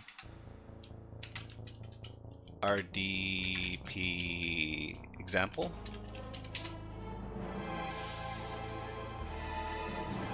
Okay, to connect to a remote Windows machine using xfreeRDP, use the standard recommended connection syntax. So we will copy it over, and then we'll take a look at this thing. Okay, so what's the syntax? So size 1920 by 1080, cert ignore plus clipboard, and then we've got our IP address, and then we've got our username password. But yeah, do you do a lot of CTF boxes on your stream, Christy?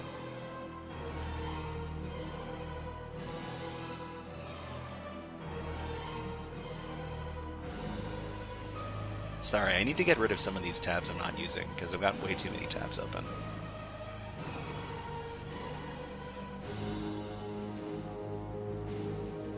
Okay, and then we've got administrator, and then we've got our password over here.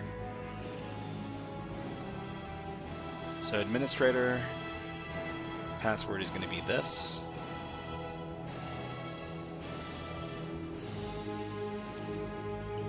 When I have time, we do CTFs. Awesome.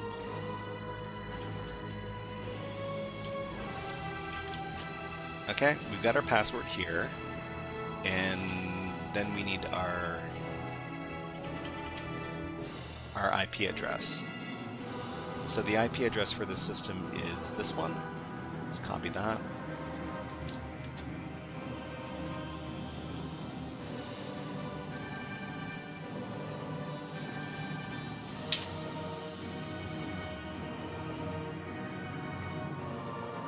Okay, xfreeRDP is here. Great. Oh, this the resolution looks pretty bad.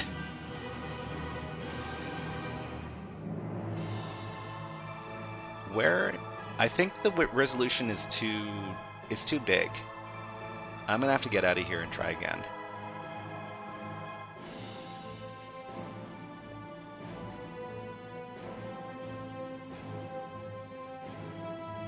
Yeah, this is way too big. I'm going to try for a smaller resolution.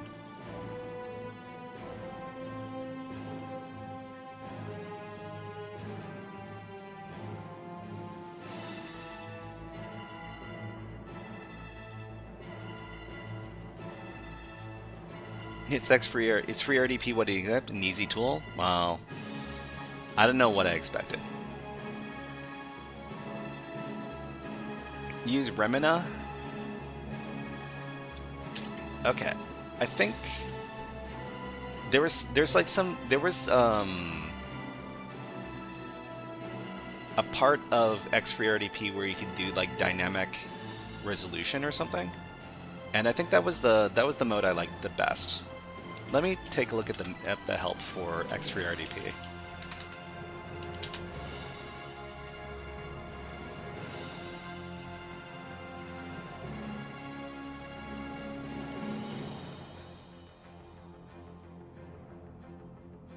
Scaled desktop percentage. Scaling factor for desktop applications, value between 100 and... So I think we want to do scaled desktop like 90 or something.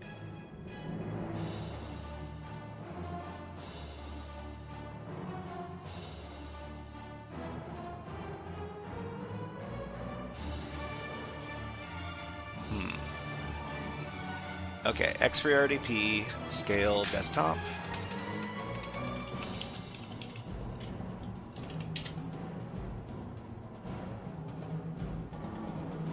Okay, so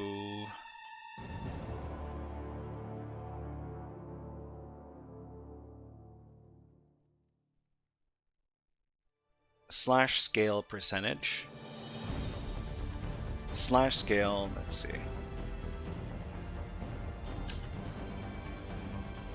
Maybe we'll try free RDP is good for pass the hash. It sounds like you've done quite a bit of Windows hacking yourself.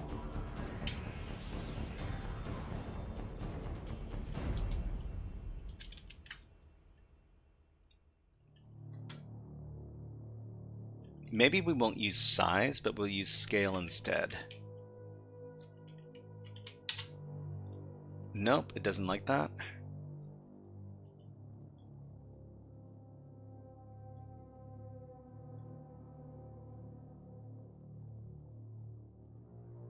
Scale device. Scale desktop. Okay, scale desktop.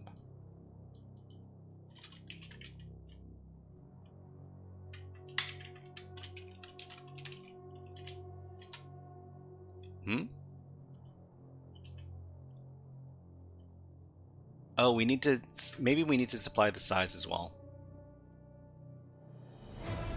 Keyboard shortcuts. Toggles full screen state of the application. Control-Alt-Return.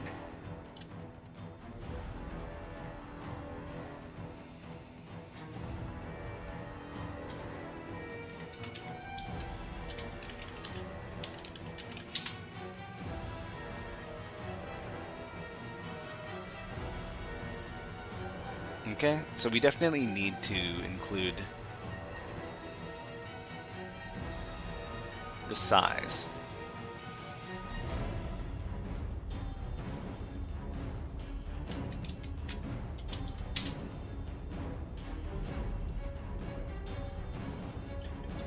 What doesn't it like about this?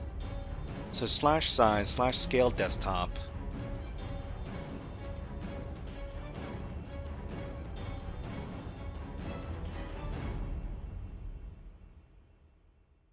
Slash scale desktop percentage. Oh, we need to, maybe we need to give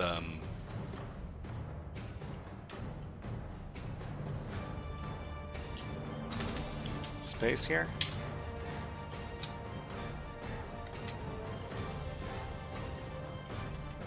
Maybe we can do, maybe we can scale down the resolution. So 1920 by 1080, we can do like, what was the resolution for 720?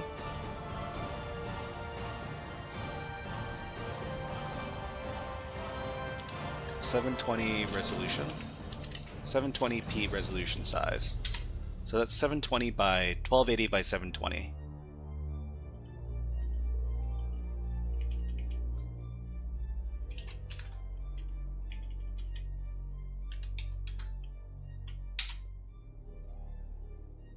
Okay, so this gets us our...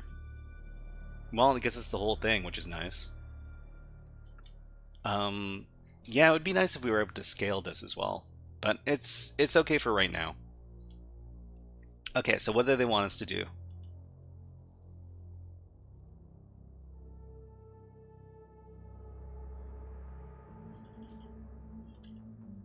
Free RDP. Scale window. I think scale window is what we want.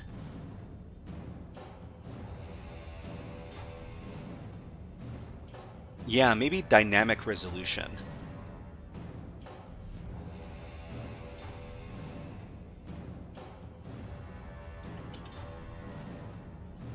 Because this is a bit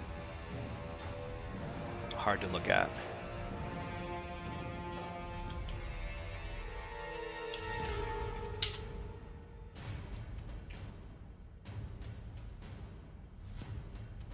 Okay, so if it's dynamic resolution, can we resize it? Yes, this is exactly what we want. Okay, so we want it to be slightly smaller than our screen size. Okay, we can work with this. Okay, so we're doing the guided lab on LSASS. We connected to the lab. And what we want to do now is we want to attack LSASS with the task manager. Let's start with the easiest, most visual method. You don't always need fancy hacker tools to dump memory. Windows provides built-in tools that can do the job perfectly. If an attacker has an RDP access or GUI access to the compromised machine, they can simply use the built-in Windows task manager. Okay, so this is some living off the land stuff. Open Task Manager, run as administrator, go to the Details tab, scroll down to find lsass.exe, right-click on lsass.exe, and select Create Memory Dump File. Okay, this is some stuff I've never really done before, but sure, let's do it. So we'll look up Task Manager. This is super laggy.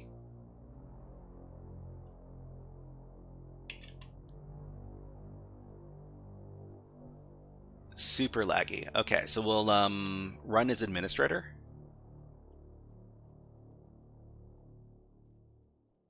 And then they want us to right-click and what was it? Create memory dump file.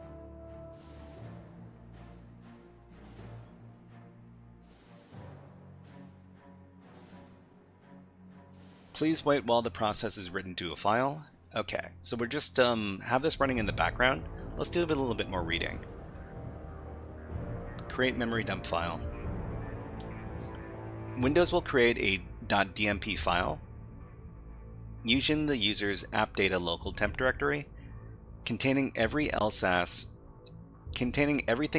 had in memory at that exact second. Okay, and then after we can open the file location. So there are multiple ways to transfer the file. If you do not know how, a big part of hacking is being able to do research. Do a simple Google search on how to transfer files from Windows to Linux, and dump the file and transfer the dump file to your attack machine. Okay, what tab in Task Manager must you navigate to in order to find the LSASS process? So let's take a look. Which tab are we looking at?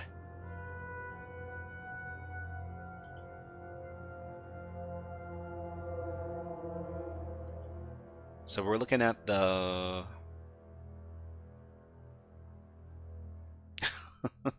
Stop interrupting me. Okay, so this is the Processes tab. Okay. Processes. Submit. No. What tab in Task Manager must you navigate to in order to find the lsass.exe process?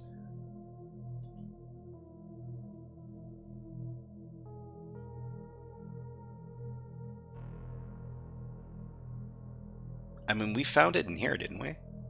Hold on. Performance, app history, startup apps, users, details, services. Services, maybe? So LSASS is a service. We need to Where is that thing? I don't see it in services.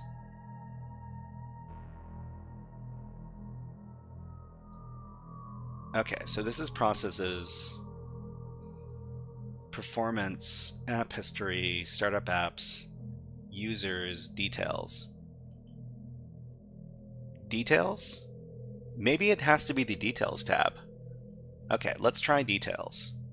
Because we found it here.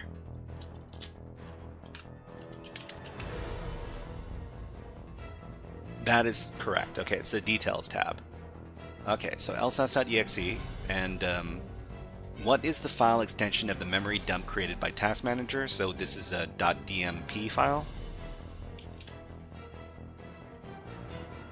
Okay, and I successfully dumped LSASS with the Task Manager, yay or nay? Well, I mean, let's take a look. So taskmanager.dmp. So this is a DMP file. I probably want to move this over to the desktop so that we can find it easier. And what they want us to do is they want us to transfer this to our attacker machine. So what's the easiest way to send a file to something else on the network? So from like a random Windows server, we want to serve it up on the background. You know what? I wonder if what services are exposed on this box. So I'm just going to go up here and I'm going to copy the IP address. We're just going to give this a quick scan with Nmap. Oh, not this.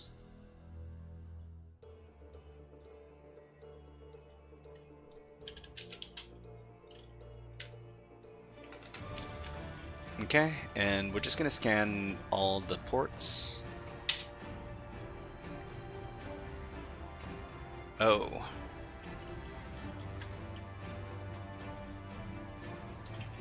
Maybe we need to do PN. Magic wormhole. Magic wormhole. We got 3389, and we've got. I don't know if we've got any other exposed ports. Okay, so everybody, what's your vote for best way to transfer files over? So Al Mivar Smith, hello, nice to see you here. RDP? Yeah, 3389 is RDP, and we're currently RDP'd into the machine right now. If this machine had like a web server, we could always serve this on the web server.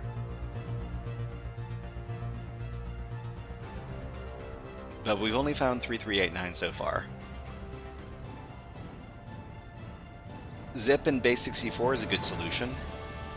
Zip in base64. Zip it up and then copy paste. Yeah, I mean we could try that as well.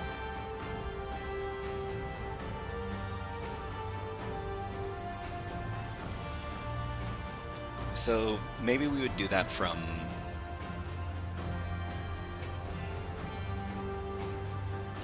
PowerShell.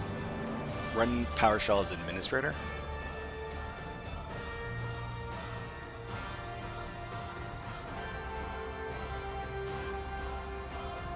Okay, we've got our PowerShell here. Can we make this bigger?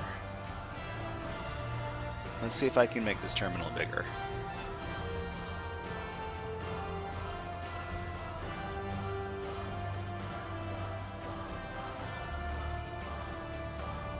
Okay, settings. Everything's so laggy. Okay, so appearance. We just need the text to be a bit bigger.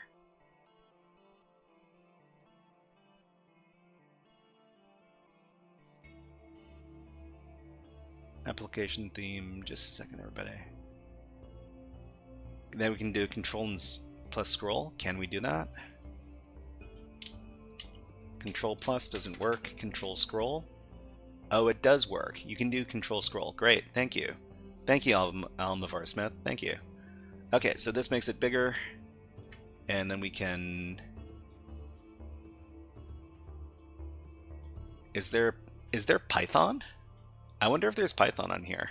Python 3. Okay, we can't open this MS Store link. Oh, okay, so I guess Python 3 is not installed. So it really depends. So the way we would move these files around really depends on which services are available.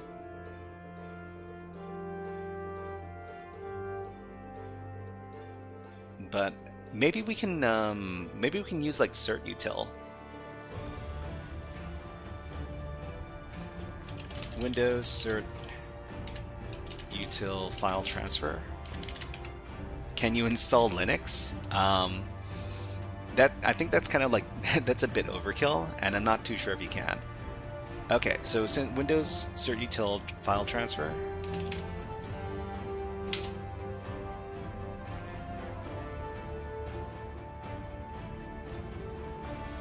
Okay, yeah, I mean, what we want to do right now is we want to copy over the dump file from the Windows machine over to our attacker machine. Okay, so downloading files using CRYPTOGRAPhy is...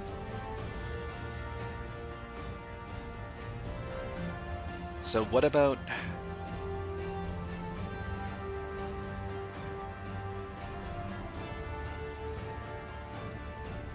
So we want to host a file for transfer a file over to another machine on the network.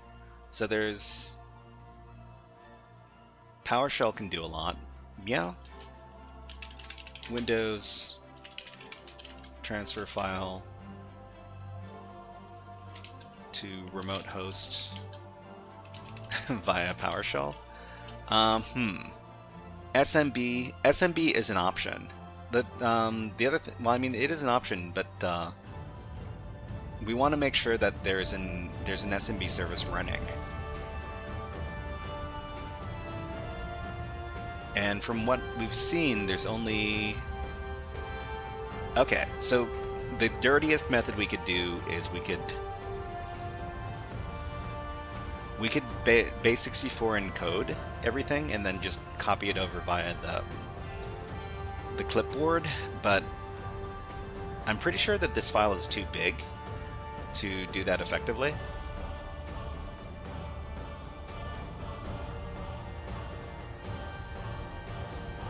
Because this file is 300 megabytes. That's not gonna base64 over very well.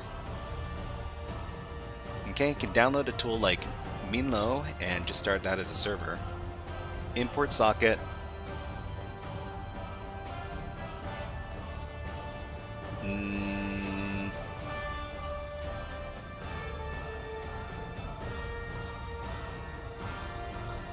Okay, so Almavar, I think that looks like a Python script. I don't know if we've got Python on the system or not. Python. Yeah, Python isn't installed.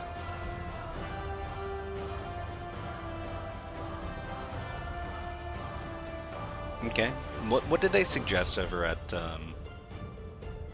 over the guided lab?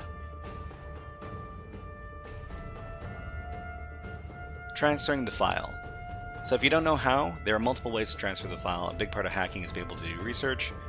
How to transfer files from Windows to Linux? Maybe is it just as simple as asking how to transfer files from Windows to Linux? Sure, we'll do the search.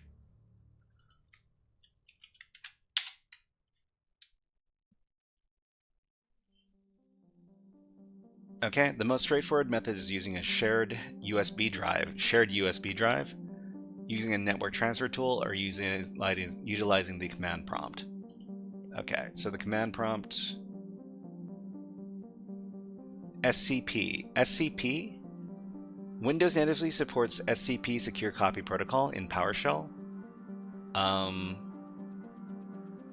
Run the SCP command using the following format: SCP file name Linux username at... Okay.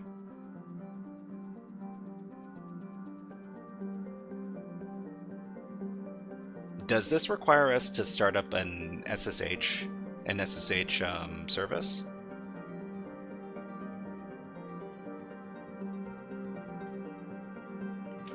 So let's think about this.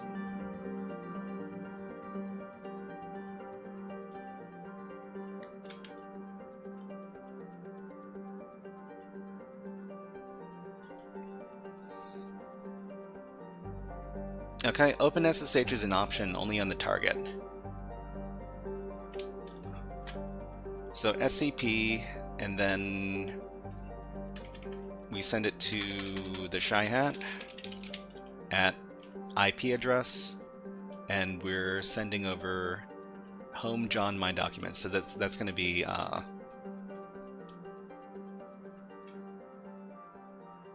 secure copy. It's going to be, well, let's get the file path for this.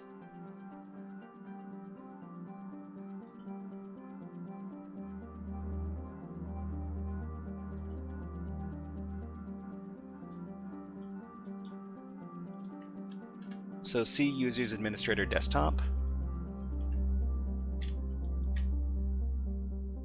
Oops.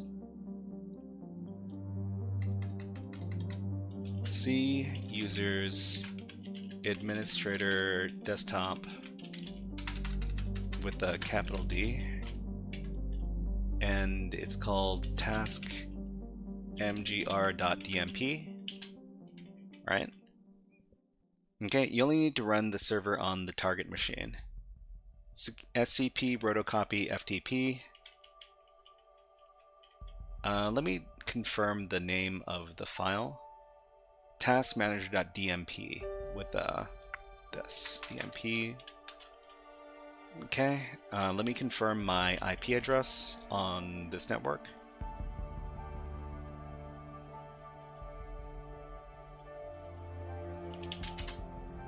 So my ton0 interface address is this.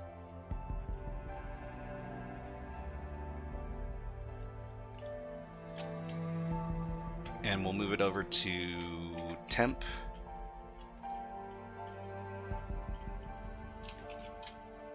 Temp HF.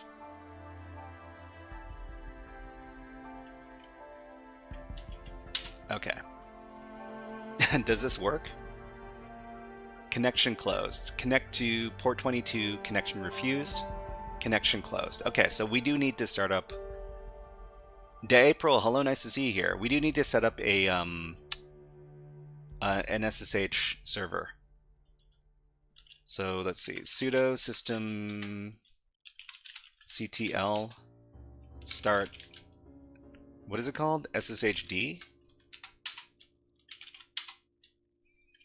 What is the name of the service?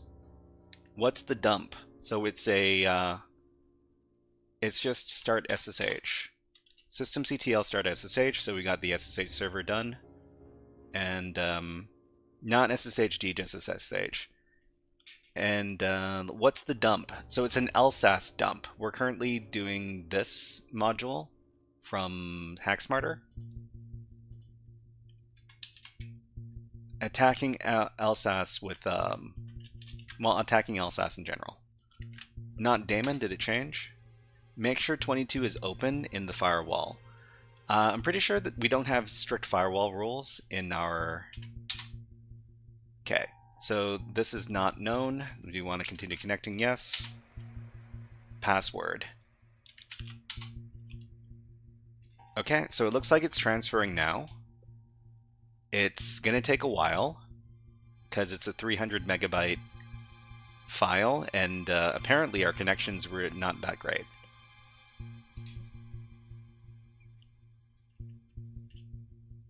Okay, so we can just wait for this to go through, and we can move on to the next section. So transferring the file, we're going to say that we successfully dumped LSASS. Yay! Pretty big LSASS dump, and then we move on. Okay, attacking LSASS with proc dump. While Task Manager is easy, attackers usually operate from command line interface. To dump memory via CLI without triggering immediate antivirus alerts. To dump memory via CLI without triggering immediate antivirus alerts, attackers often use proc dump. So proc dump stands for process dump. It's a legitimate Microsoft sysinternals tool designed for administrators to troubleshoot application crashes. Because it is digitally signed by Microsoft, it is often ignored by basic antivirus solutions. ProcDump is not installed by default. You need to install it. The lab has internet access, and the exe can be... The lab machine has internet access. That is unusual. Usually these lab machines are... The exe can be installed from this place. Okay, so this is the command. Alright, so I guess we need to figure out how to install this. So we'll copy the link. You can access the mount of it. Okay, so we'll open up Microsoft Edge and then we'll navigate to that website.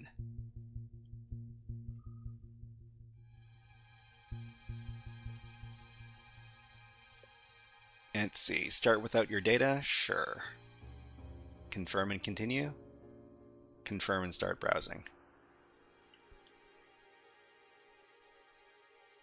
Okay, sysinternals live SMB access to directly access the live SMB share. Yeah, I mean we could do it that way. Let's figure out how to do it from the internet. Oh boy, time to mine some crypto. I mean, I'm pretty sure they make sure that the machines have very little resources just for this reason. Okay, so download ProcDump. Sure, let's do it. Okay, so it's done. We will install ProcDump.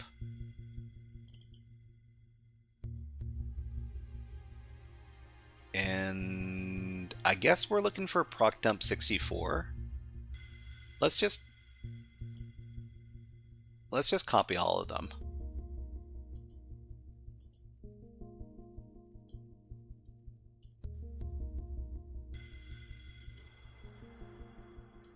Okay, so ProcDump 64 and ProcDump 64A. I have no idea what the A stands for here, but let's just run ProcDump 64. Tyler's too good of a guy, I would never. Hey, let's okay, so agree to the license terms. Okay, and let's figure out how to do this.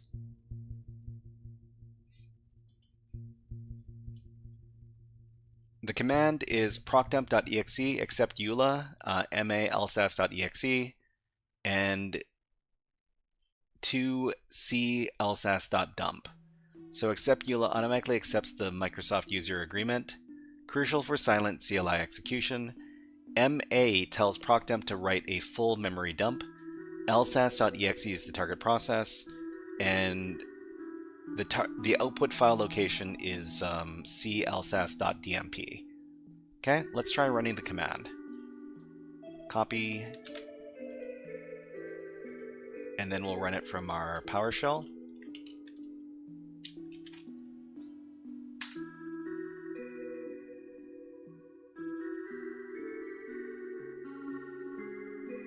Oh, you know what? This might not go through because we need to do this from the directory where ProcDump is. So this is probably going to give us an error message. Yeah. Okay, so let's move to C users administrator desktop. I assume we just need to move into the desktop directory. And then run it from here. Okay, and it's // okay.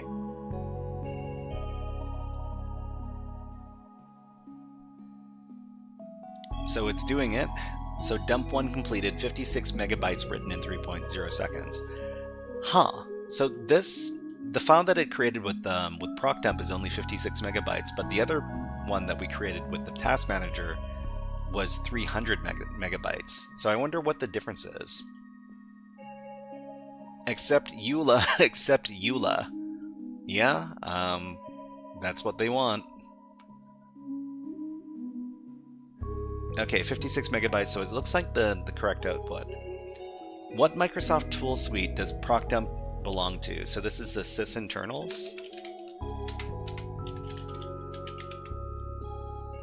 Set of tools. Okay, and which flag in the procdump command specifies that a full memory dump should be created? So I'm pretty sure this is the -MA.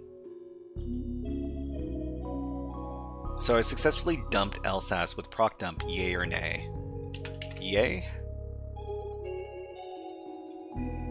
Okay, and I guess we can move all of these files over to our attacker machine. So clsass.dump.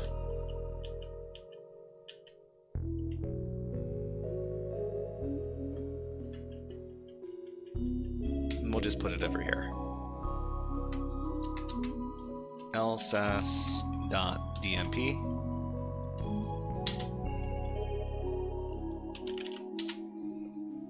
There's probably superfluous data in the dump, but that's just a guess. Probably. Okay, let's move on to the next section. Okay, attacking LSASS with native binaries. Sometimes bringing a tool like procdump onto a target system is too risky. Instead, attackers use lol bins, living off the land binaries. These are executables that are already natively installed on Windows. So one famous method uses run dll32.exe to execute a specific function inside of comservices.dll, a built-in Windows DLL. This function, mini-dump-w, can dump process memory just like Task Manager. Okay, the command. First, you need the process ID, PID, of LSASS. You can find this by running task list find string LSASS. Let's say that the PID is 644. Then you would run dll32.exe on comservices.dll, mini dump the PID to clsass.dump full. Okay, I absolutely love run dll32. It's a great lab. I feel like some forensics with dumps. Yeah, I mean, if you want to get serious about doing your Windows hacking stuff, you need to understand concepts like this.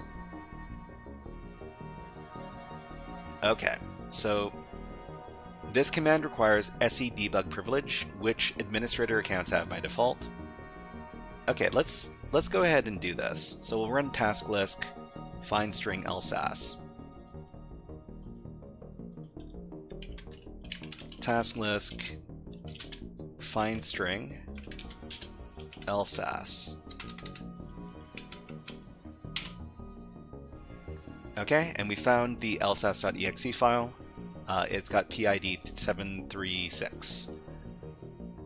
Then we can run this command.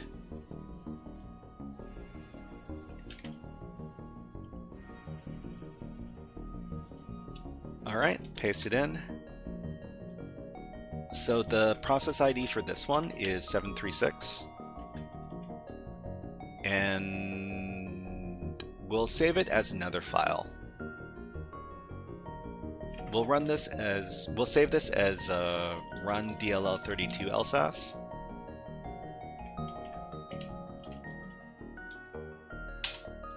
Just so that it doesn't have the same name as the other file. Okay, so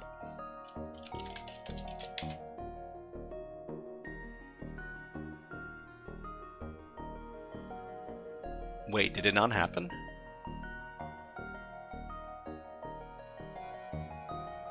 Oh, no.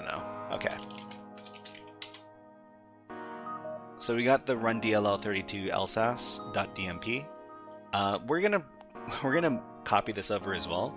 So this also looks like it's about 57 megabytes. So it's not too big. Okay, so let's copy it over.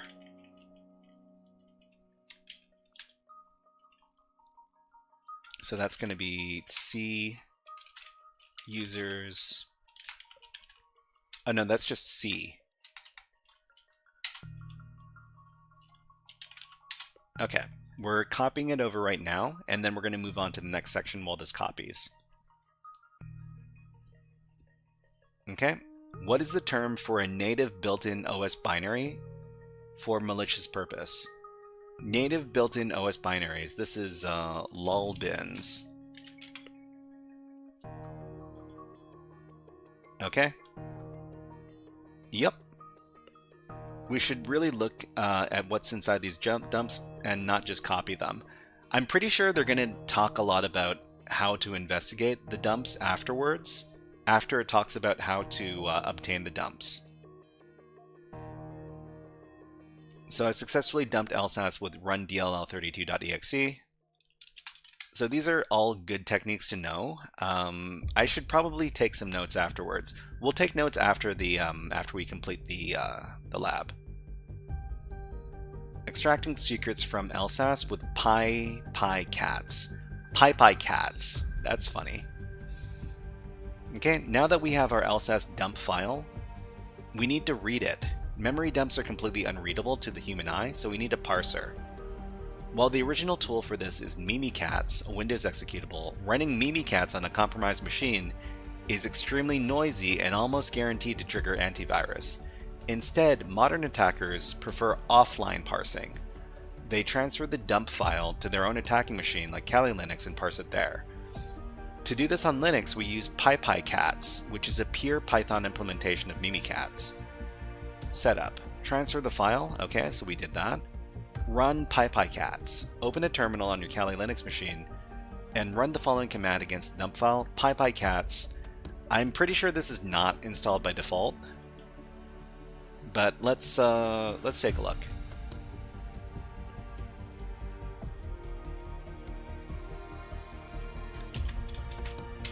Yeah, PyCats is not installed. So it can be installed with sudo apt install python 3 PyCats. Do we want to install it? Sure, let's install it. Hopefully it doesn't do anything weird to my Python modules.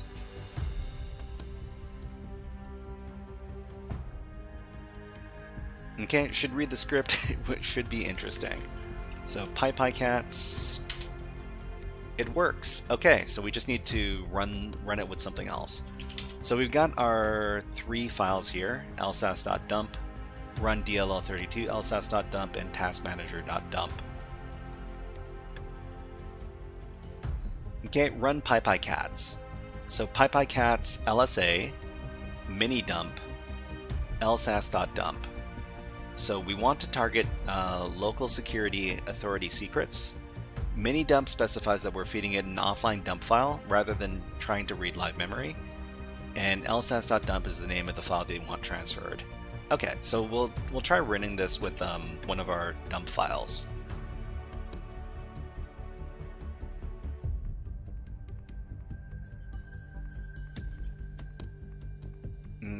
Let's see.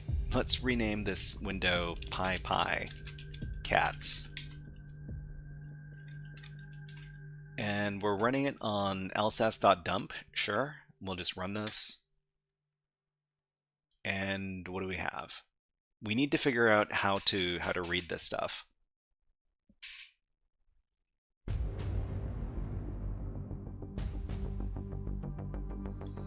Okay, lsass.dump.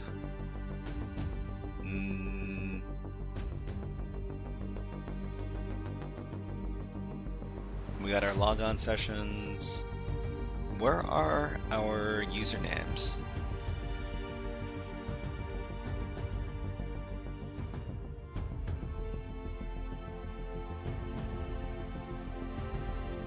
Okay, username, local service, domain name, NT authority. So logon sessions are here. We have our usernames, our session IDs. Let's see, username, DW, whatever.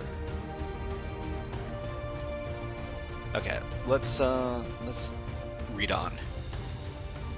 Once you hit enter, PyCats will parse the memory and output NTLM hashes, cache credentials, and any clear text passwords it can find.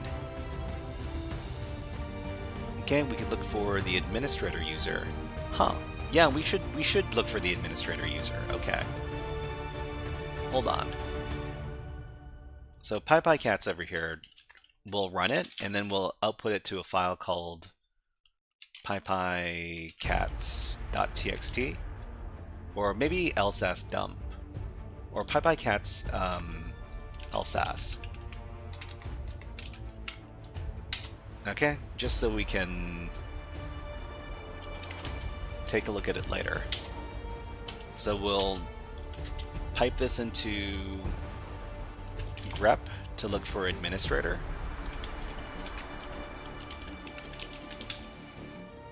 That's how you spell administrator, right? Okay, and we'll give it C20. Okay. So we got logon session, username administrator, and let's see if there are NTLM hashes in here. I don't see any right now. Oh no, never mind. Here we go. So we got our NT hash over here. Okay, yeah, that's great. Okay. Okay, extracting secrets from LSASS with KVC Forensic. KVC Forensic, I've never heard of this tool. I mean, I've never heard of PyPyCats either. Okay, I noticed PyPyCats and Mimikatz fails against the latest build of Windows Server 2025. If you're targeting Windows Server 2025 and having issues parsing the dump file, KVC Forensic should work. The author made some design choices different from both Mimikatz and PyPyCats. Full details are on the GitHub page. The two I find most helpful is that it has 0 dependencies, and you only need to update a JSON file to target the latest build of Windows. Okay, so transfer the file, and then download KVC Forensics. Unzip the file. You can do this with the following command. When prompted, type github.com. Unzip the file. Okay, so they want us to they want us to download this tool. Okay, let's go ahead and do that. So KVC Forensic, and what we're looking for is the Linux zip file here.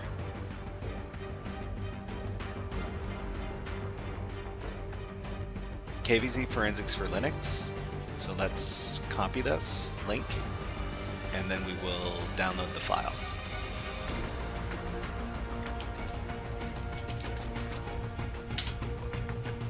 Okay, so after that, we need to unzip this, 7-zip this thing. Waffler, it's 2 a.m. Jeez. Are you in Europe right now, Waffler? Unsupported command. So it's like 7-zip. What's the command syntax?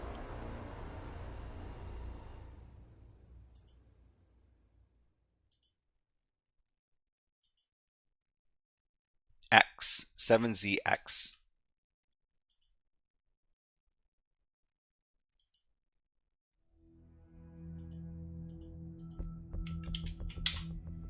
Okay, enter password. GitHub.com. Okay, and then we've got our KVC forensic files. Okay.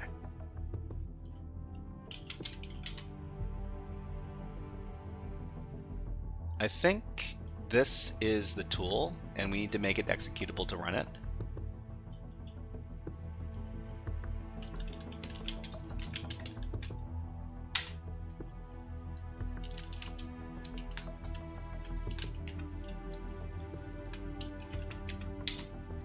Yeah, this is an ELF 64-bit binary.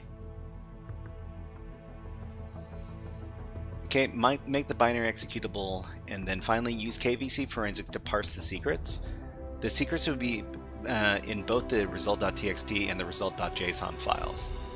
So KVC Forensic, static, analyze dump, input, output, templates, format. Okay, let's just copy the whole thing. So KVC forensic analyze dump input hack smarter. Input hack smarter. What? Result put result.txt. We obviously don't want. What is the NT hash for the Tyler user? Templates kvc forensic.json, format both, full, reveal secrets. So we need to change the input file because obviously we're not dealing with a file called hacksmarter. We're dealing with a file called lsass.dump. Oh, but it's different here. Okay, that's fine. Cannot open dump. No such file or directory. Okay, the name of the file is, it's case sensitive. DMP. Okay, result.txt, result.json. Cat result.txt.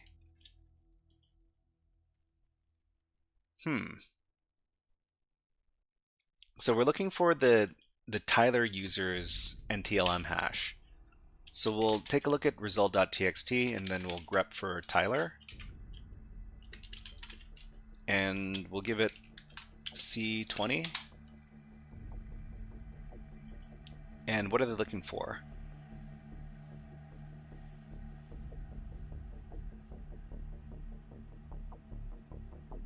So here's the NT hash for the Tyler user. They're going to ask us for this, so let's go ahead and copy it. What's the NT hash for the Tyler user? This. What is Tyler's password? What is Tyler's password?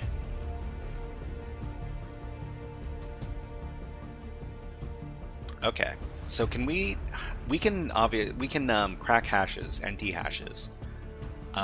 What's the best way to do this? So to crack a NT hash, so we'll just copy this over to,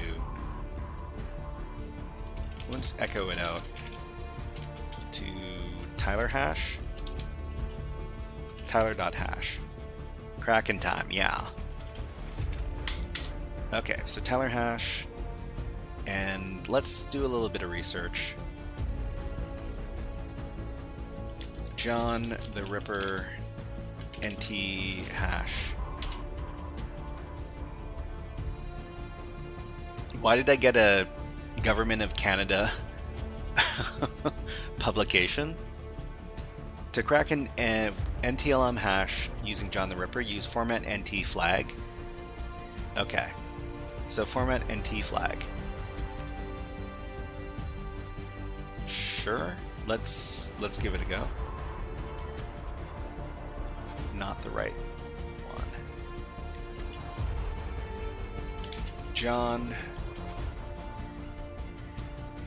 Format is NT, and we're looking at Tyler.hash. John the Ripper 4.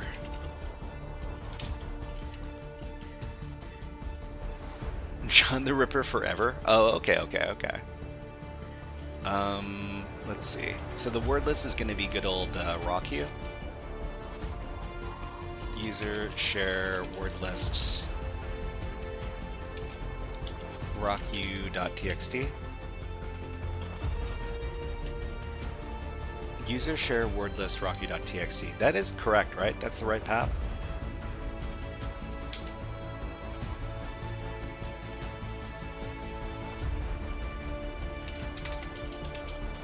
User share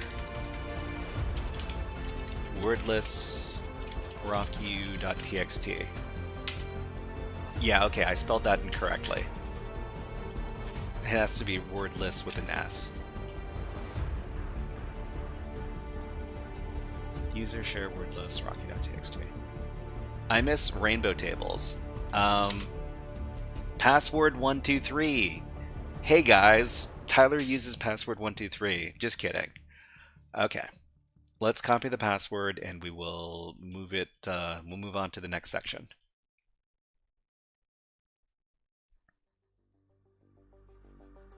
Okay, Tyler's password is this. Alright, next section.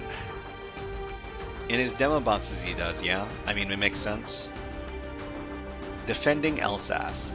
We do not just break things, we need to know how to fix them. In modern Windows environments like Windows Server 2025, Microsoft includes powerful security features by default, but misconfigurations or legacy requirements can leave systems vulnerable.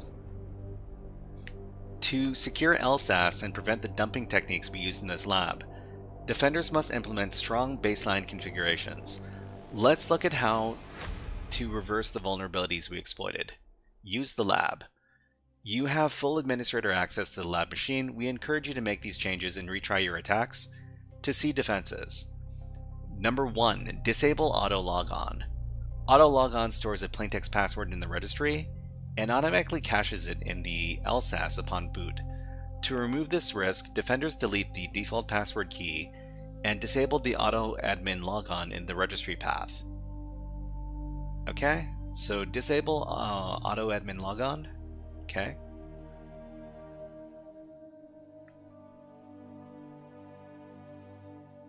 Enable run as PPL, protected process light. Autologon does what? Autologon stores a plaintext password in the registry and automatically caches it in LSASS upon boot. By enabling PPL, Windows ensures that only digitally signed Microsoft tools can inspect the memory of LSASS.exe. This stops tools like procdump and native binaries like run-dll32 from attaching to the process. This is controlled via the run as PPL registry key. Only digitally signed Microsoft tools can inspect the memory of LSASS.exe.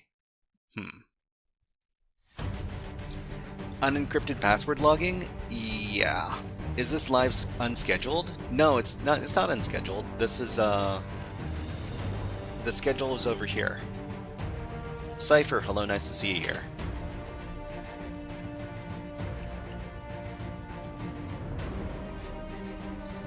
Okay, and enable Windows Defender Credential Guard. Credential Guard is the ultimate defense against LSASS dumping. It uses virtualization-based security, VBS, to lock secrets in a virtual container completely separated from the operating system.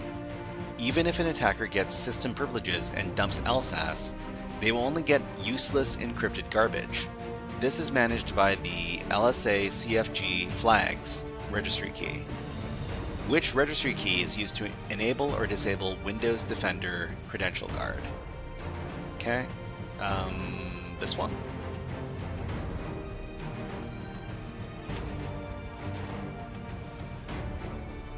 Next question. Which insecure feature caches a plaintext password in the registry to bypass the lock screen on boot? That is auto logon. Okay. Does Credential Guard prevent an attacker from creating an LSASS dump file? Does Credential Guard prevent an attacker from creating an LSASS dump file? So let's see. Credential Guard doesn't prevent people from creating dump files, but the dump file is encrypted. So the answer is nay. Okay, and I have shut down my lab machine, yay or nay? Okay.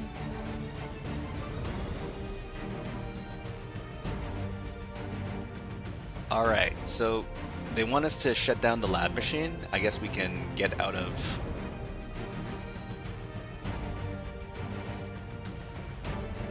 here, and then we can shut down the lab machine.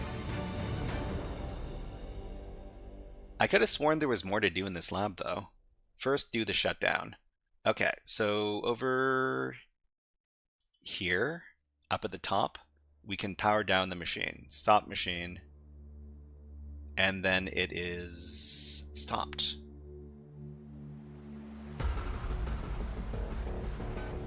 Okay, and then we'll answer yay.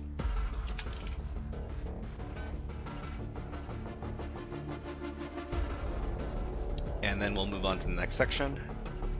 Congratulations, course complete. Okay, did we get a certificate that we can print out for attacking LSASS? Okay, so what we're going to do is we're just going to take some notes on what we learned about today. Because if you don't take your notes, then, well, you're going to have to learn. It's either write down the notes or learn it over again later, right? So let's go ahead and do the little write-up.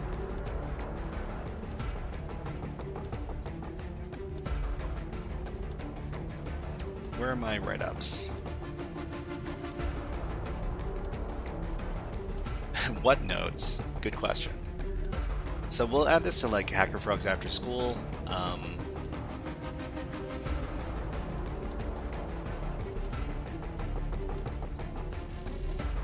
And maybe we can make a special topic for... Actually, you know what? We'll just add this to a walkthrough for Hack Smarter. Okay, Rukmanit Mani? Rukramit Mani? Hello, nice to see you here. Okay, so this is going to be attacking LSASS. Let's create it.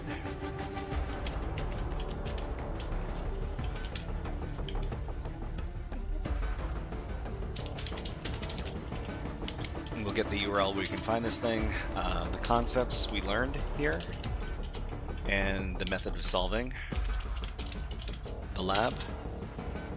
Notes I can't read. Okay. So the lab is over here.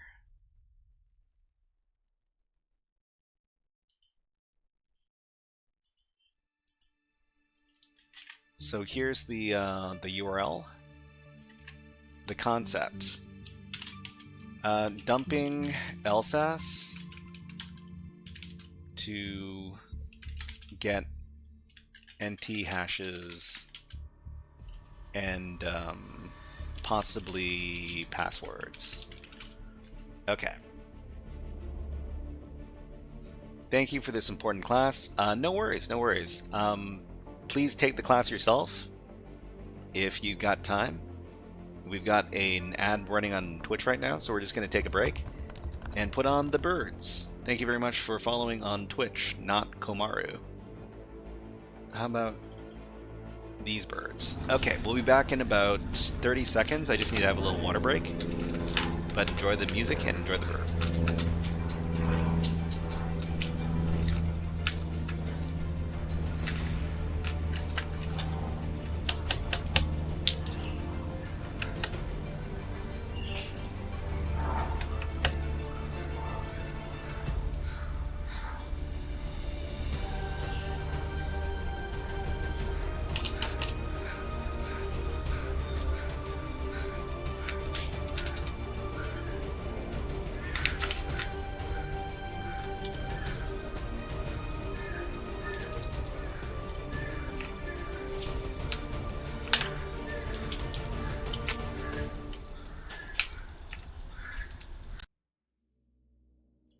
Okay, let's get back to it.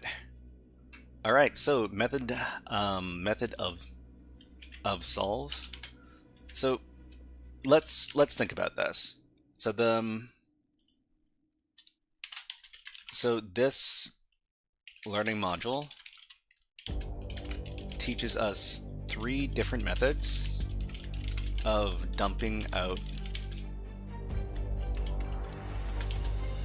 LSASS data, or LSASS memory, I guess, which can be used to obtain NT hashes for users or potentially clear text passwords.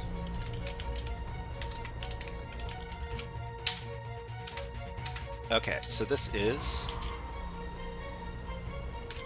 getting the LSASS dump, and there are 3 methods. So there's using Task Manager, using...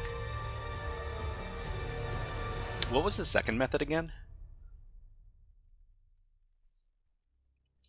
So there's using Task Manager, using run DLL, 32. And there is, what was the last one? We can look back and take a look.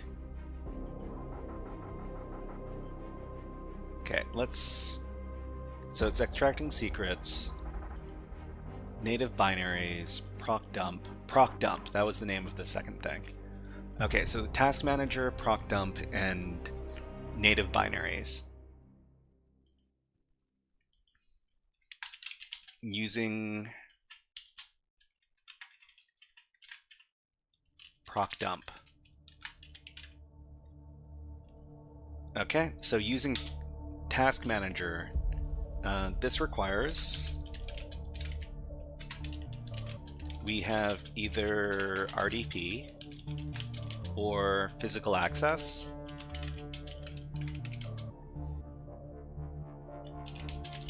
to the server in question. Okay, and open task manager as admin as either the admin user or the NT authority system user.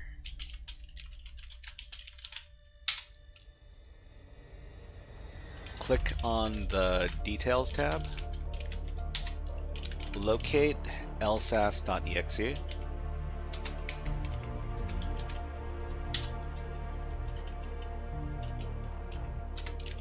right click the process, select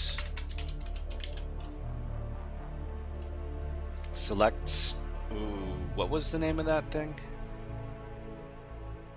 We can probably look it up over here. So task manager. Create memory dump file. So select create memory dump file.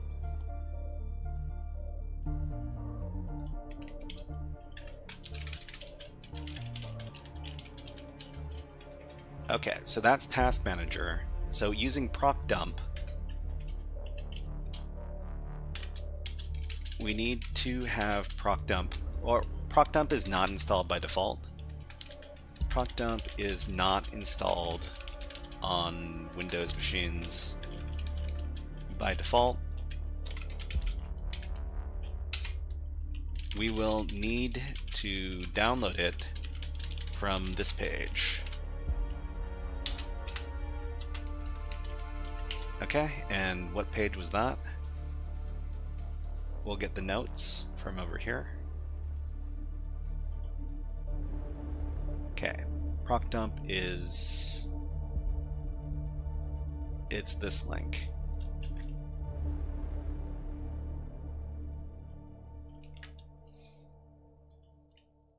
Okay, so the command to run from the CLI to obtain the memory dump from proc dump is, okay, and we'll copy over the command and put it in our notes. This one here, procdump.exe accept EULA.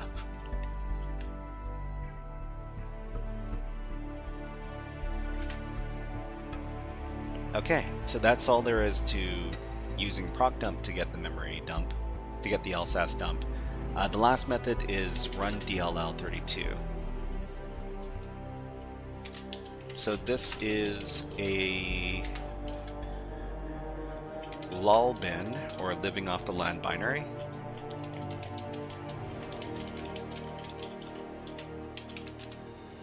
Which is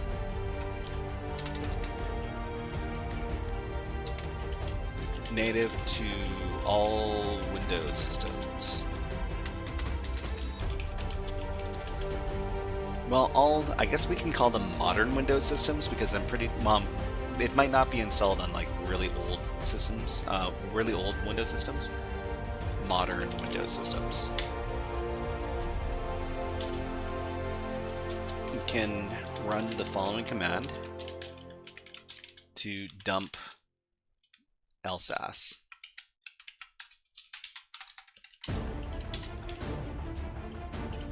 Okay, and what's that command?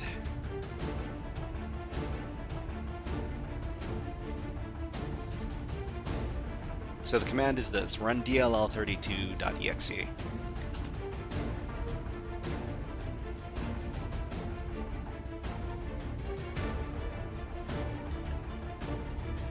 Okay, so that was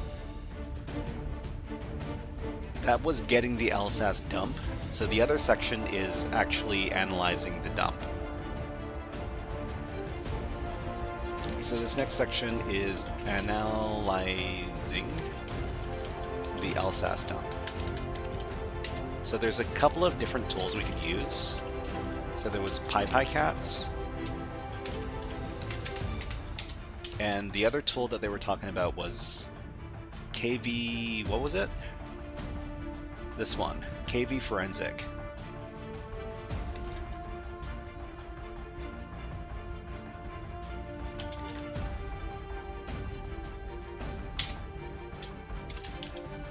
So PyPyCats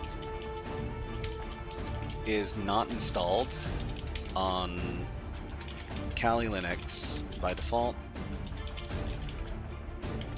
but we can install it easily by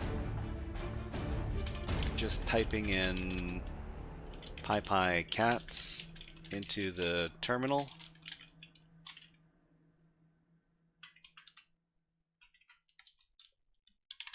Then it will prompt if we want to install it. Okay, and the PyPyCats command syntax to analyze a LSASS dump is this over here. Alright, let's copy it over. Where is it?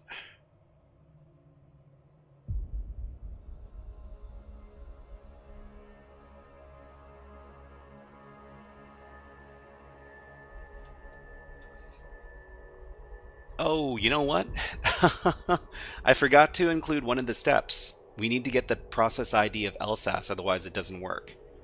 Okay, so let me just copy this command. And we need to include this, because otherwise we could be in for a rude awakening. Okay, over here.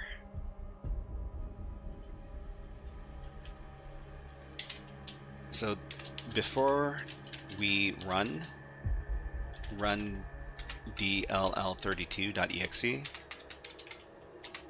we need to obtain the PID of the LSASS binary, or LSASS process.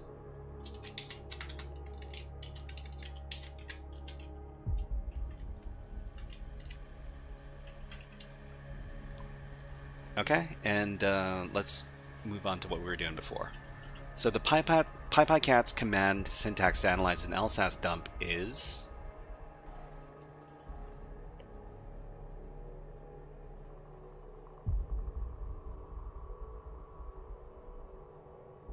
wait, where are we? Oh, dumping, okay.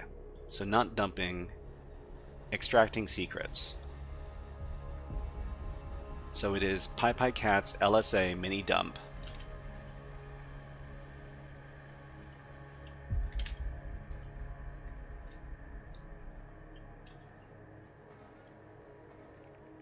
Okay, so the other thing we need to know about this is where do we look for the user information? So if we use PyPyCats,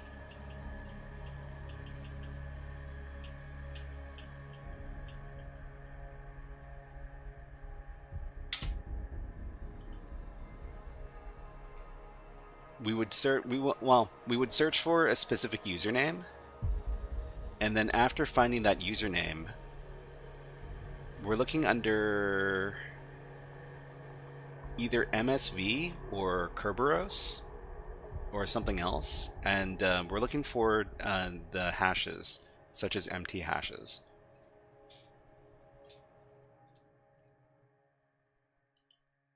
So maybe we would grep administrator and then also grep for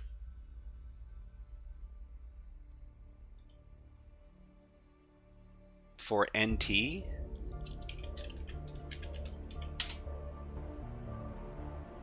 So grep for administrator first and then grep for NT, and this gives us your NT hash. But I guess this by itself is probably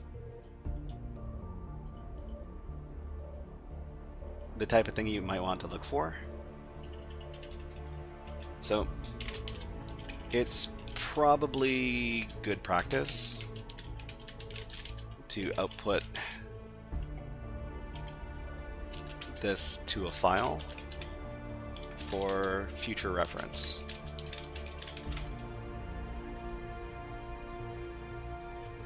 Okay, and then to look through the output for a specific user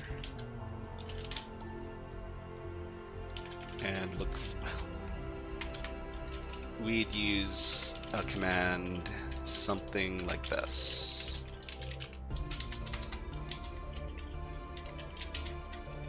Okay, and now on to KVC Forensic. So KVC Forensic, this is another tool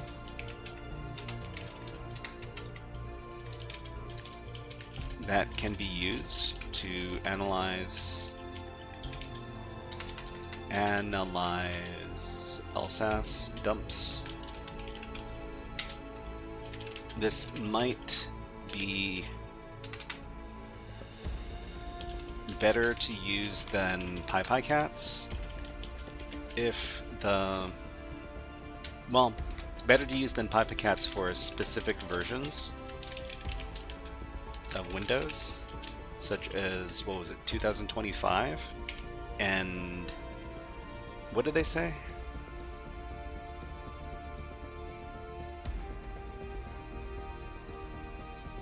Windows Server 2025. So PyPyCats and Mimikatz fails against the latest build of Windows Server 2025. Okay.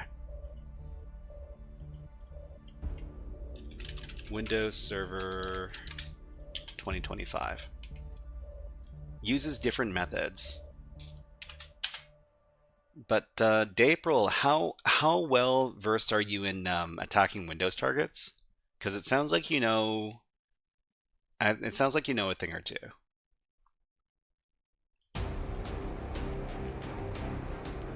Okay. Having issues parsing the dump file, KVC Forensic should work. The two I find most helpful is that it has 0 dependencies and you only need to update a JSON file to target the latest builds of Windows. So KVC Forensic, I guess we can download the latest release over here.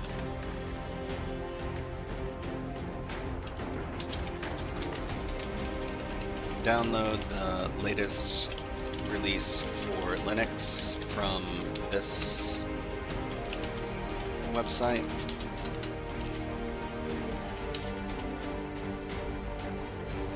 Okay, man, that lag. Okay. Then we can use the following command to parse the LSASS. Okay, know a few things, nothing special. Nullsec, hello, nice to see you here. How bad is the lag on YouTube? How many seconds is it?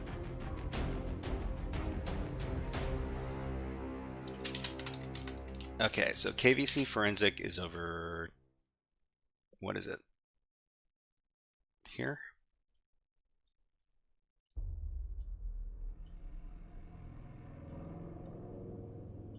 And let's copy the whole thing.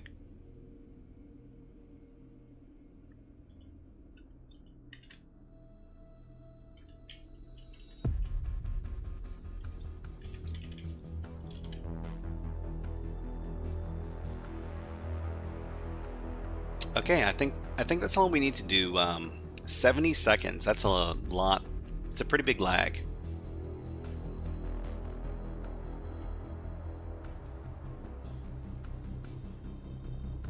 You're the April. Yeah, I know. It's the restream. Yeah, unfortunately, I've been having some problems with the restream. Okay, let's commit these changes, and well, we've got a bit of free time. Let's go back to the puzzles. Oh man. Okay, so yeah, so we learned about Windows hacking stuff. That was a lot of fun, and maybe we can learn more about this when we do our hacking stuff next week. So today is Friday. We've already got the schedule for next week's streams over at HackerFrogs. So this is week 25. And what are we going to be doing? We're going to be doing some AWS hacking on Wednesday, and on Friday we're going to be taking a look at another Hack Smarter machine called Kiosk. So this is some Windows hacking without Active Directory. So I mean, we might make use of some LSASS techniques in this lab. Who knows? Okay, so for the last 30 minutes of the stream, I think what we're going to do is we're just going to wind down with some puzzles. So this is day 10 of the Thinky Dailies. You're in a Windows hacking streak. Well, I'm trying to learn more about Windows hacking because it's a pretty big topic, and it's a bit harder to find materials about Windows hacking than it is on Linux. Linux hacking exercises are pretty common. Okay, so what are the puzzle rules here? Okay, I like the Windows hacking stuff. It's more rare. So what is this? This is a sheep and wolves puzzle, a variant on Slither link puzzles. Never heard of these. Draw a fence around the sheep to protect them from the wolves. The sheep must be enclosed within a single fenced area. Keep in mind that the fence should not branch nor cross itself. The fence must end where it started, forming a closed loop. The fence must contain all the sheep on the inside and leave all the wolves on the outside. Okay. So let's see if we can make this nice and big. Bigger. That's about as big as we can get it. Okay. So, I mean, it looks like we can start anywhere. Start anywhere, end anywhere. This really reminds me of The Witness, where we had to draw a bunch of, Okay, so I guess we'll start here. And we'll try to we'll fence off all these sheep.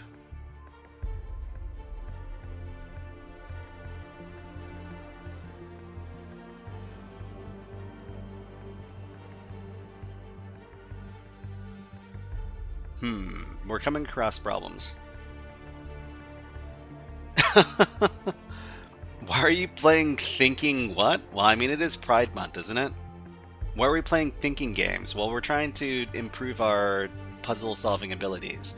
I mean, problem-solving abilities, because, you know, hacking is all about problem-solving and getting better at problem-solving. And it's also fun. It's also fun to solve these little puzzles. Sharpening the noodle. But Catfile, hello, nice to see you here. And we need to break up the technical hacking stuff with something a little bit... Should I not say I already solved this one? I mean, I believe you. You're probably a lot faster at solving some of these than I am, yeah? Okay, so how do we what's the philosophy here?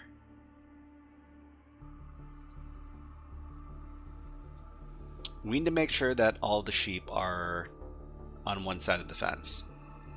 So, sheep, sheep, sheep.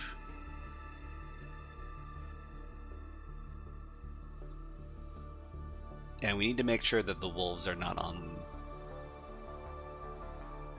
not included. No wolves.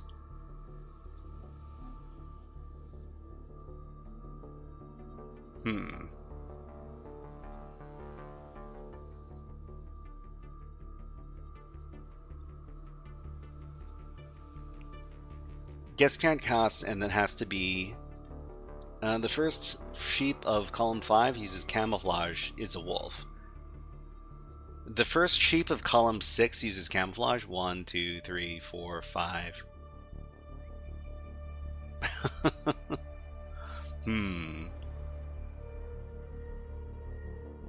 Okay.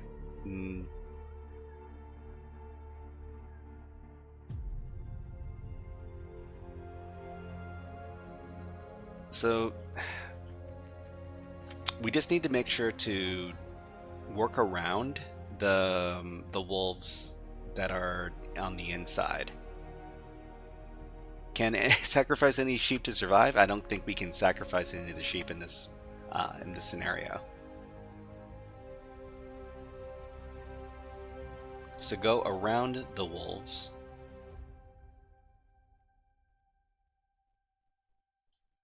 Hold on. So if we know we need to go around the wolves, we just need to make little things like this.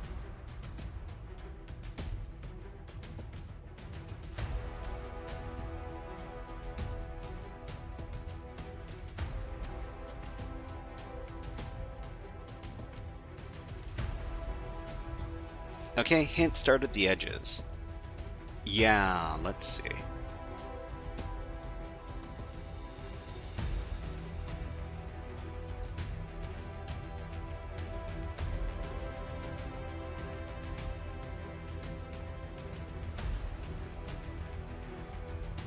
Start at the edges. So we need to make sure that these wolves are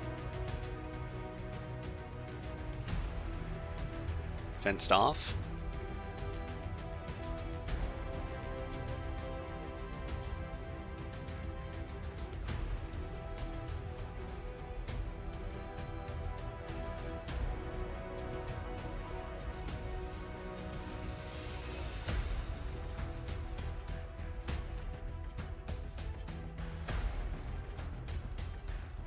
We can delete like this.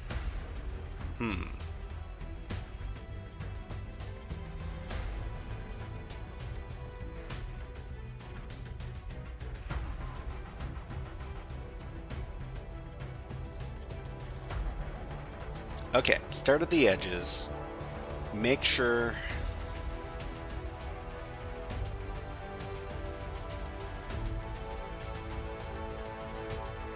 include these sheep.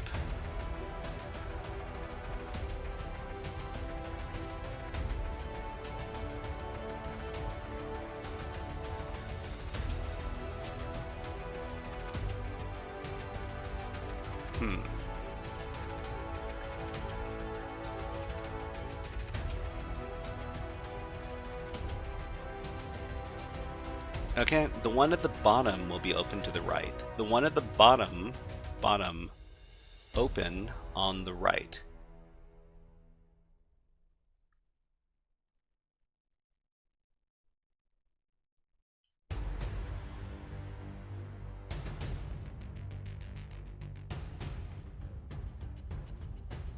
Yeah, this is tough.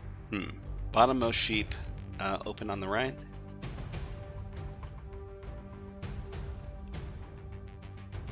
Bottommost sheep has to be open on the right.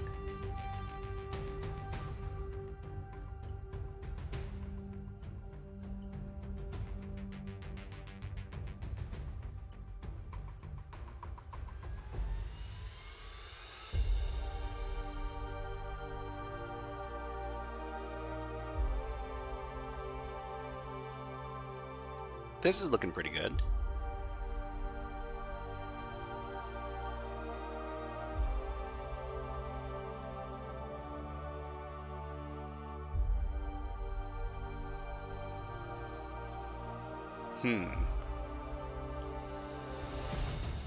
Okay, fence off this.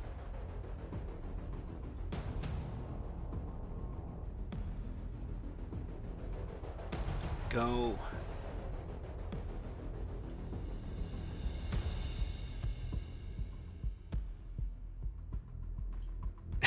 This doesn't work. There's one sheep.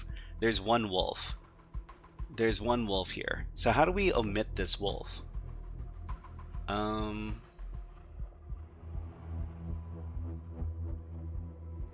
Hold on.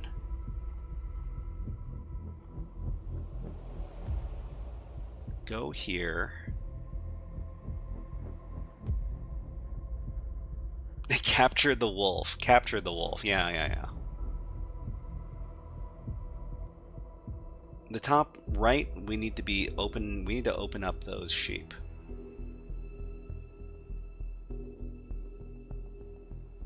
Up here. Oh, you know what? Like this? Yeah. This works. Okay. Alright, done. Done like dinner. Alright, let's move on to the next puzzle. Okay, so this is puzzle number 11. And this is going to be a tougher puzzle. So it says a sheep has gone missing. Can you work out which pastures it stopped in for a tasty snack? Right. Alright, and what kind of puzzle is this? So this kind of puzzle is known as a star battle, specifically a one-star battle. One-star battle. Place 1 star in each region, ensuring that there are no other stars in the same row or column, and that no 2 stars are next to each other, including diagonally. Keep in mind, there can only be 1 star in each row. So 1 star in each row. There can only be 1 star in each column. So 1 star in each row, 1 star in each column. There can only be 1 star in each region. So each one of these solid areas, there can only be 1 star. Stars cannot be next to each other vertically, horizontally, or diagonally. Cannot be next to each other. Okay. We got ads running on Twitch. So enjoy these birds. We'll be back in about 60 seconds. I just need to take a little water break while the ads run.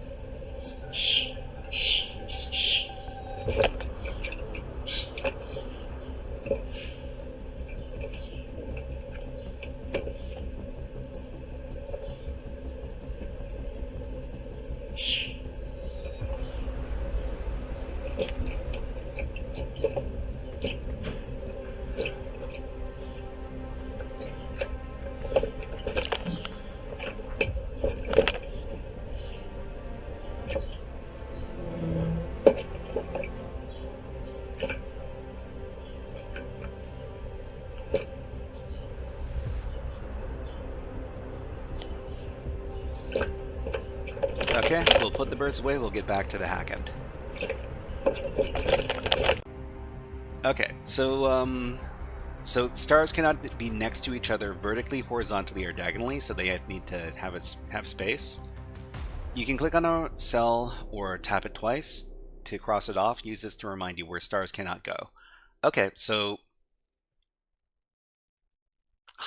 So this is harder than the last one. We've already done one of these. Let's see if we can make this puzzle bigger. This is about as big as you can get it. So only 1 star in each row or column, and only 1 star on... The easiest ones to figure out would probably be these two cell areas. So I'm not too sure if there's like a logical way to figure it out. Well, I mean, of course there's a logical way to figure it out, but where do you start? Let's try one of these. Let's try this, and like this, and then like this, and then like this. Because the stars can't be on the same row or the same column. That means that there should be 1 here, and then 1. There has to be 1 in this. There has to be 1 inside of this area as well. For this area, we'll put it here, No. Here. And then here. Oh, but this is... We can't have one diagonally next to each other. Okay, so that doesn't work. So this has to be here. And then this one should be here, which means that the last one has to be here. Okay, I mean, I just kind of winged it. I don't know if I applied like a lot of logic for that one. Anyways, next. Boom, boom. Okay, so what is this? Unfortunately, our overfed sheep is distracted by a puzzling tree and won't budge until it's solved. Is this a hacking? Is this a hacking? Anytime you use a CLI, it's a hacking, of course. So this is more... Oh, this isn't Sudoku, is it? Okay, so it's a different type of puzzle. Let's read up about this. Okay, and everybody, here's the link if you want to try it out yourself. I highly encourage everybody to try to race me, and because you can probably solve it before me. Okay, this is a Nirikabe, a popular puzzle type introduced by the Japanese puzzle publisher Nicoli in 1991. Shade a fully connected group of cells, ensuring that numbers are left in unshaded regions of that size. Shade a fully connected group of cells, ensuring that numbers are left in unshaded regions of that size. Each number must be enclosed by an unshaded region containing as many cells as indicated by the number. So 2 means that there has to be 2 unshaded cells. Each unshaded region must contain exactly 1 number. So if you've got a 3, then you need 3 connecting cells. Have you ever seen the British Sudoku guys on YouTube? I can't say that I have. Okay, all the shaded cells on the grid must form one group connected horizontally or vertically. All the shaded cells, okay, so all the shaded cells have to be connected. Okay, and number 4, shaded cells must not form any 2x2 blocks, and therefore also no blocks larger than 2x2. Shaded cells must not form any 2x2 blocks. Okay, so no squares, no cubes. Okay, you should watch one time. They do extreme Sudoku with lots of extra rules. Well, I mean, I'm not really that good at Sudoku in the first place. I'd like to get better. And I guess maybe playing these puzzles might make me better at these games. Okay, let's make this as big as possible. Okay. So we need to make sure that there is 1 here, and we need to make sure that there's 6 here.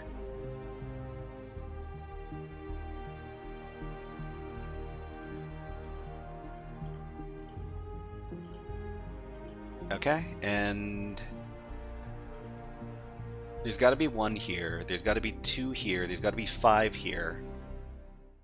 I mean, we could do it like...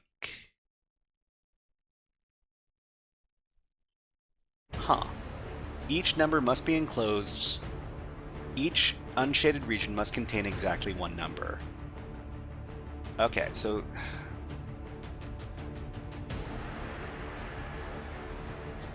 So for 2 it has to be this. So for 1 it has to be this, for 2 it has to be this. For 5 it can be 1, 2, 3, 4, 5. And for 6 it's 1, 2, 3, 4, 5, 6. No, they need to connect together. Okay, okay. It's easy once you do a few. Yeah, I'm sure there are lots of little tricks you can use in Sudoku. I think I learned like 1 or 2 when I was actually trying to learn about them. Anyways, let's move on.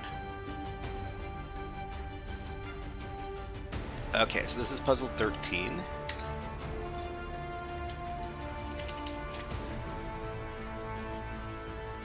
Here's your lost sheep. Only need shearing 5 sheep pens, each with 5 sheep, but in what order?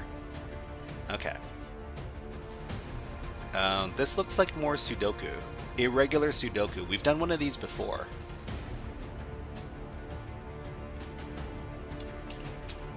Okay, this is irregular Sudoku, a variant of Sudoku that introduces unusually shaped regions. Fill every cell in the grid with the numbers 1 to 5, making sure that each number appears only once in each column, row, and region. Keep in mind that numbers can only appear once in the same row, so no two... Yeah, these are all logic-based, love it. Numbers can only appear once in the same column. Numbers can only appear once in the same region. Each region must contain the numbers 1 to 5. Okay, so I think we've done something like this before. We just need to approach it logically. So if 1 is here and 2 is here, then this can't be 2 and this can't be 2.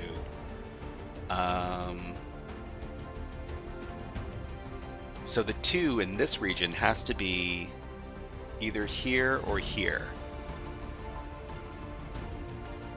Next to the 2. 1 next to 2. 1 next to 2? Oh, that's true. 1, 2, 3, 4. 1, 2, 3, 4. So there's the 5 has to be in this row. There's got to be a 5 in this row.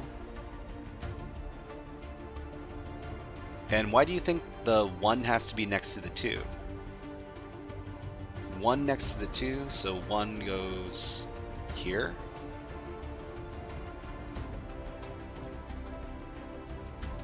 Because it can't go in the other 3. So 1 can't go here. 1 can't go here.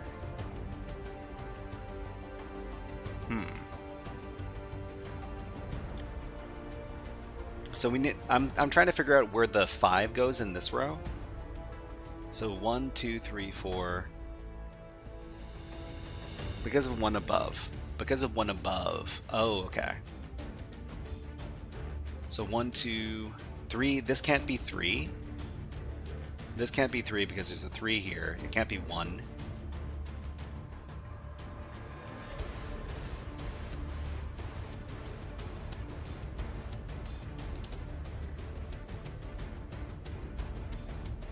One next to 4. 1 next to 4? So this also has to be a 1? 1, 1.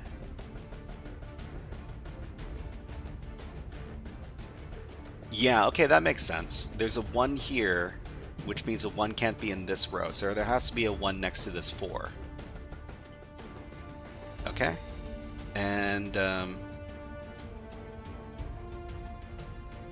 so this is either a 2 or a 5.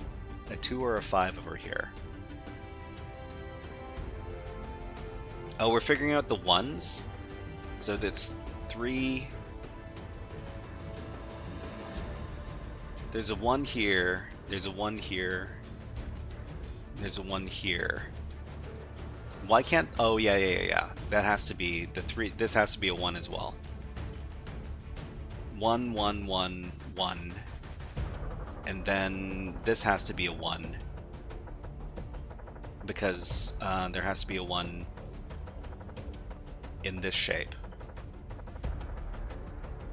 So these are the 1s.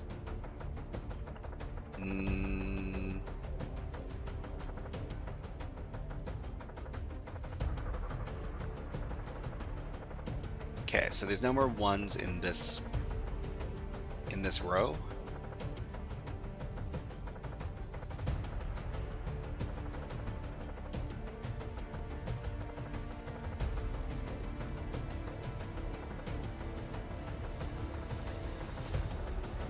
Let's figure out these shapes. So the 2 has to be here. So there's a 2 in this row, and there has to be a 2 in this shape. So this has to be 2. Okay, and then the 4, because there's a 4 here, this has to be 4 in the corner, and which means this has to be 5. So we filled out one shape. We just need to figure out the other shapes. So 1, 2, 3, 4. So this has to be 5 because there's nothing else here. And then 3 bottom left. Bottom left? You mean the corner?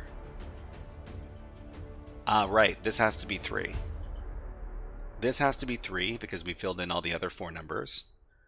And let's figure out this column here.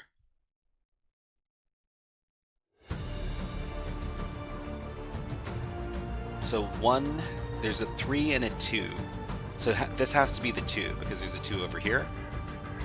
So this is a 2 and this is a 5. Okay, and this has to be a 3 because we're filling in this shape here. What else? So there's a 5 and a 4 that we need to fill in over here.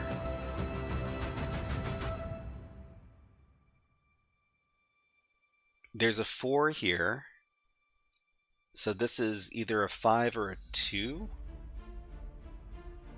1.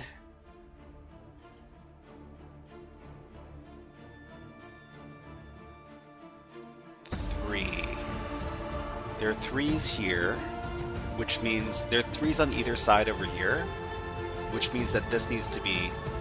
Oh, that can't be a 3 though. So where's the 3 gonna go here? Did I mess up? Because there's got to be a 3 in this row.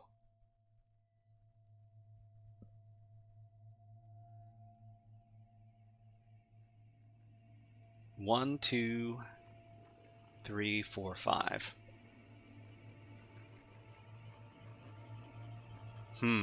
I think I messed up.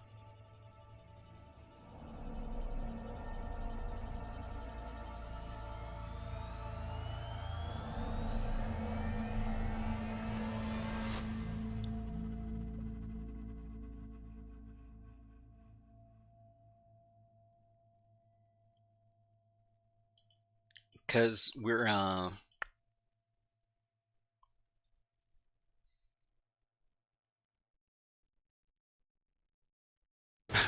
okay, let's undo a few steps.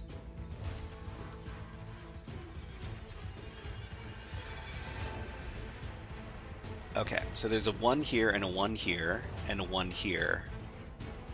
We figured out all the 1s. All right. We'll try figuring out the 2s. So there's a 2 here and a 2 here. There's got to be a 2 here or here.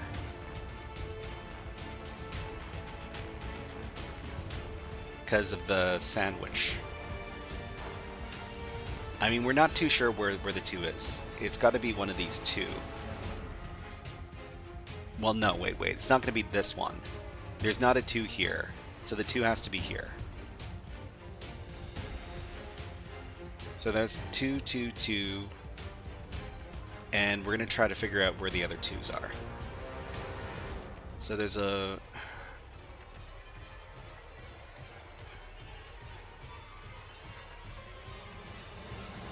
So this might be a 2. Or there might be a 2 over here. This might be a 2 or this might be a 2. We're not too sure which one.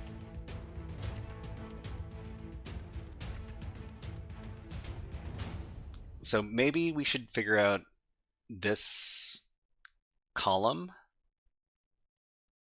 1, 5, 4, 2, and 3.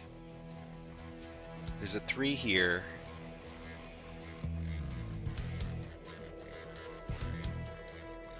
Fives are over here. Oh, no. We know this one. So 1, 2, 4, 5. This has to be a 3. And then...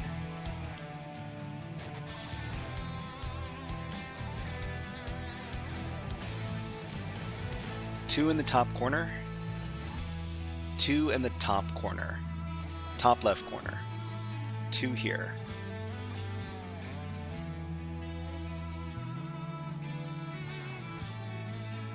I mean, why is 2 not here then? I mean, it could be a 2 here.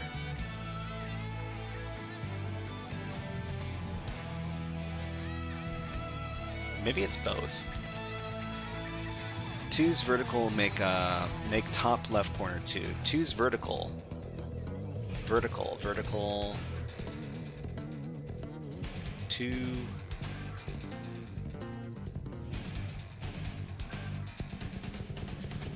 Ah, right. So these ones over here.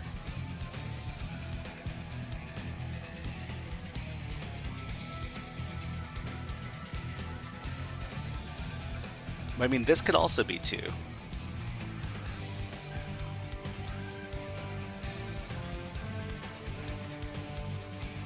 Wait, doesn't this have to be 2? This is also 2. Which means this is 2.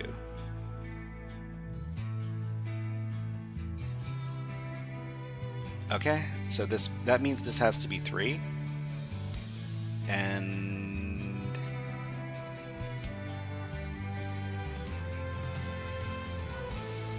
1, 2, 3, 4 or 5. 4 or 5 is going to be over here.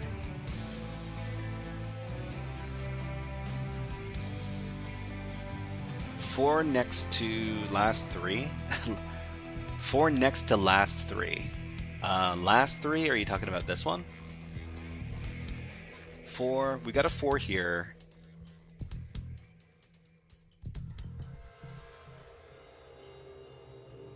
Five, 5. The one you just placed. Oh, no. Yeah. This has to be, right. This has to be a 4. This has to be a 4, which means that this has to be a 4. Because there's no other place for it. So 4, 4, 4. Sandwiched in between, here's a 4.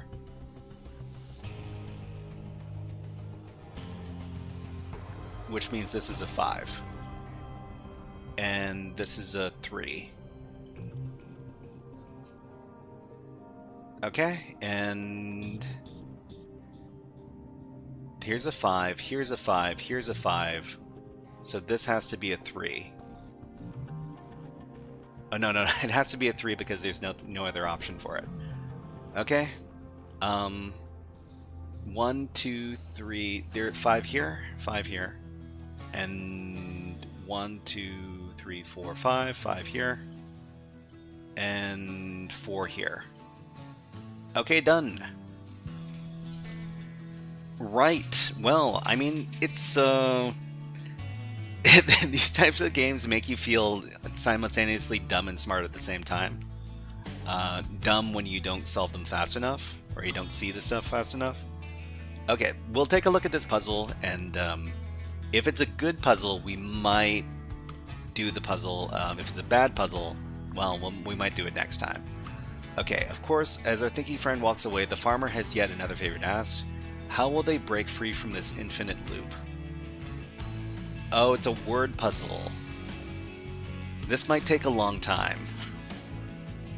Hold on. Let's take a look at the description of the challenge. Okay, look for hidden clues in the puzzle image and try to find the secret word.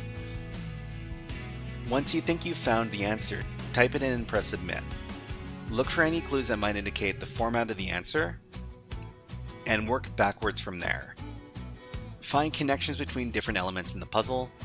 Not all details will be important, so try to identify which elements are relevant to the answer. Finding the answer may require multiple steps. Okay, so we'll set like 10 minutes to solve this puzzle. If we can't solve the puzzle in 10 minutes, we'll call it.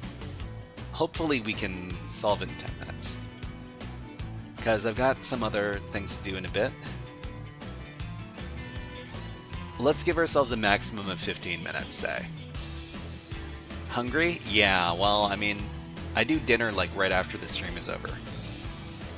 Anyways, this is the link. Actually, let's just give everybody the link to the image. So we need to find some sort of word. Find the word to save me. Find the word to save me. All right.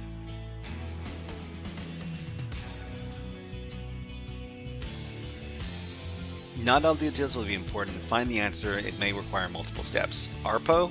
ARPO. Why do you think it's ARPO? The format of the answer. Well, I mean, the format of the answer is probably 4 letters. The arrows.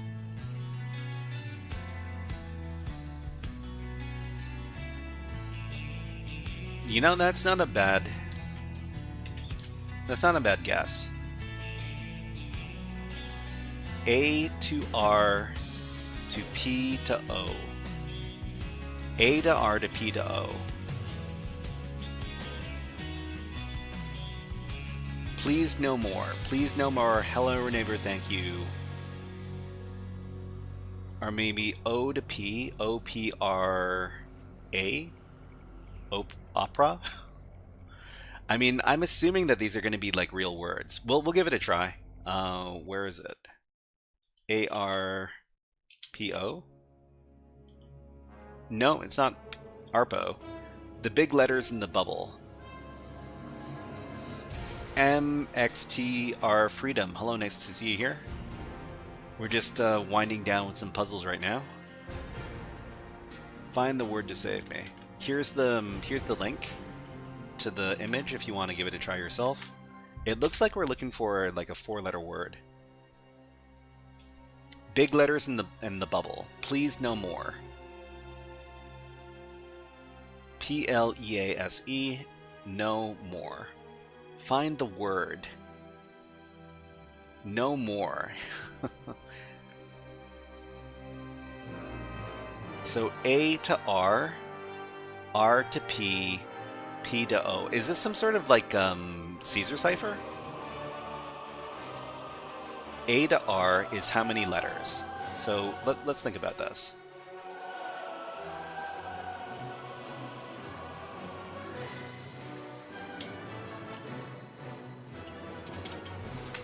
Okay, so A, B, C, D, E, F, G, H, I, J, K, L, M, N, O, P, Q, R, S, T, U, V, W, X, Y, Z.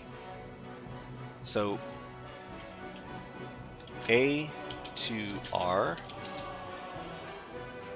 R to P, P to O.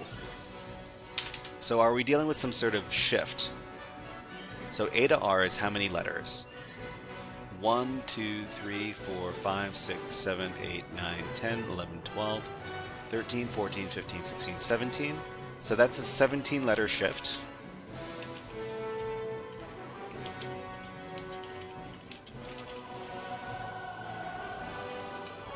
Okay, in R to P is not very...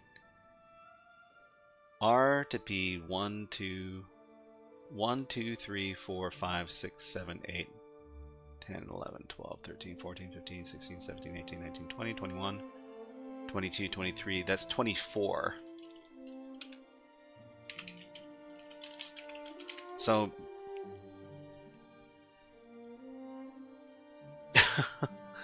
The U.S. government? I don't know about the U.S. government. Claude Enjoyer. Hello, nice to see you here. Or Claudine Jor. Hello. It may have something to do with those letters being larger in the middle. So in the middle, so these ones, please no more.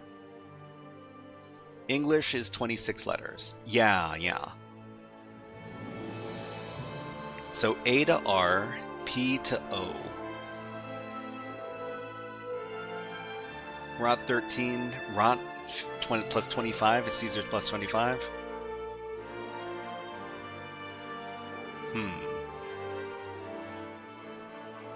What about P to O? A to R, A to R, R to P, P to O.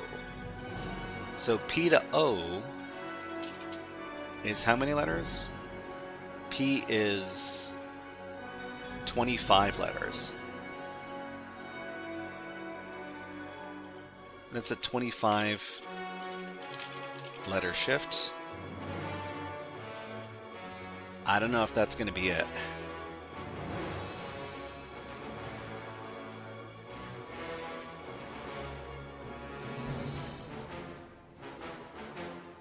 Look for any clues that might indicate the format of the answer and work backwards from there.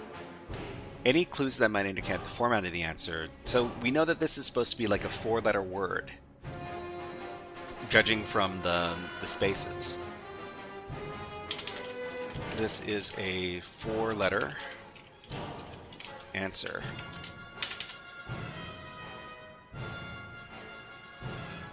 Find connections between different elements of the puzzle.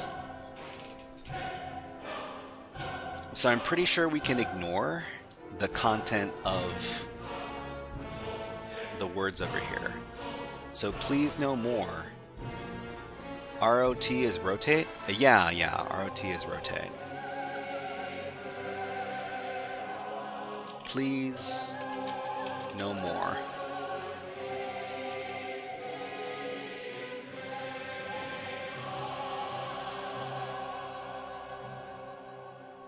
Oh, you know, there are a couple of these letters that are circled. Thank you, Nullsec, for letting us know about the break. Let's put on these birds. Okay, we'll be back in about 60 seconds.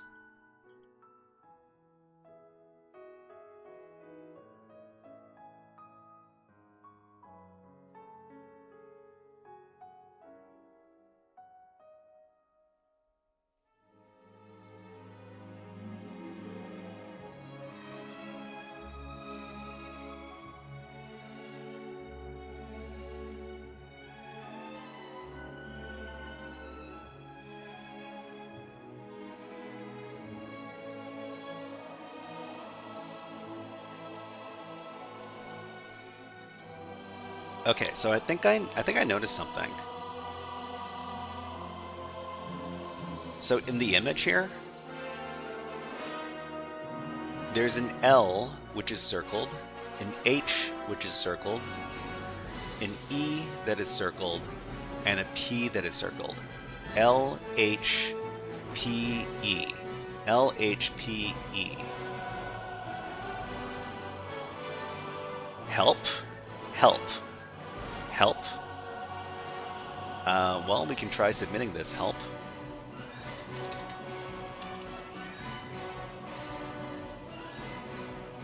Hey, that was it. Wow. You know what? You know what's really funny? ARPO. This doesn't make this isn't anything. You missed it. Okay, so we saw that there were letters that were circled by these other letters. So the P circles L, the H circles, well, the A circles the H, P, so L, H, P, E, and we just guessed it was help. It's just the letters that are circled, and then make a word out of them. Find the word to save me. The big letters mattered. Yeah, the big letters mattered in this case. Okay, well, I mean, we solved it. We'll move on to the next one. Okay, so at a local library, our hero scours through dusty books in search of clues about the solvers, but no luck. A librarian must be somewhere in this maze of bookshelves. So we got a maze with RAPO that you can rotate to for help. I'm not too sure. Wait, you know what? Let's do the Caesar cipher. Caesar cipher from Decode. Let's make it really big. Okay, so we're just going to ARPO, RPO, and we'll brute force this.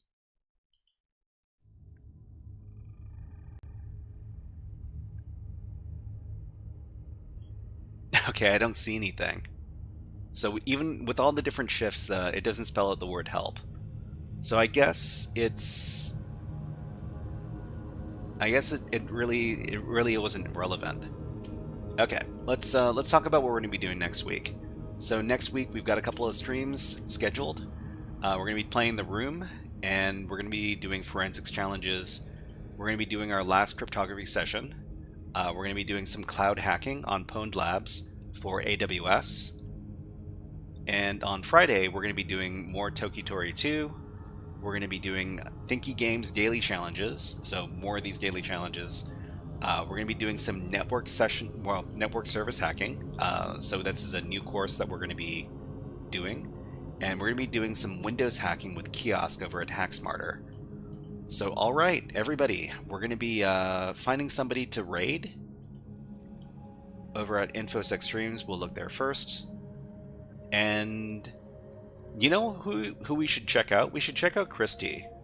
So, Christy, you gave us a raid earlier. Christy... Whoops. You should be on Twitch. Christy...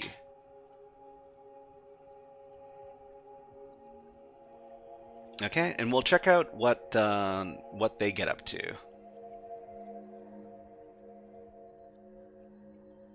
Alright, software and game development stream from 6 hours ago. I guess they also play League of Legends or Dota. I can't tell which game this is. This is League of Legends, okay. And what else do they do? So they do software and game development, and I guess they were doing some hacking stuff. Yeah, okay. But everybody, yeah, give Chrissy a follow. They could use a lot of love. Here you go. But in the meantime, let's find someone that we can raid on Twitch. If anybody has any suggestions, I'm open to suggestions as well. I like League, well, Wild Rift. Okay, so we've got... Oh, Moohiddles.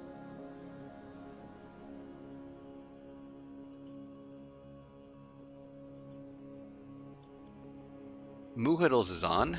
She always does like fun space stuff. Let's bring up her stream.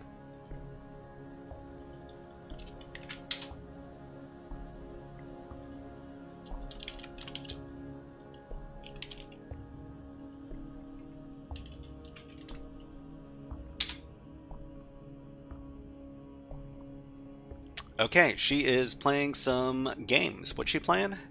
Witch Spire.